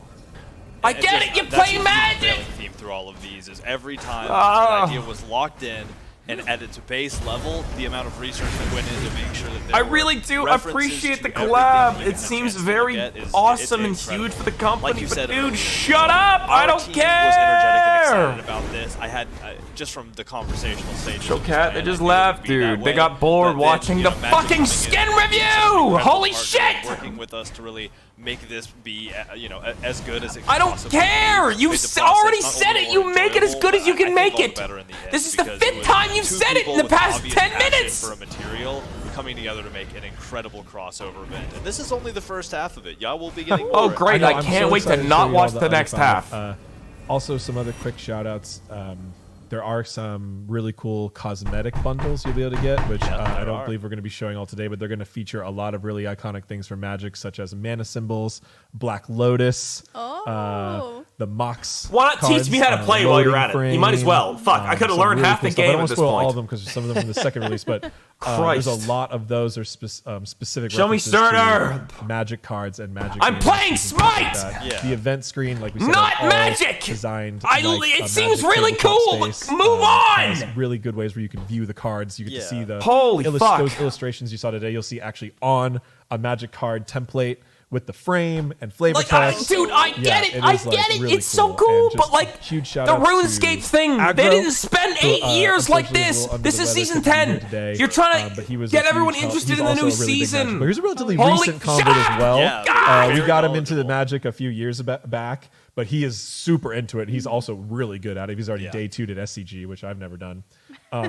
So he helped a lot. He did a lot of the voice pack writing, and he was also a big part of the playtesting and feedback session. And just there's so many artists. I wish I could name them all, but so many people across the whole card art illustration team, especially John Neimeister, Shane and Chris on particle effects, the audio team did so much work. The modeling team to make these characters just be come to life, just be the coolest new thing in Smite.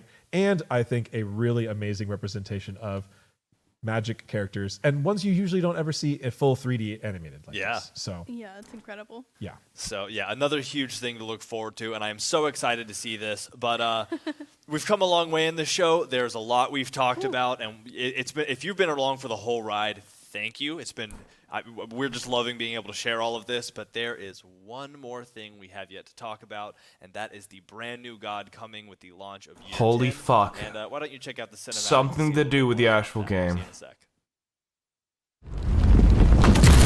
Oh my god, that was absurd. Like, dude, come on. Have you prepared for judgment, monster?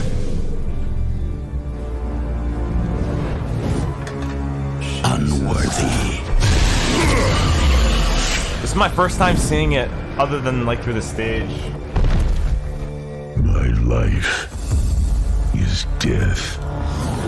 Each day, each millennia. Eons pass, and yet I cannot. When will it end? How much more am I doomed to suffer? No more.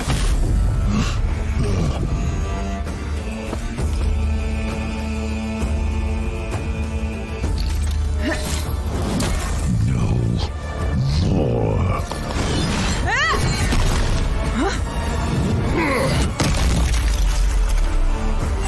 This trailer is sick.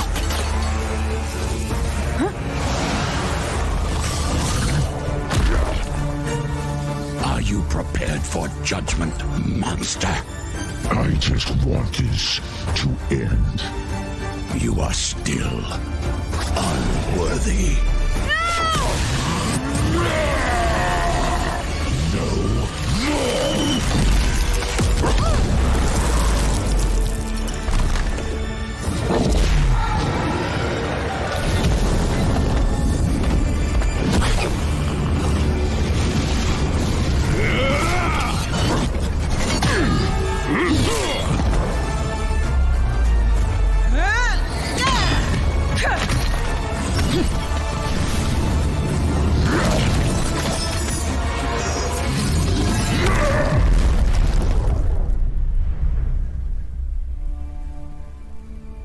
I've only watched this once when I was at Worlds. Fuck, this is so cool. Oh, that is fucking right. But this is not where I fall. This is where monsters rise. They Madara their asses, bro. I really wish Ymir was in this, though. That'd have been so fucking cool. I mean, Ymir is dead, technically in mythology by then. I love But... these god cinematics because they're always full of action and that juicy lore that you can put together. So, yeah, excited to get into Surtr. I can't even hear him. God, to kick off Why is it so low in volume? But we'll get into that in a minute. I am joined now by two more guests, a familiar face and a familiar face. We have Titan Clumsy and Titan Lurmy. Thank you. Hello again. I tried to combine your names. I almost said Clurmy. Oh no! My brain is rotting. There's so many things that have happened. That Thank God he says everything he thinks. Yeah, we've been here for a while. 73 years. I had a birthday. I had a birthday during one of those videos. Nice. So, but no, let's get into Surtr. Yeah, absolutely. I guess. Dude, Dandy, move the fucking mic next to your mouth. Look at how far away it is. No wonder we can't hear him. It's a fucking mile away. I mean, you kind of hit the nail on the head right there, right? It is year 10 guys. of Smite. We wanted to do something exciting, something that hits like the nostalgic core, something that Smite players themselves would really enjoy, something that players that don't really know that much about Smite can still see as like an iconic figure. And who else but our own Fire Giant? In fact, who is Surtr? He is the Fire Giant. Yeah. So he's being elevated from just an NPC boss that's been, as you saw in the cinematic and stuff, he's just been hit over and over the head like this. again and again. Oh, yeah. And now he's going to be joining the battlefield himself to just, wreak havoc. Yeah. Well, that's incredibly exciting. I know that we have the card art to look at here as we continue talking, so let's check that out as we get into it. Oh, yeah, that's awesome. Gosh. I mean, a little bit about Surtr, right? He's the Fire Giant. He's the Lord of give the this fiery up, boys. realm of We should try. Muspelheim. And what does he do? His purpose is honestly quite singular. His lore is very straightforward. he brings about the end of the universe in the Battle of Ragnarok. So this is him setting. Doesn't he just destroy Asgard? Is it actually the universe? You know, ends the universe, ends the world, because that is Yggdrasil. That's its purpose. That is what it's there for. Yeah. But you know, unbeknownst to him, and as the Phoenix usually goes, once things are kind of in flames, new things are risen again. So while he ends the universe, it is reborn. But Surtr's purpose has been fulfilled. He destroys everything. And I mean, obviously incredible to look at, but you know, as we look at this, and we get to see a turnaround here in just a second. Oh, look at him! You know, I've seen y'all design gods from the ground up. You know, I've seen y'all work through the process of bringing something from out of Smite into Smite. I love his design. What was different about this? You know, because this was a character that had existed at least in some capacity on the battleground. So how was it different? No, he's a warrior. That's a great question, because he's existed in several different ways. Oh, I can't wait for you guys to see his abilities. They're so cool. Whether he was even in an adventure at one point as one of the bosses there. Yeah. You know, we really wanted to make sure that we brought the depictions that we have shown as Surtr. We brought the lore accuracy as well of, like, you know, his charred flesh, which is a massive component to him, his bright and flaming sword. We wanted to make sure that he evokes those Norse feelings that you'd expect, especially from his fiery realm of Muspelheim. You can see the fire exuding from his horns, from his sword, from his flesh itself. Yeah. We wanted to make sure that when you look at him, you Fire saw effects are a kind of little like the evolved version of the NPC that you kind of have been fighting over and over again, right? He doesn't, even though he may be smaller in stature, although he is still quite big, he doesn't look any less impressive. He is bigger than normal gods, though. Goals we really wanted to hit, and I think he has the upper artistic teams have camera. done such a fantastic job. So the concept art killed it. The 3D modeling really brought it into life, and you can see I love the materials on his like chest and torso area. His beard looks sick. He's got kind of like the Emperor and Lord motif with a little bit of a broken crown going on there. Yeah. We really wanted to make sure that he stood out apart from, you know, the other gods. Yeah, and speaking of standing out, he is rather tall compared to He a is lot of rather them, tall. right? I mean, giant is literally in the name. Yeah, so. he is a Jotun, right? Yeah. Absolutely. So that's a little bit of his lore as well. He is a giant. Yeah. So Let's let's hear a voice on real quick. I just want to hear what this god sounds like. The horn resounds as the battle for the end of the cosmos begins. Like you said, the tie into that lore there of it's Ragnarok. You know, it's the end of days. It's the end of days. He's bringing it. So, I mean, this is a new god reveal. You know what's happening next. It's a fun voice play. It's time to hop in game and check out Surtr live and in action. Okay. Cool new map. Some things that need to be tested out while he's here. Reveal. Nice pan. Nice stretch. I also don't like how his sword goes into the ground. That's stupid. Okay, no, it's good. You have to be limber to bring on the end of the world. So this is finished. So we're gonna. It looks like we're just going right into it, checking out his abilities like we usually like to do. Yeah. Oh, it's time. Here we go. Oh, that's so crazy. That's his whole. Nice. He spawns minions and can fucking throw them, dude. You can go back and just fucking yeet them at people.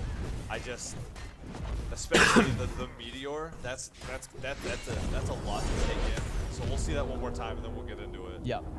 It was amazing seeing the beautiful beard on the main stage popping off on the Uller. Let's break it. Can go over walls and just fucking fly through. It's so cool. Obsidian flesh, and what's going on with the passive then? Right. So Surtr's flesh is made of obsidian. Thanks. And basically, when he loses enough health. You know, okay, well, I guess things to notice is that he is a warrior, right? He's a physical-based warrior. He has melee basic attacks, although with a little bit increased range. But when he does take enough damage via that passive, you can see a little bit of obsidian fragment kind of splits off of him. Yeah. And Surtr himself can pick that back up to regenerate some of the health that was lost over time, as well as a protections buff. Thing to note as well is that enemies can actually step over those fragments to destroy them. So if you're versing a Surtr, just make sure when you're hitting them and you see him get low, you want to tread over those fragments. It's a dancing lane. It's a dancing lane, which is pretty cool. It's also his main form of that's just it covers it. And regeneration. So it's just not active yet. They already have it. It's just not there yet. His own little mini game. Yeah, and again, always an opportunity for conflict too, because you know you can try to predict. Oh, they see that, their instinct is to stomp it out. I'm gonna take over and attack that, or on the reverse, he needs this sustain. He's gonna go for that. I have to take advantage of that. So and going back a step as well, because we talked about the I'll wait till we melee-based talk about attacks. it. If Surtr, you can see Surtr has actually a 4-hit chain. Yeah. And if you look right there, the first hit is the standard, second and third hits are cleaves. Double AoE into a slam. Second hit's also kind of a weak cleave, which is a little bit unique there too. So standard, cleave, large, slow hit. Awesome. But yeah, let's move from the passive and the basic attacks to the first ability, Flames of Muspel. Let's do it. So Flames of Muspel is, singular in purpose, and what it does is it is a basic attack stim. We've seen a few of those before, but it has a couple of unique effects. In fact, it has quite a few interesting things going on. We can't just do things simply, right? No. So Surtr sets his Sword ablaze, and when he next hits an enemy god, it deals bonus magical damage. Ooh, he is a warrior. He is a physical warrior. We talked about that before, but yes, there's a little bit of a transcendence here. He is going to be dealing bonus magical damage. There is a physical burn that's active as well, because if you have a fiery sword that's hitting you, it's going to set you aflame a little bit. So let's go back to that in a second. So he deals physical burn damage as well as a bonus magical damage proc. Also, you can see he's the Lord of Muspelheim. He's got to bring his fiery horde with him. That's what he does to break the Bifrost Spirit. So this ability actually spawns a fiery imp that will attack enemies for a short period of time. And that's a throwback in itself too. Exactly. We've seen Surtr in previous eras of Smite have some connection to those little fellas. Yep, we wanted to kind of bring that idea back again. So one of the goals for our version of Surtr as a playable character was to make sure that we harken back a little bit to what he is like as an NPC, but we didn't want to just directly draw all inspiration from that. That's not very exciting. Yeah, because this is his next stage in Smite. You want that inspiration, that history, that foundation, but this is a new phase for the fire. Exactly. So one final thing that this ability does, other than the fact that it's unique and does bonus magical damage, is it actually is a stacking mechanism. So if you kill when the debuff is on an enemy, that flame debuff, that damage, if that enemy dies while that flame damage is on them via yourself or from any other sources to make it a little bit easier to stack, you actually gain that bonus magical damage proc increases in damage every single time.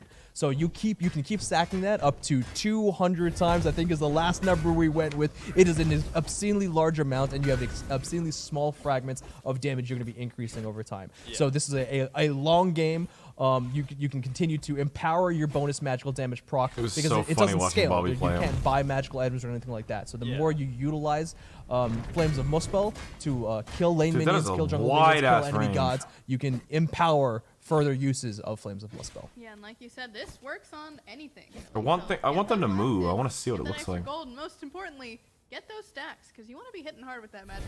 True, it's fuel for the fire. Awesome. Well, yeah, let's move on to the second ability then, Giant's Grasp.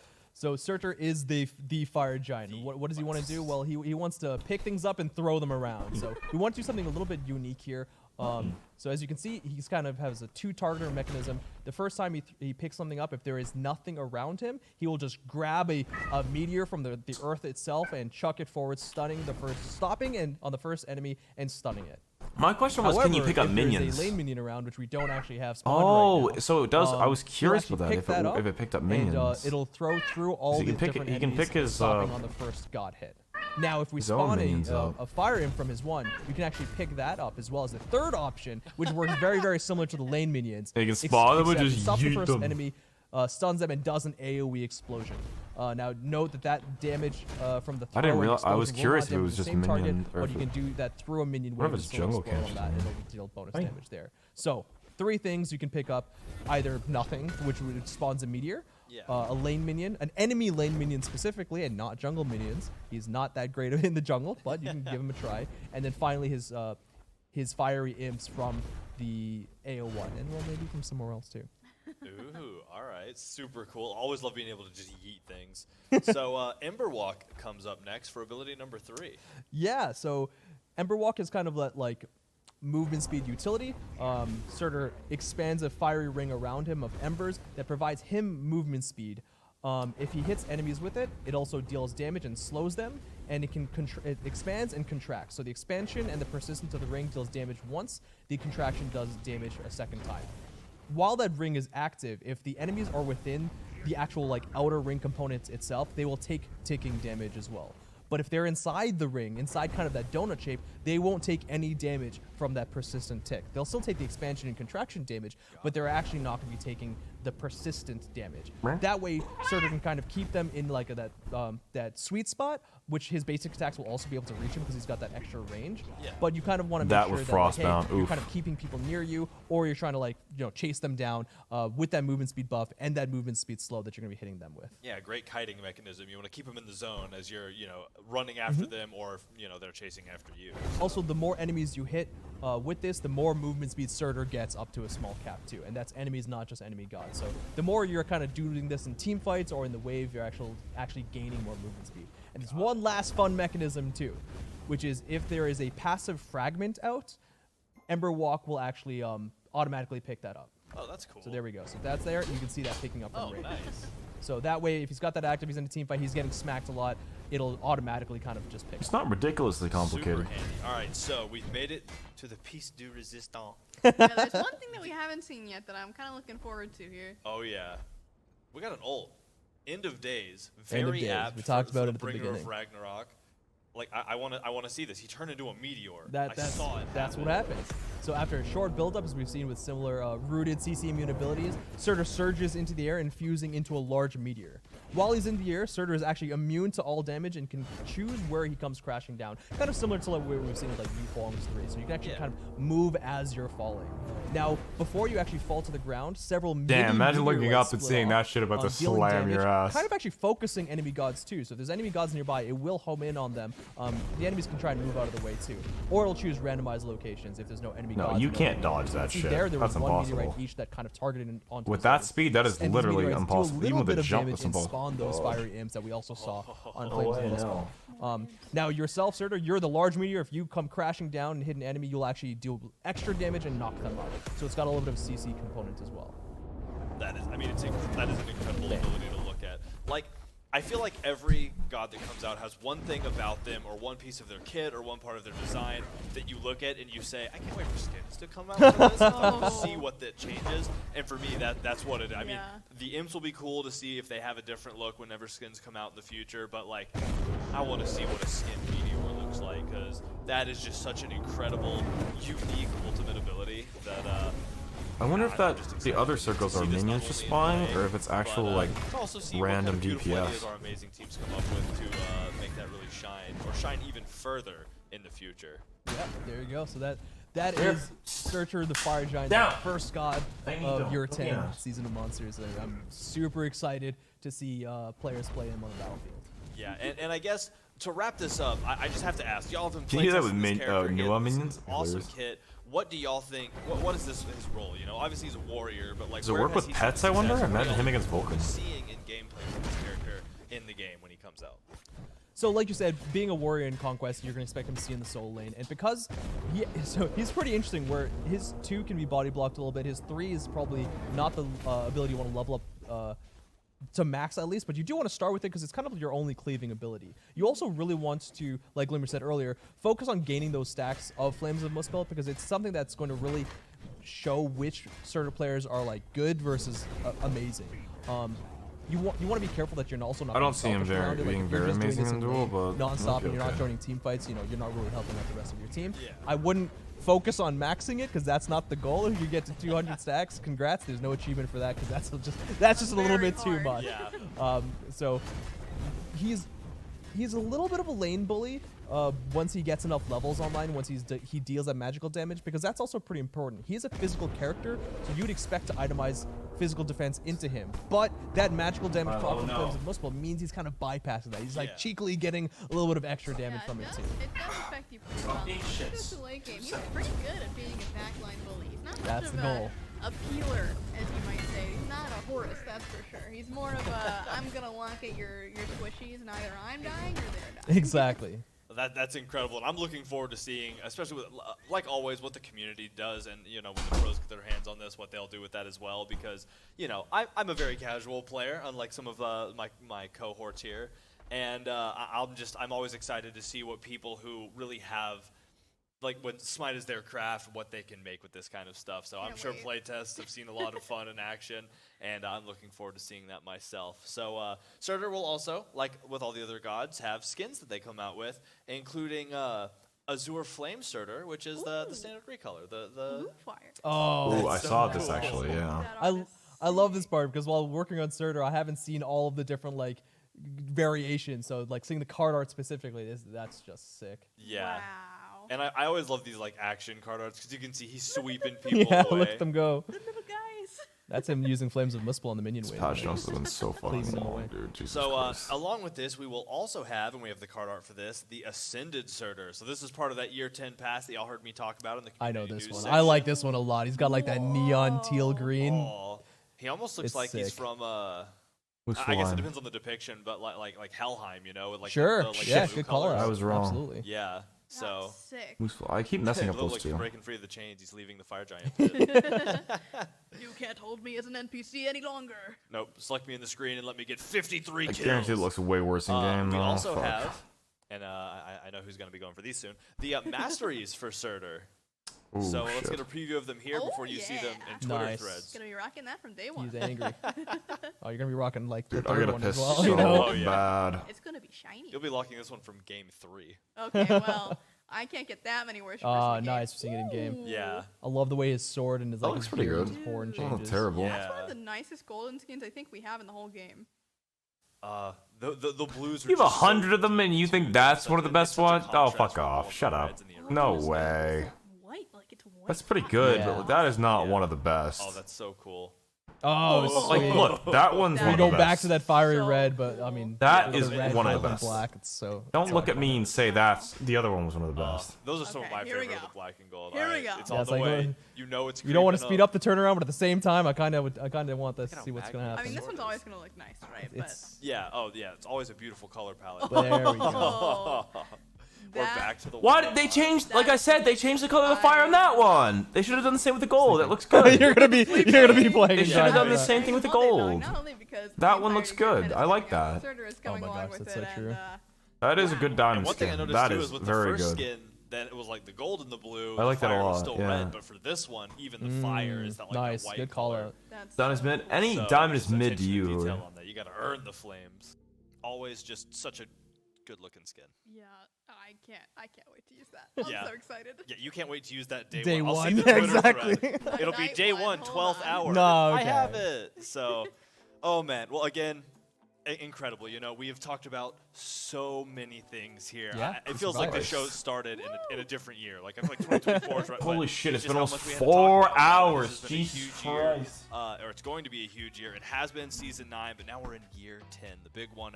And you know, I'd like to lead off by thanking the community, especially those of y'all Okay, who have been Hui. around with us since. They're throwing us out here. Yo, go to Thing of the Prime. You mind highlighting this? Who or everyone? Thank you so much for watching. This has been so much fun. Season 10 is gonna be fucking crazy. Thank you all for joining me today. It's gonna be crazy. We're gonna have the craziest fucking videos that you guys have ever seen.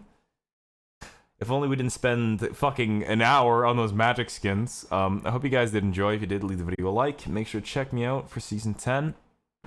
And I will see you guys in the next video. Alright. Peace, boys.